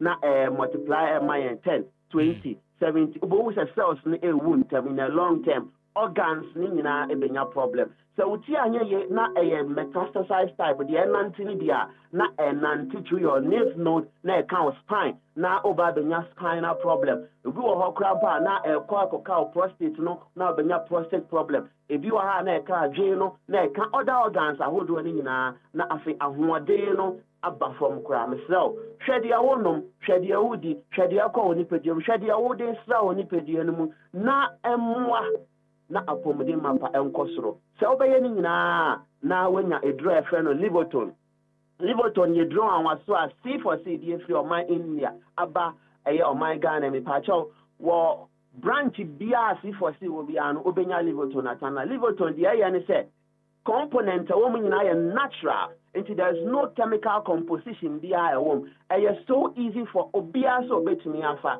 pacho from 12 years and above eye FDA approved into a drug offer approved by FDA. It is safe to take. After crown offer as a pregnant woman, you know, be dim command sana. Ya advice on your bebre when you teach your own some bebre and sana. You know, we dim command about it. Now, if you cry now, hepatitis, problem be with your liver, and now per se, ball buying so that liver no enconya such problem, and now empo. Ediani bi wo ho a wedi ama hye so ama wo pe kwan bi detoxify ho eyi saa efi na fi ni pediani ma livoton beboa ekenya brebo no ma brebo no etimi di saa agema na ma ebi kwa na wa fight infection for so many years ekwa na aba gonorrhea syphilis chlamydia genital warts din nyina no ekenya brebo no na ama ni immune function akosoro ebi kwa na wo de no wo hormonal problem kire se wo balancing issues estrogen any androgen no balancing kakra ewo nkosoro bebre nti menses your problem be makra wa hoɔden so aba from masem no eyira e pa cho obrebo no that function of metabolizing hormones ahodo Kenya no na intimi dis agyeman ma blood circulation o blood no na ye take ama intimi circulate ye because cholesterol build ya bebre wom ama cholesterol no kra chema chechire brebo no ma unya fatty liver disease abepacho unya livoton na ebeboa ama fatty liver say grade 1 grade 2 aboa eyi fat ni nefre ho empo aboa ama moja ni mu a cholesterol abodi abebre no aboa eyi efifam yenso so aye that pressure and row so mesel obomodin na unya livoton a liver no was special dilator bi o produce aye friend no nitric oxide eno na boa ama your blood vessels ni mu bie so that akoma no beto de bo ase apompi moja no nti akoma no bo bebre na woti wa wasum ni nyina no palpitation ni nyina no ebeba form because of that blockage no na ya woti sa Pelivoton nemwa yes wa yeda diabetes in roso me pacho ye liver no very important role to play for a situation no say a situation no be dose wo di pedianimo a your pancreas ne be produce insulin no na aboa reduce a situation na mayen nanso your liver no that responsibility say obeji a situation no wa store bi e di amayen enti say wo treat diabetes a mesrel ma ore mfi wo brebo no Livoton beboa ekenya brebo no ema sa function wetimi aye ne ye empo yen aye energy level e wo form no kan say your brebo no eboa yen by burning fat e woni pedian for us to get energy e burn proteins ahodo for us to get energy and it is how activate brebo no here e beboa with that process no now ma energy level no so akosro yen cut down the intake of sugary stuff. Yen cut down the intake of fried foods bebre. Yen cut down on the sweet ni bebre. Na yen exercise. What the way na I can't live on who benya good blood circulation ma moje timi akwa adwin mu ye e ma bronchus area aye juma cerebrum prefrontal cortex or hippocampus e be ma that memory na usua ade a obekai na refi be kwa chire dementia aba o tru bebe ama o refi nyoma a wusua ye nro akra usua o refi ni nyina no e be boa e ma adwin etimi enya that energy to coordinate well sa fatigue na ba osu bebre ama untumi mponda ama bibi kakra na honam nyina afemfem ama why so lazy and lethargic ni nyina no ebeba for me pacho ma onsanka stay for say Livoton na Livoton in Kenya and brebo na brebo ntumi ndijuma e nyina mesrel see for say adum ninti all over Ghana and to some extent some parts of Europe na Europe branch ni there why gidigidi say Dr. Michael Kojo Chairman a CEO for C4C group of companies. Aqua PM or Maya friend Netherlands in Europe. Yeni anuma Belgium, Italy, France, and more Europe thing in an edgy I share your branch one team. Say Opese Oshia a doctor a Netherlands and now when Mobia or Opese Onya your treatment no plans Nibia on friend number now on a doctor ending como plus 316 879 855 84 plus 316 879 855 84.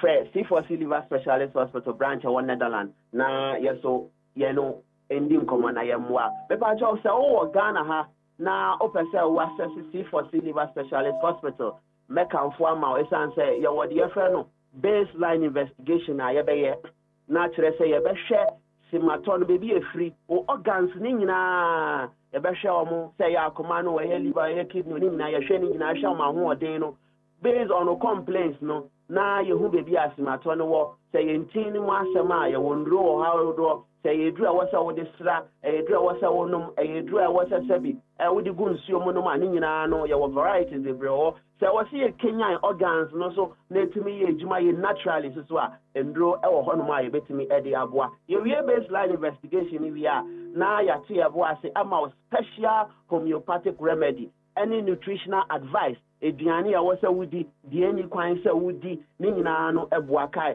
say you are what you eat enti aduane bi a ɛkɔ wɔ nipa aduane mu na bi wɔ hɔ a na de ɔhawo kɔ akɔto organs ahodoɔ no so but unim ɛno so ne aduane a w'ani gye mu bebree ni nyina ka treatment plan ho ewi a na exercise wɔ hɔ a ɛwɔ sɛ woyɛ a unim sɛ bi a organs ni bi kura wɔ hɔ a ɛwɔ sɛ wɔ exercise wɔ mo how I exercise organs no unim ni nyina yɛbɛkyerɛ wɔ ni nyina kai sɛ form ɛyɛ permanent but the class na yɛ permanent but form yɛ temporary and teacher say nye exercise bia na wobetimi ayɛ ɛno so yɛbɛkyerɛ wo ama wotimi ehu na meka biom sɛ Livoton bebi a wo bia no sɛ wo place order yɛde bɛbrɛ wo asomdwe free delivery na per head bia so no wo special discount if you place order for 2 bottles or special discount per head but so take advantage of this special promo na also Kenya obrebo na brebo no etimi endi nejuma eye number ofra 24/7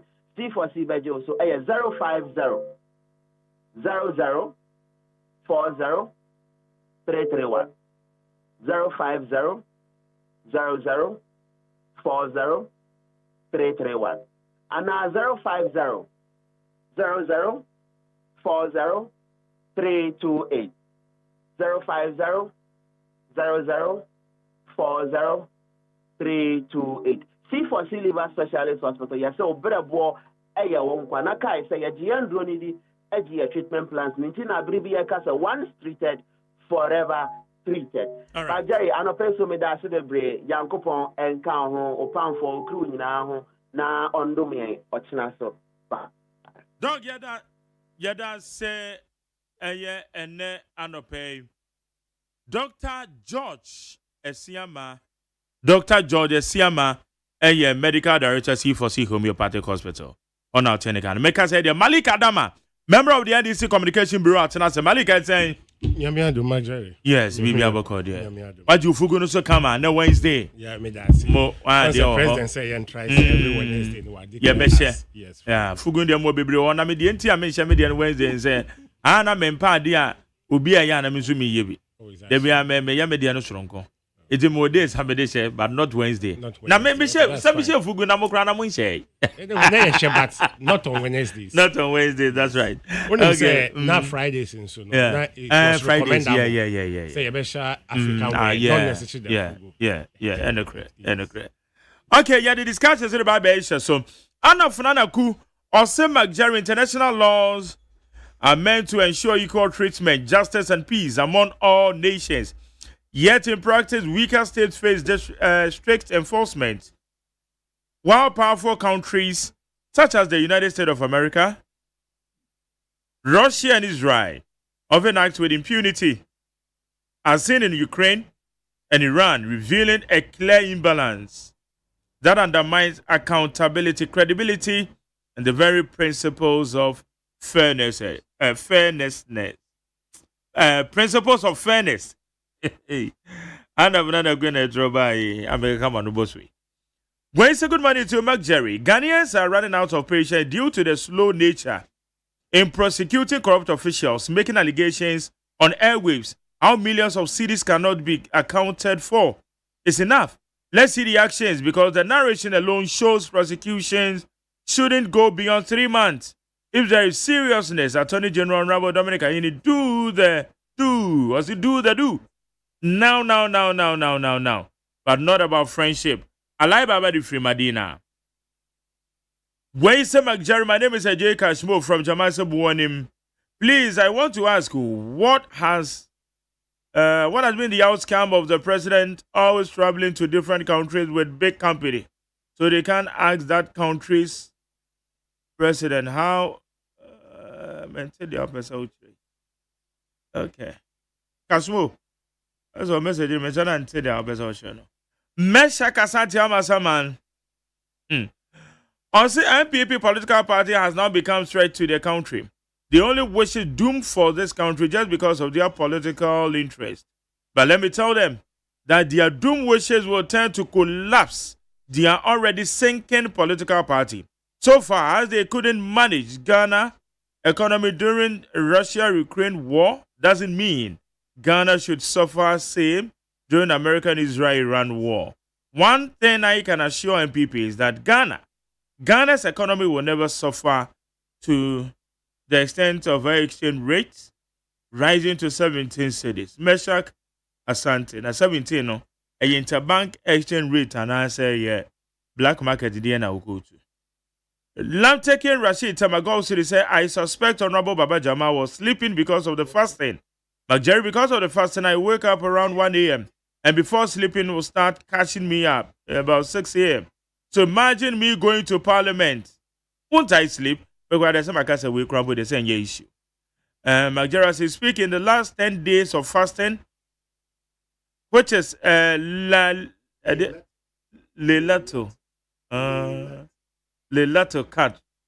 Kadr. So I know what you know. Lelato Kadr.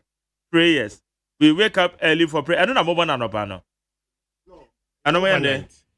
I think from 10 to 3 a.m. Roughly from 10:11 up to 3 a.m. 3:30 a.m. Lelato Kadr. Yes. Oh, okay. Until you go home around even 5 a.m. 5, yeah. 5 a.m. Until yeah. That. It's true. It's Lamteke Rashid. And then Obra Muslim brother. Or church Hano. Where's Jerry? My name is Okai from Bantama in the Center West District. The talking is getting too much. If the other report shows that 4.8 million were requested through a fourth stores receipt, advice for vehicles that were never delivered, then government must immediately prosecute those involved. Fighting corruption is not about press conferences. Senate West Bantama Interzone sir, we can't overlook your appreciation for what you've done for us, oh great almighty. In fact, any time, whatever you are doing and you feel sleepy, better hold on and sleep to recover before. Also, procrastination is a thief of time. Can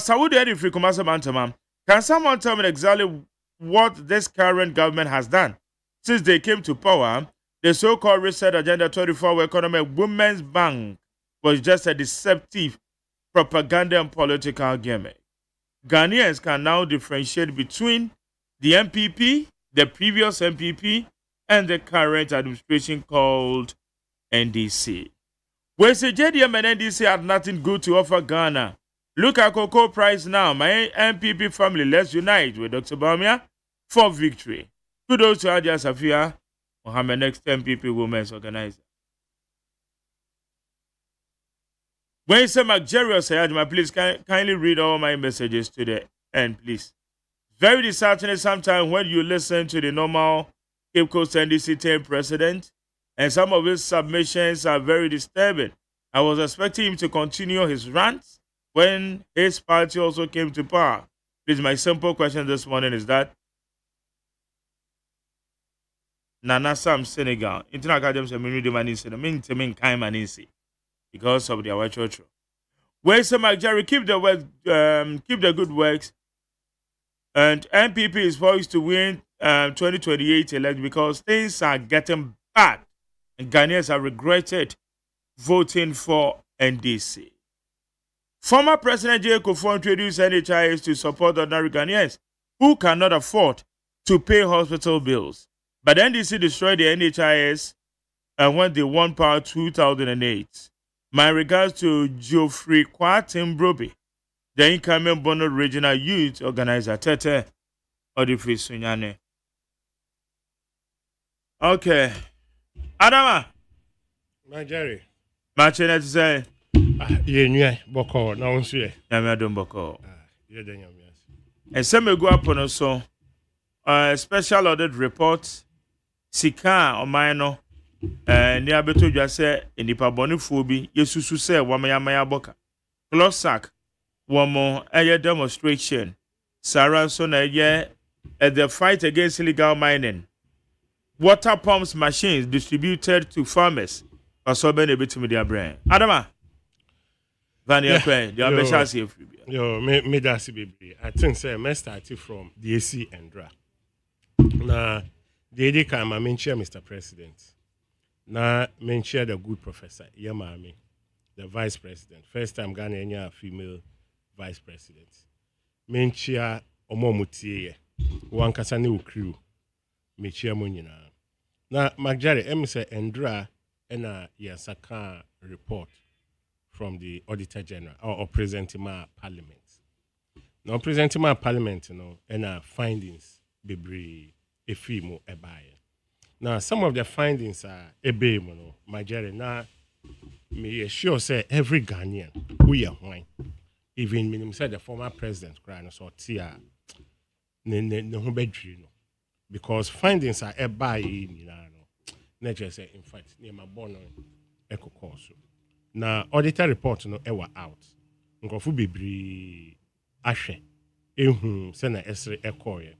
In fact, Magere, some of the findings alignment to the extent say even Minister of Defense in Pono, there was seriously irregularity because 2024 elections, no, they decided, say, Anka, you supply more cars and other goods so that they will use the cars to patrol around our borders.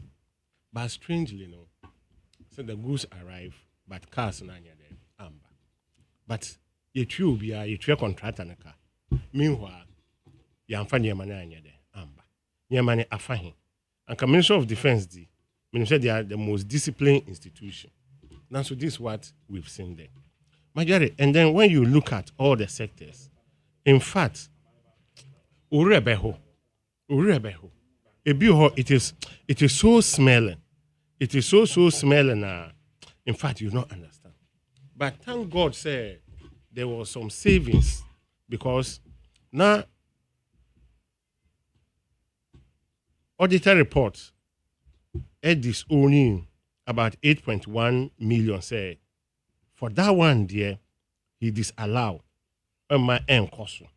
And I think, say, what the auditor did was the right thing. He did the right thing in the right direction.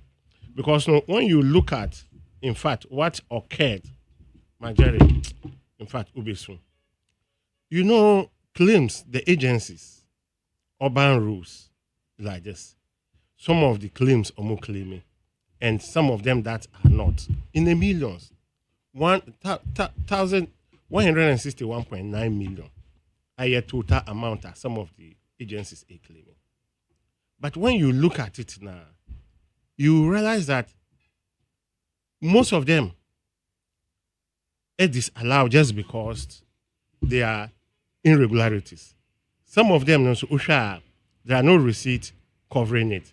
For instance, say, Ministry of Gender, they were disallowed of 241 million because there were no documentation to support it. And then there were no evidence to whether those things were supplied or not. Ministry of Rules, 26 million. Judicial Service, 18 million. Ministry of 80 million. Ministry of Special Initiative, 3.5 million. Attorney General, 780,000 Ghana cedi. They were all. So the disallow moved to 293 million. And majority, it was so embarrassing. Until now, me be someone who say, why do you do that to Mother Ghana? I didn't hear yes, sir. Why do we have to do all those things? What do we want? To the extent, say, it was say, yes, socket this country to this extent. Why? I don't know. Why do we have to do this? Even if we have majority Okokumasi, it's a hell. Initially, no, public transport, you see between 4 hours gets to Kumasi. Today, no car can even use 5 hours to Kumasi. Just a ABR who drive it very reckless. But yesterday, you wouldn't get to Kumasi in 5 hours. And then, the fastest time you can use is 18 hours. Today, because of what the road has deteriorated. Now we have this level of milking our public source. This kind of level. Majority, my first say, it is uncalled for. It is highly uncalled for. But this thing occurred yesterday, and I'm presenting in my parliament. But I'm presenting my parliament, I know there will be investigation into this. The investigation will come, and whoever will be found culpable, meaning said the law must deal its course. Because when you look at this, it is excessive. It is excessive. And Ghana, all these reports and they quite fast on handle. They said they're okay. The andipa ibe say we the bond. They say you're punishment, but I understand that. Your audit reports in the bar say your publications near you. We are no one on. No, this Majari, this time and was say be bisa. Because when you look at some of the sectors, Majari, you open your mouth. When you look at fictitious debts, millions of cities are 1D, 1F. They've paid some people. They've not gone to site. There are no jobs to start. But Umaji mobilization to the tune of 391 million. And who could mobilization? Your friend be a advanced mobilization bond or security. And you say elapse. And because elapse, you can't hold the bondholders again. Whether insurance or bank, you can't hold them. But mobilization, Umaji, amounting to 391 million. And so you've not even started. This is clear. report na aka almost on beba almost be year man because they will give you the opportunity to also answer some of the allegation as it is now. No way you were why didn't you go to side? Because my dear, some of these things they are obvious to see. Their eye sortings are okwa when near them all these things, my Jerry, is a hard ring. A hard ring. Just look at an audit report revealed that government of Ghana contracted a company to supply 100,000 metric tons of maize. My Jerry. Yes, you accounted for. You accounted for. They just supply 100,000. You supply 11,900. Supply 100,000. What supply 11,900. And then the amount in charge was 771 million. But you've been paid that money. Which you want supply. If this is clear, majority people must be prosecuted. People must be prosecuted. This is so strange. Just imagine, Ministry of Education reported unpaid allowances totaling 160 million to teacher trainee under the Ghana Tertiary Education Commission. When auditor engaged GTech, the agency confirmed that as of December 2024, there were no outstanding arrears. Look at that. 160 million to pay outstanding arrears. Later part of 20, when they check now, arrears is being here, but that money has been paid. But arrears is being here. Where does it go? Majority, when you look at this, it is smelly. It is so smelly. I think say yet for omunya or the financial statement we or the report we go through. Say a lot of things that went through no enye. In fact, people must be. Me believe here. Yenchi omo. Yenjiskano. When you be first ajiskano. So more properties important you be seize. And they are retrieve some of the money because we need money. As I said, the whole country, the road is not good. The whole country, even look at Accra. Ufi Accra to Takoradi, trouble. Ufi Accra to vote at the 2 lanes, Akosombo Leo, whether Aflau Leo is trouble. Ufi Hayako Kumasi is trouble. Just look at it. But people can plan in this manner. Now, Omo risk in this amount. Honestly, I think, say, one, when found culpable, it was say yepe kwan before so be discano. Before punishment na e wono ya send because we shouldn't just punish them. We need the money. So the money it was say and say the yes. My Jerry, this is so smelly.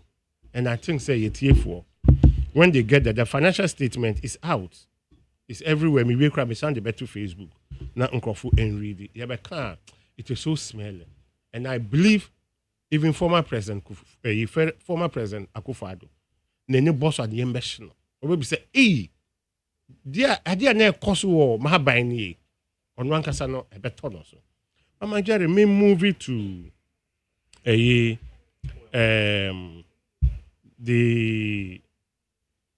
what's the name? The striker, some of our public sector echoing.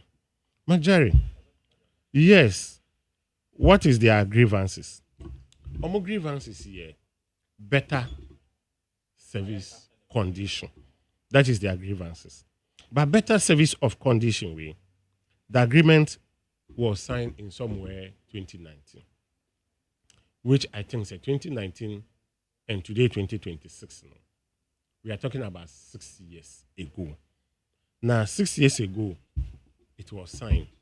Memorandum of understanding was made on 2 occasions by the previous government. Yes, a Bebekan government is continuous business, which you are right, it's continuous business. This government, there are a lot of outstanding debts. There are a lot of challenges. There are a lot of problems. It's good. They are equally important, highly important. Why? They will look at them. Labor Minister Rashid Pelpo, Eka say yes, there are negotiations ekosu. There are mediation ekosu. The fact that mediation ekosu, negotiation ekosu no, I think say the best is yenuanom CLOSAC, because they should hold on the strike. Because once we are mediating, we are negotiating, I think, say, when you are on strike, it doesn't make it effective. And our laws doesn't allow that to. Anything, you're paying for CLOSAC. With a due respect, we think we have to call off the strike. Since there is a mediation or there is a conversation about it, which the minister said. One more strike in the Yes, the minister said there was a... Yes, 6 years. And then the 6 years, the minister came to being little over a year. Little over a year, minister came to being. Okay, I said they are looking at it. It isn't that they were sitting idle. And at the strike, okay, other media, or see, yes, we are looking at it. And I've spoken to them that they should call off the strike whilst we are talking about it, because we are still, can't ask. But when you are on strike, how do we talk about it? And with a due respect to them, they should call off the strike. Because this thing, 6 years ago, the minister is in office a year and a half. We understand the condition of service, should be better. We get it. And especially 2019. Yenim say, Ukita 2000 then is valueless as compared to Ukita 2000 today. We all know. So they will agitate.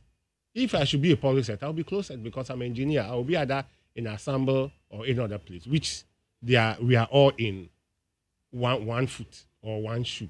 That is the meaning. But the fact that the sector minister admitted and is working on it, on no more Akasano, with a due respect, I think, sir, they should call off the strike. Literally over a year. And there were a lot, a lot which you have to be working on them one after the other, one by one. And this one will be looked at. So with a due respect to my seniors, my brothers, my uncles, and then the heirs, let's call off the strike because the minister is working. Assuming the minister and the Oya idler, that one they fine. We agree with you. But the fact that he admitted and said, no, my brothers, with a due respect, let's call it. Already, we are talking about it. So why the strike whilst we are on table discussing it? If we are discussing, why the strike? Assuming we've left it unattendable, that is where the strike, everybody will say, is legitimate. But it is not so. The issue is that we are talking about it, and there are people that we are speaking about it, thinking of how to put the proper things in place, measures in place for the betterness of your salary. That's what we are looking. But the main salary, every month, it goes. We agree. Today, Jerry, when you hold 2,000, it's way, way better than in 2019 when you hold 2,000. The value of money in 2019, and to say, so if they should go to strike then if they should be speaking about a more condition of their salary structure and as an improvement in their salary, I agree with them. Because the money then, the name is high, but the value was peanuts. So I agree with them. But with a due respect to them, I will also say, let's call off the strike. Let's go back to work. Let's go and work. Whilst the mediation is going on, or whilst the discussion is going on. At least, Ejuma there, we do hand to hand. Government is there for you, and you are also there for government. So, CLOSAC, with a due respect, let's call off the strike, which I think said, when we call off the strike, and then you be on the negotiation table, we will all be settled. And our laws also doesn't allow that.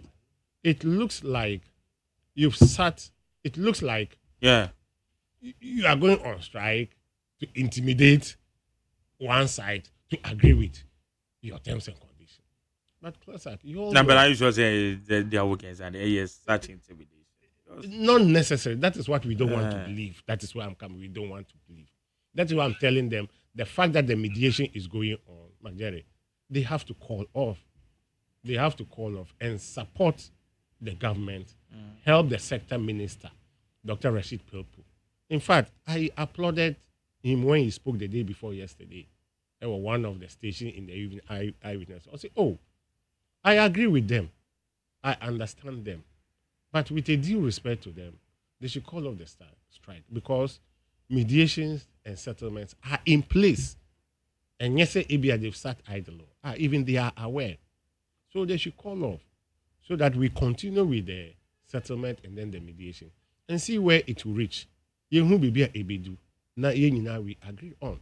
And remember, this thing has been there 2019, which I agree with them. And then seniors also, they should also look at new administration. Oh, said 2019, I agree. So let me say 2019. Yeah. And that expanding up to new government 2025. That's 6 years. The new government is just literally over 1 year.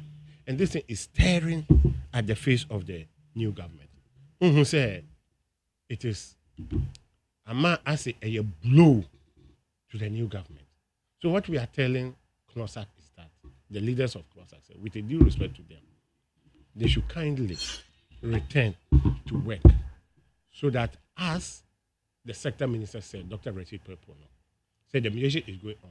They should come on board so that we all look at it. We agree, say, Ache. We also agree, say, governance is continuous. Governance is continuous. We also agree, say, governance is continuous.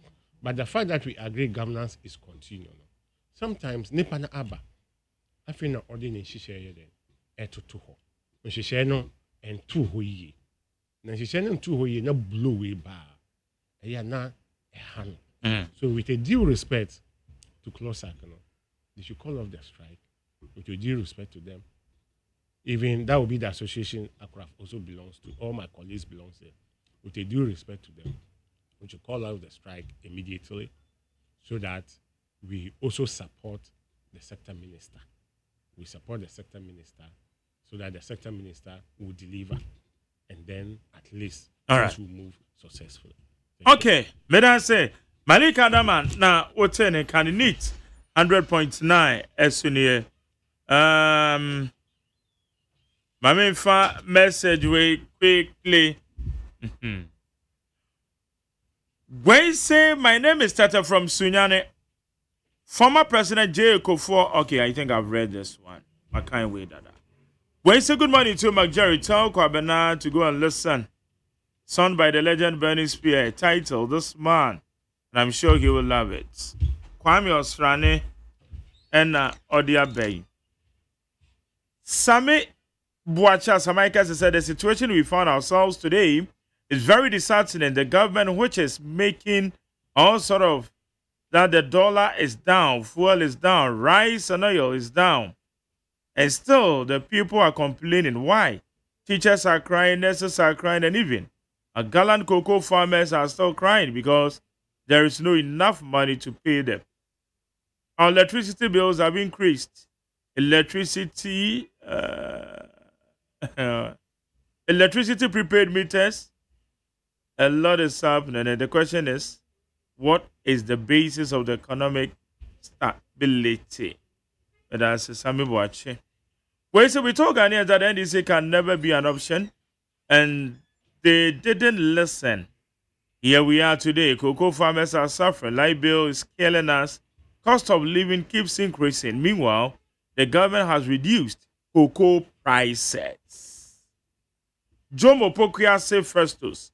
Interestingly, some politicians, including those mandated to run the affairs of this country, are busily advising the U.S. and Israel regarding the ongoing war instead of tackling issues of national interest, like how to recalibrate current electricity meters, water crisis, the failed fight against galamsey unpaid teachers. It is obvious votes and change of government is no longer tailored to development. Pokuase Festus na Odifribaye. Wese Magyara, I want you to ask JDM and the energy minister what is going on with our electricity, power, and water. Because while we don't have jobs and the bills receiving in our homes is escalating. Reverend Okumado, Lower Benya Krobo. Lawyer, Martin, say, yes, sir. But my microphone, baby, I will go there. Boko. What time, I'm why? We dey mo fan cheme. We no we tie free na mo fan cheme. All right. Ibia boko. Boko. Yeah, dey am here. Right. It's some you share audit reports. Special audit report about Betudra. Clock sack for strike. How impactful are the negative impact are our productivity so. Yanko. Yo, a reporter Abetudra. A reporter yina yegu social ma yedi ho abobo. Na mom o share issues e wo report yi ma otimi hu say niama bebre wo ho a e wo say yeye. Ni edi kan no yen ye position ne say niama bi wo ho anke wo say ye share ansa na report bi say aba out. Sa niama ni nyina no ye ntimi enya ho anhwe na report yi aba out. Ebi ne say no ye dey. Yo. Ebi ne say report yi ba out no e one sided. O share report yi a omo e conduct report APWC NEY. Sector ministers are na da no anke wo say nkomo consult on all these matters no. Ebi wo ho a consultation na nkoso. Inti content of the report no ye gini nyina tumu nso a enyeye. Afi nso no instead of say that 2024 budget contest no argue say the current government no gina saniama yi so niama wo so mo ye ebi ni so mo betua contractors no omo person mo shift economic blame no echo the past government so enunti na report we ye wo ho asem afin so sha 1D1F arguments no so ne say the current administration no pe kwan bi so a omode be legitimize sa policy na omode buy eninti na audit report na ye hu content no senia ete inti as for audit report ne de ye won hu nsem bebre ye kan but say even ye be fa no senia omaka ne sa na wo hwe ye wo mra e wo krom ha etimi govern some of these things wo hwe ye Public Financial Management Act ni nyina ema ho kwan say we ebetimi ase charge ana say the allowances no ebetimi a fine ways after so criminal prosecutions and so ho but ni nyina no so wo hwe ne ayen Minister of Finance kan ya to forcing who say you specialized courts are available as anyama we nyina ombetu so anamon nti se bibia agina the current government ne so pepa ne wo ho say omo pese omutu so anamon a omuntu so anamon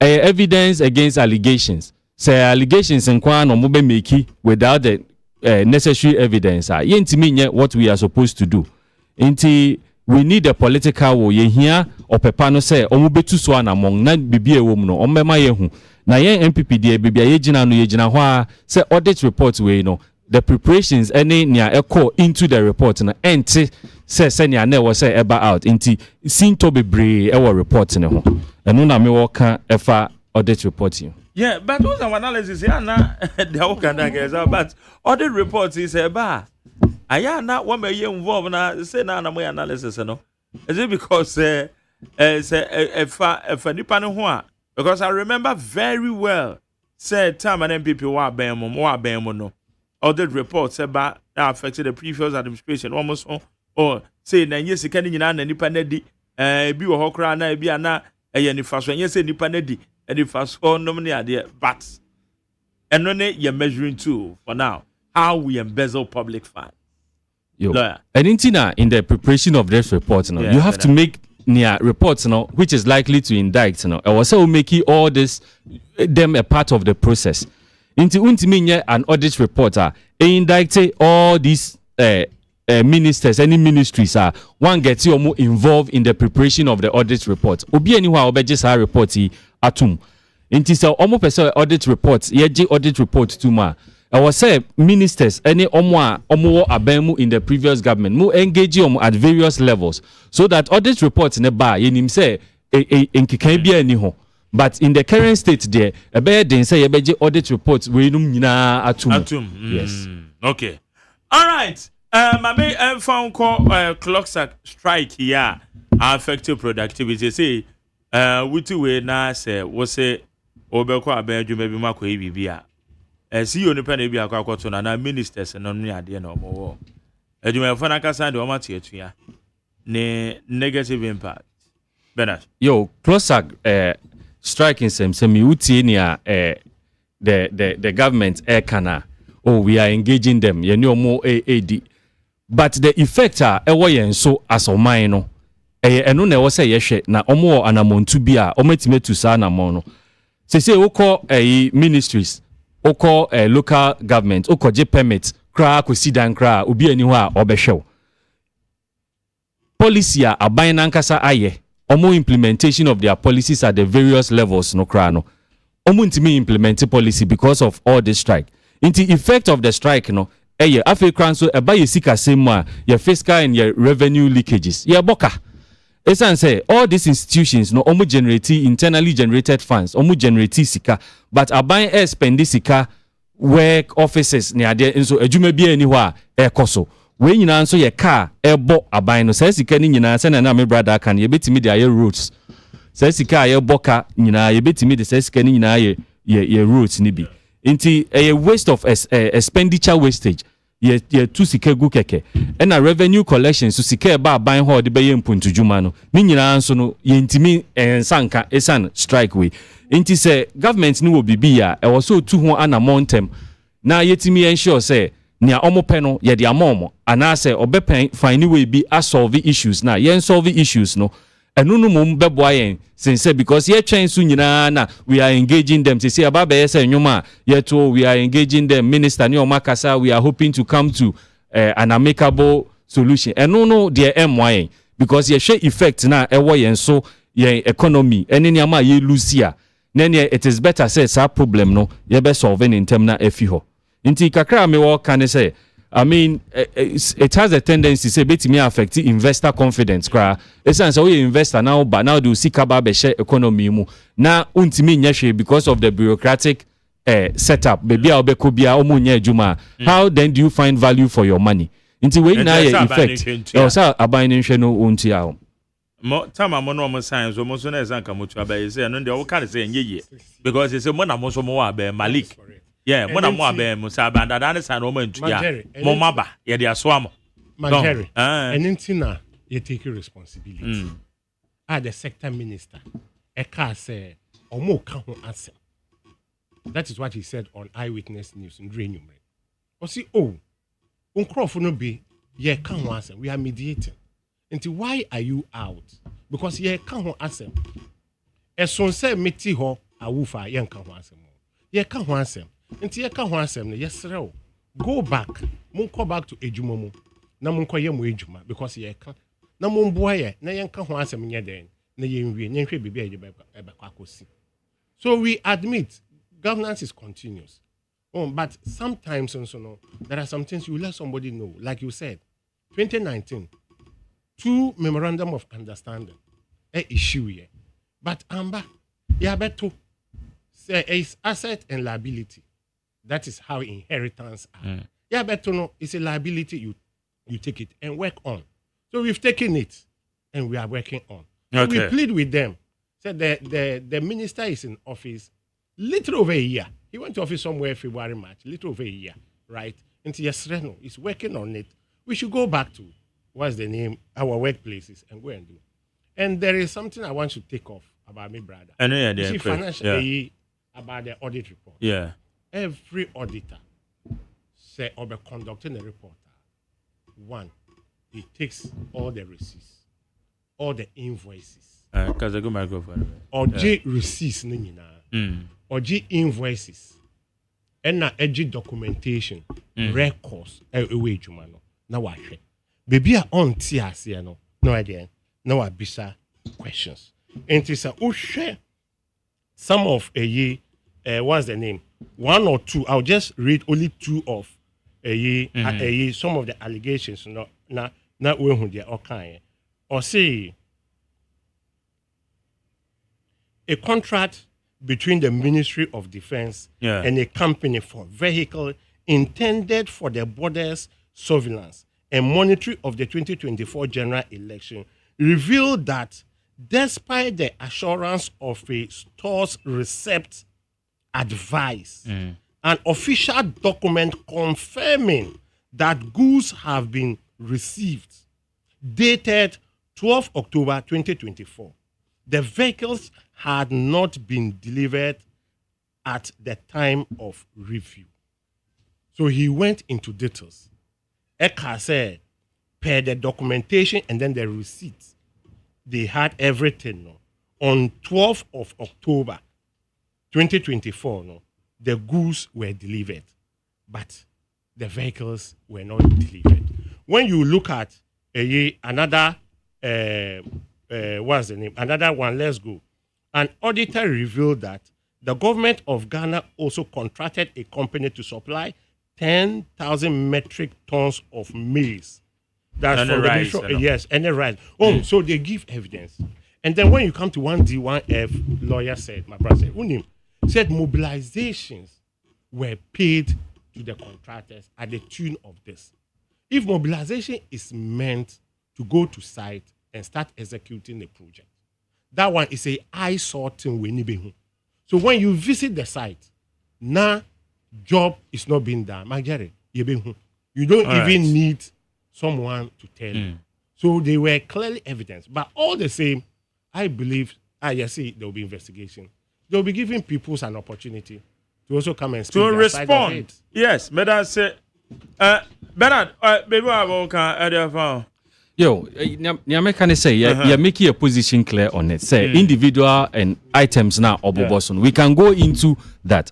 But we are looking at the whole process, audit about, and it is geared towards political mischaracterization. And we are aware of that. Say, for the individual components at the appropriate time, we will respond to it. But you know, we have the procedures for doing things. If OPSE reports back out, and that is what we will rely on, you can't produce a report without engaging those who are in the helm of affairs. Or you are auditing within that period. No, then that audit which will come. But I understand it. Yeah, I think yes. They took receipts. They took receipts, but you see, some of these things needed to be clarified. Say the best practice, and they say auditors say, "Bana one more audit here. Why we you involved? No, what we invite you." That is so. Well, official receipts. Their receipts in only and normal from our baby trip. Yes, but in this case, no, it was not done. In many of the yes, it was not done. And from our position, that I don't think I have a problem with the report because from our position, most of these things were not done. Really? Yes. And that okay to say there's like yeah bits where you. Yes, so and only your position as okay. I mean, yes, state here, you go so can. And it's like you follow because we know. And yes, you know, yes. There's one about some payments of teachers because I've closed my payments of teachers, which some allowance must be paid to them. Okay, but auditor report, Oko check it GTech, no. GTech say allowance no has been paid already. There's no outstanding allowance. Hold here. So what the auditor does, I just want to draw your attention. Say the auditor didn't work in a vacuum. The auditor no beside where necessary. And you see the appropriate documentation also you see. And it's not oko beside GTech. And the GTech admitted say as of 2024 I buy the omoka. What I say? And you know ma saskana kebe no o hold this saskana say enko. That is why I want to draw Bernard's adrenco. Say okay. For the auditor general there was but they will come and respond all right. Bernard say my inquiry for na yanje won so wadwen kire 03 David and yeah no so aba second one okay so for now we say your home na ya swap ba konti ama numbers na bitimi but we the challenge mami who number na there yeah adwuma no say the second one better about and no quite idea no. All right, mame found me numbers in the two no dey obefre bia baako enye adwuma baako ye adwuma. It is 0302257902 0302257902 and 0302243540. Baako ye adwuma baako enye adwuma nti ufra de enye adwuma no e be indicate ya sure. Beba cho ma che. Mejo so akontama Jerry. Yeah, na now it say Nyanko Pada Roma, Papa, Bonti. So him say Mahmoud Kabori so ya makonta de. Kabori, yeah, Kabori. Odi ni huni aka wo. Oh, you good, Baba. Be party now we go no. Ana me say Kabori odi ni huni o hwe na wo fa so for na aka wo. Oh my, oh good many more to. Oh my. Ada yo ko ni miti o. Mamentia yura adwenkati adwomboadu. O tio program ne papa. Na me ma me ha wakumsen, incoming woman organizer. CNN yura currency hama. Na yura prepon, adjust prepon ko bia me tiam pani poli papa. MPP head o makoma ponso. Etiao. Mike. Yesi afini Yesu ewo mamu ha. Because Bossa Yura Mahama say, Mike, and yet, and no odi so. And near my airport or my Muhano, my sense and drop of Mutu to back out. And one of me Kumase Ebaye. Who flew Macro, Airco Kate, acquire the bank of what head up a Yagu or Mike. And then, quite the money and Titian and the Edimo at Nessie. Any present for Mamma Mike. I am a ya. O free education by ya, Ghana, you know, be a banya for no matter ama about we have that damn so bad in Kukwabram. Mike, Papa, do me how and cranny, or why and Kukwami and son of the man. And no mamma no grow better. In fact, you are Mahama Mia who ya Papa, you was all saying. I want you to know how na Papa is here for Mike. And no joke, and then what like we take Ghana and set today. Okay. It's true, and the Mama at the Abetus, and my Ghana by one of Nigeria, Madam say, Mamma fa the honor so di ho said American can number no. Ya truncate back because in your challenge. And upon nti immune on the other friend no. One is working, the other one is not. Beba so much. Yes, sir. Only about Ajana 1 NDC election committee chairman. Ajana 1 NDC election committee chairman. Tell us how say election no your time eh. 29th Sunday March yeah. Okay, nti even pen so kai me na my interview na my arrangements am I why? So mo serious callers in there me no mo a. Hey, yeah papa yo especially yeah na mo kwaji di a mo frɛ me. Mokwa na mokwa Mr. Brown ho. Mr. Brown ma be chia mo fa me nka ho nko. Oh, yeah, the Obeko. Yeah, what's up, Obeka? Yo, with you, Yanko. Yeah, baby, oh, yeah, what's that? Obeka, Bangari, Mami Tiabia, me and Kami Kaba, Kata, Gedewa, aka Osman, Badi Jibril, the boss, baby, will be on the channel. And Mr. Brown, Kaka, can say, maybe but do now, papa, me, be a living witness. You cook Kitty, Benjamin. Me your 70 pieces. Me no Biata, me will form me a grassroots. And Benjamin, and then here, yeah, we say, move a say, electricity second, move a say, no. It is a near one say, no. And yeah, what we confirm with our badges and Mikalo, or who should be casting the same boat. Not the same thing as the air you should.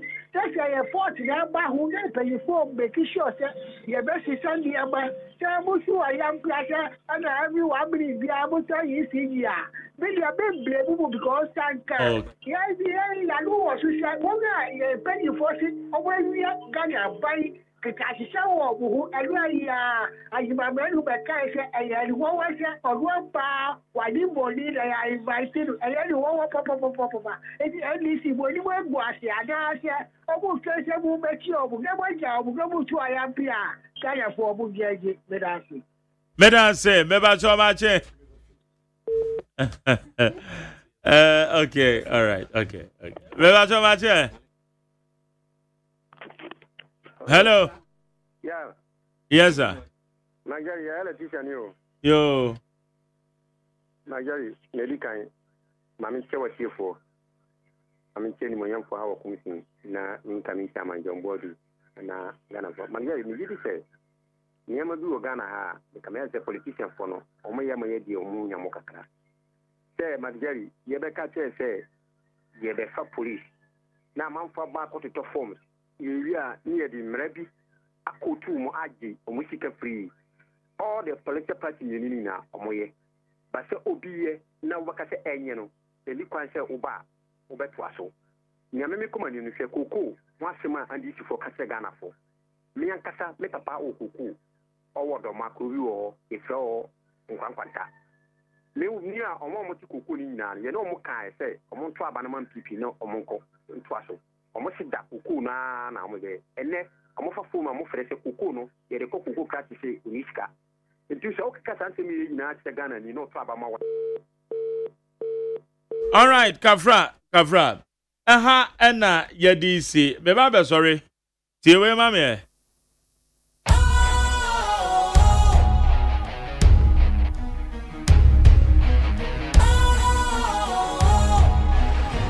What's cool, fresh and trendy with a new look? Makes you feel real good, that refreshing vibe. Satisfies you right just the way you like. Do you know? Do you know? Do you know? Ain't gotta do it alone. Specialized makes you flow. Anytime, anywhere. Specialized feel different. Always think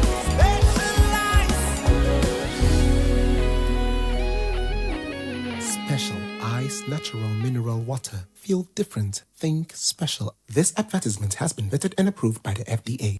Hey, catch it. Listen in here. And you ma beto to dia me baba no hwade no. Hwem so betumi a. Hey, now beka. Ya jon to ma miensa duku portmanteau. This way chocolate drink. Na kan wo hwe afibian so beri ni waware ni a. This way chocolate drink. Na kan sia.